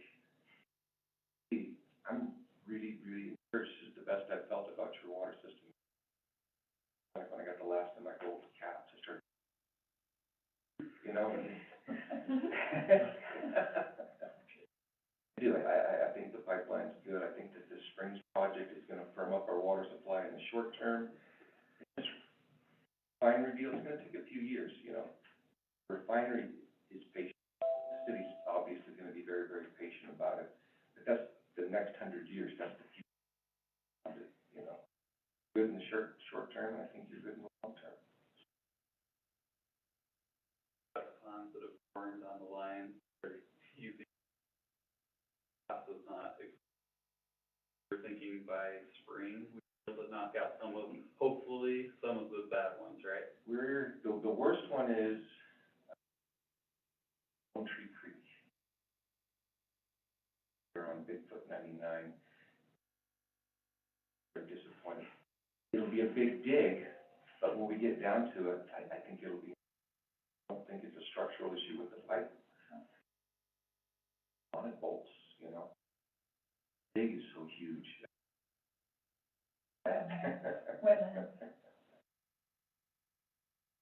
Councilman Weissenberg, real quick on this, when you're talking about digging down to valves and having the bolts, you know, issues and stuff like that. I've worked with pipelines and stuff for lots of years, right? And one thing is you don't bury a valve, you put a vault around a valve and it's easy access to repair. Why are we not doing of such, instead of creating more maintenance work in locating equipment or staging equipment to dig on these to repair valves? We could have a vault there, do more of like a confined space entry type deal to access the valves and repair. And you could still have a stem coming up high enough to, manually operate the valves and stuff, you know, from above the ground level, so you didn't have to have that access at all points. That would Why don't we do probably that? be a good idea if it wasn't for water. Water would just fill up the vault. Because everybody has a blow off, there's a creek. Actual water in the creek. When they brought the pipeline down, they were about 6 foot under grade, and then, so they actually put drops, because they wanted to be at the bottom of that creek. That's why they're so deep. Lone Tree Creek, there's a valve line through there. Estimate that pipe's about 20 feet down. You gotta get into the pipe, and the pipe is 20 inches tall, so it's, you know. I think they made that active galvanic protection on the whole system, but the dielectric isolator, it's first bolt-on flange. I don't wanna get too technical about it, you know, but they left the valve off the active protection. So the valve, the reason the nuts go is because the nuts have these sharp edges, and that's where the paint wears out first, you know. Little nicks of paint, they turn into like little, that's exactly what, like I could show you a picture of the bolt. They get like little bubbles in them, you know, they look so, like when you get down to it, you're like, it's not like surface rust, it's like a little ice cream scoop and peel out. But they left valves off of the, galvanic protection, active corrosion protection. We're gonna revisit all of that, we're gonna put some better galvanic protection. As I said, this is just at this point, it's a maintenance issue, it's not like, oh my God, we gotta rebuild the whole pipeline, it's just, we gotta valves and put vaults on some of the shallower ones, but then I would worry about freezing and dirty and stuff. Traditionally, that's what we do, is we bury valves on water pipelines. I don't know what pipelines you worked on where they put vaults on. Just gas and oil and stuff, you know, all that, that's how you never bury a valve, because it's maintenance. Right. But they don't have to worry about freezing. You still have to worry about freezes. You'll have to worry about product filling up a vault sometimes.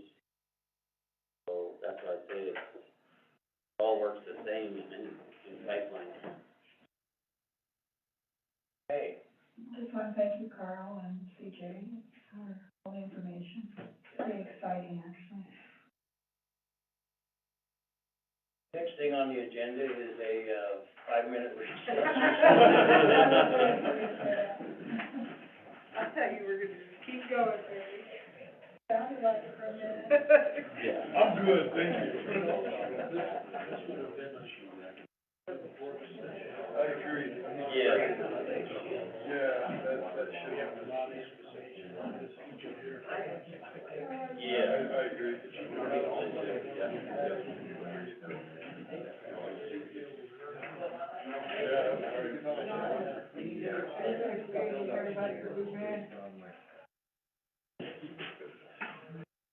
types of meetings, Saturday, 8:30, I got the gym at 5:30. Frank Lee's, book. We had a, Frank Lee. I'll forget about it. Treatise on waterways. You could teach it, That's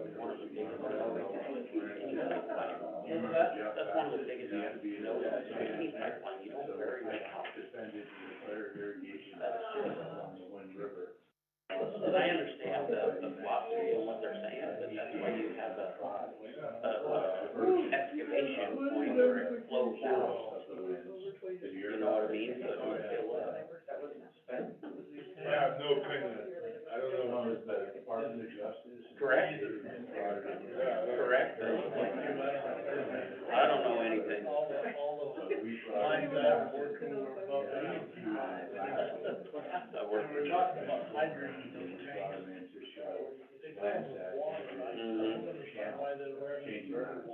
Exactly.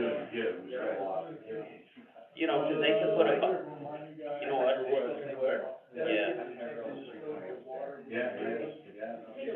Yeah, I think he. And Debari, yeah. Just for leak detection. He's doing all he can, he had to buy it. I didn't struggle, or do it, I told Lynn, you're on there. No, the next time. Not her. It's all right, Jackie, I got you covered. I'll get the next whole thing for you. No, I haven't. I got you some good minutes. Yes, they're good. Christmassy too. I know, I like it. I did. Yeah, any of them? I knew. I got one left, I got some in my own. Oh. No, no, you don't, you have right Like here. that, only they're like a quarter? Like to see a picture of, Maybe I Cody was has, seeing it. one of those bolts back in the replaced.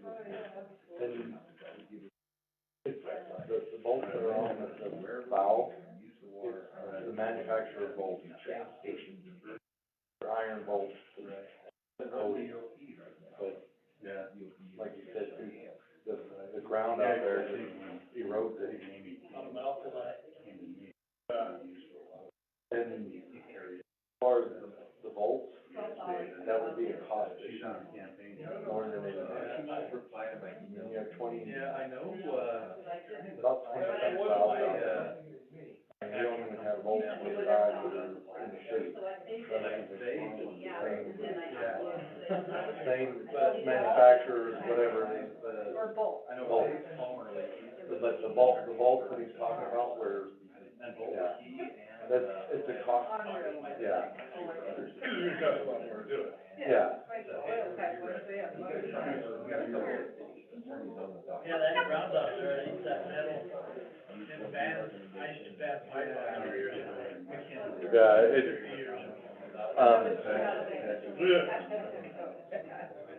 but yeah, it takes more, it'll take more time to dig, to get to that valve than it would be to fix it.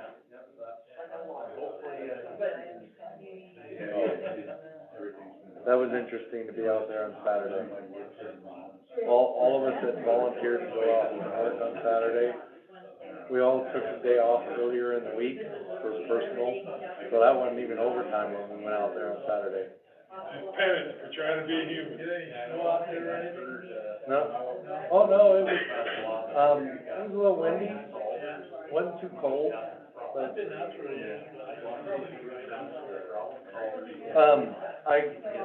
I was talking to Cody, one of the things I wanna do is see if we can't get, when we start doing all that and start working down there, see if we can't get a radio from like the fire department, the radios.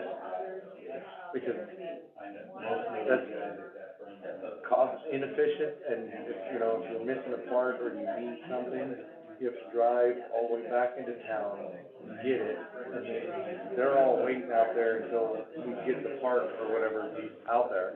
This way that if we have a crew that's still in town, that if they're missing something, they can call it in and we can get it and take it out to them and cut down that time in half. Just meet them halfway or something. Yeah, also, you know, God forbid if something happens, they don't take the time driving to a location, waiting for a cell signal to call in, hey, you know, accident happened, you know, and then that much longer, this way they have a radio to communicate. So that's something that I'm looking into. Well, just go grab boards, right? He's got a portable one. Yeah, You can live without it for a couple days. Right. I doubt he'll complain. I know. I usually got home and I had to get ready for here. Go ahead. No. After you. I didn't know you had to pack a dinner to come to a meeting. I should've figured that out by now, though. My big whiner, I gotta go home, fix trailer lights. Well, I got down. What's that? I gotta go more trailer. Watch your baby. I didn't have time when I got back. Yeah. By the time I was on my green for another.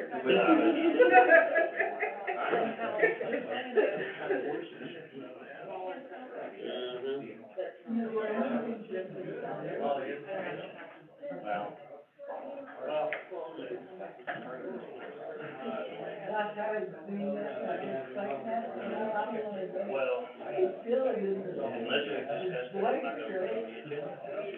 It's a discussion, and some things should be on, but there's too many things that come to us, we have to vote on them, and discuss them, so I try to watch.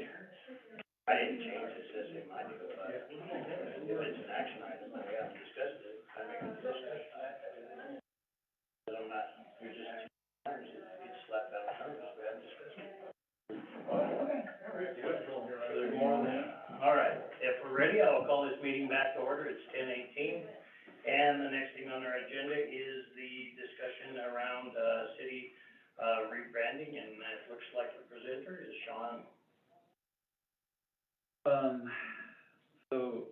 When Mayor and I attended the Economic Development Conference just a little bit ago, we bumped into Kara Choquette, and we were just talking about, kind of the things that the city's working on right now, and she was just mentioning to me that when the wind farm, the, Choke Cherry Sierra Madre is completed, that it will be, producing the most megawatts in a wind farm in the entire world.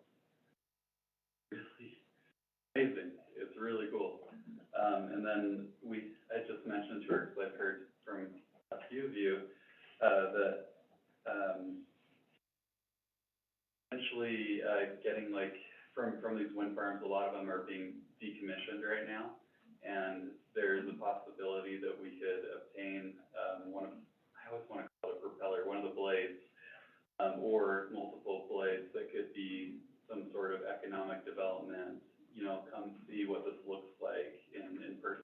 Something, because it's those, in my opinion, it's those things that are really unique, that's gonna bring people off I-80.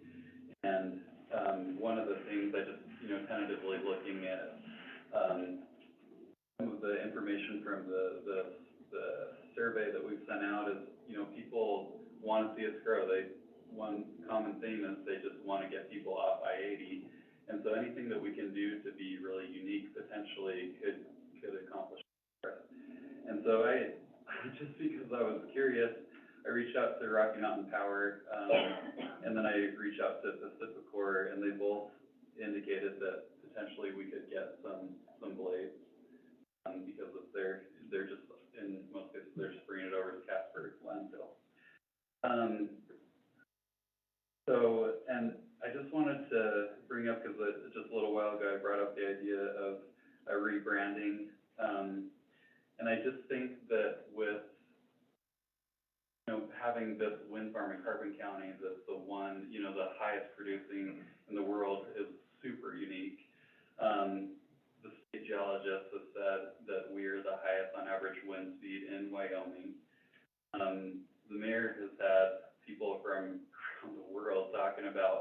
wind farms right now and wind energy. And then I think overall, just Carbon County being super in favor of, you know, supporting wind energy. I just think that that could be the niche that we could go with, that is super unique. Get some of these blades for us and do something with them. So, and I guess, one, I've seen a lot of comments about, like, don't mess with our logo, and, you know, I'm sure there's gonna be a real mixed bag with that. But one of the things that I have heard ever since I've been here, I've heard Rollins be called the armpit of Wyoming, and it's just my opinion that to overcome some of those perceptions, might be that we need to look at rebranding. It's just a thought. And lastly, I just, as a recommendation, I think it would be great we'll get the survey out to everyone to, take a look at the community comments, regarding their thoughts on development, and we have a question on that. And then I think it would be, really good if we could maybe do a town hall sort of meeting where it's a little bit less formal and get, you know, really dive in with community members and see if it's something that is, that they would realistically wanna do or not. I'd be interested to hear any thoughts. I can tell you that it all started with that New York Times article, but people are interested in wind power. And like in, podcast I participated in Montana and then just Louisiana, here they say, how do we get rid of them? There they say, how do we get them? People are interested. They don't know what they look like. They're like we were years ago when they first started talking about them. They don't know anything about them. This is just me saying this. I'd like to get a nacelle and some blades, put the nacelle down where this nacelle's the house part of them. Okay, the big house part that's up there, put it down at ground level. They're doing away with some of these. They're replacing them with bigger models. Maybe even do a cutaway of the transmission if it didn't interfere with, patent rights and such like that. I really think people would pull off the highway to go climbing one. I don't really think it would be prudent for us to put them 300 foot in the air, or allow them to go there, but if they could walk up a few steps into the nacelle and see what they're really made of, and have a couple of blades that are visible, or, as mentioned before, arches into the town or whatever it would take to promote that. But I think a wind power museum would make people drive here to see it. I honestly do. They come here. I mean, I entertain people from Holland and Germany and Great Britain and about 10 other countries. Been on TV in about 10 different countries, and cool to watch, because some of them are in German, can't understand what they're saying, but our Main Street has been on TV many times, and Discovery Channel, they came here and did a 30-minute deal, you know, so there is a lot of interest in that, and, I did talk to one of the guys at Rocky Mountain Power also about getting in this cell, and he was explaining that it will cost about $250,000 to take those and bring them here and set them up. But he felt also that, these are two different conversations we're having here, but he also felt that some of the contractors giving enough of their names in lights would actually donate a lot of that to bring them here and set it someplace. I also talked to another gentleman that said he would donate some land out by Interstate 80 to do this with, but I don't know all the details about that. That's a whole nother, but. I don't know how much land you need, but we own land right along the interstate. And that would be a good place to put it. Instead of putting coal and gravel up there and piling it up all year long. Center that Pride was gonna do, that property and get off the interstate. Yeah, I think just so it's visible off the interstate and then any kind of signage to where they know where to go to get to it or whatever, Well, the point but, I'm making is it's in town, right, might just stop and buy a sandwich. And we absolutely. also have Airport Road property too, all the way down in there. Just get them off the highway, but I know it sounds crazy, but I think people would drive here to see such experiences, I really do. I mean, how many people have been here, Sean, 100? Probably came here, 100 people, probably reporters from all over the world, probably 100 of them have come here. And what I did was I told them, if you come here, I'll spend a day with you, I'll show you everything. If you just come in on the phone, I'll give you 10 minutes, so talk fast, and amazing, they came here. A lot of them came here. The last one was that deal out of Louisiana. Actually, they sent me and they're gonna fly me down there to Louisiana next year to that group. It had to be virtual this year. I was still planning on going down there, but next year they will. Actually, I'll go down there. But that's how much interest is in these things. And if we're the epicenter of them, man, we really do. Sean, you're right. We need to take advantage of it, and, I'm all on board with that. Yes, sir. Me too. Is that just your opinion or? Yeah, I mean, I agree, I support it, I like all that, I don't, if you're just looking for encouragement, there you go, you got it from me. I like it, yeah, I love all the ideas. Lots of waste go into the Casper landfill too, and they were complaining of it. Well, it's an expense to the companies.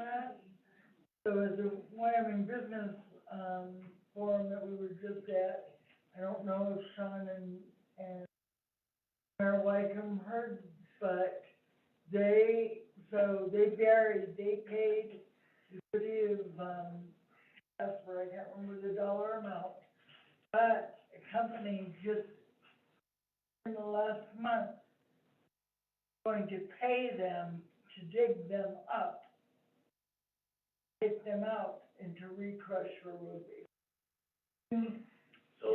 So Casper got paid to take them into the Take them out, landfill, and now and they're now gonna they're get paid getting paid again. to take them back out. Yep, So, yep. yeah, but with our ties with the electric company and where just our geographic location puts us in a position to, we're not gonna get one of these things from somebody that's new and hasn't stood them up yet, like Joe Cherry, but Rocky Mountain Power just repowered a bunch of them at Arlington, you probably saw, and they're getting ready to do the second bunch, so time is of essence, really.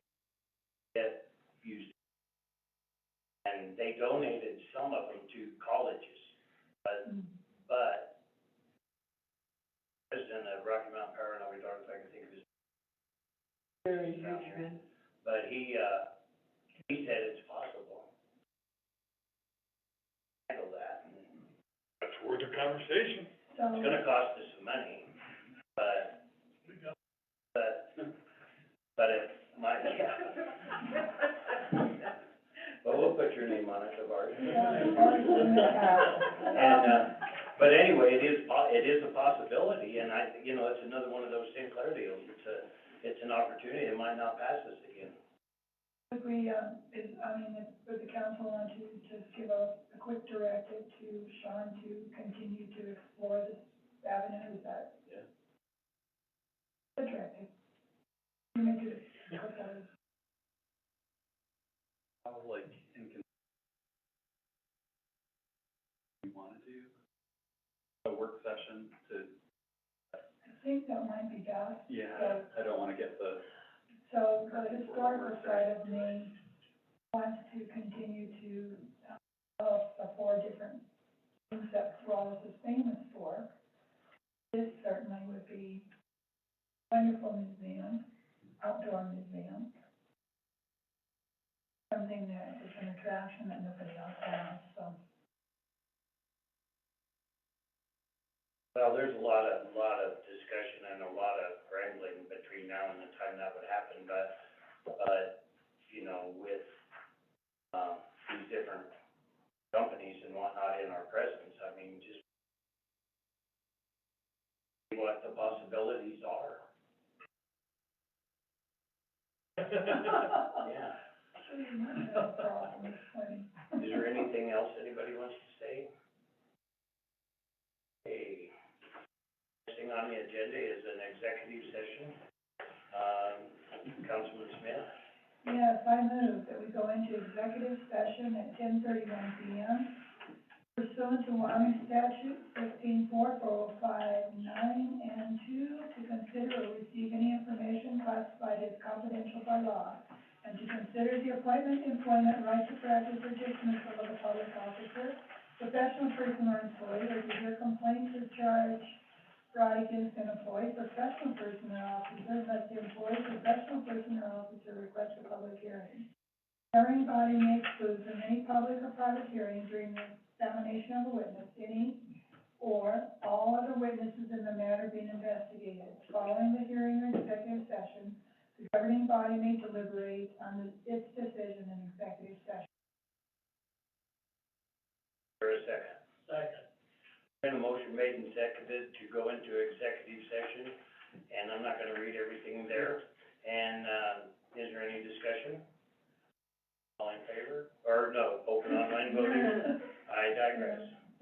Always forget, towards the end of the meeting. It is open.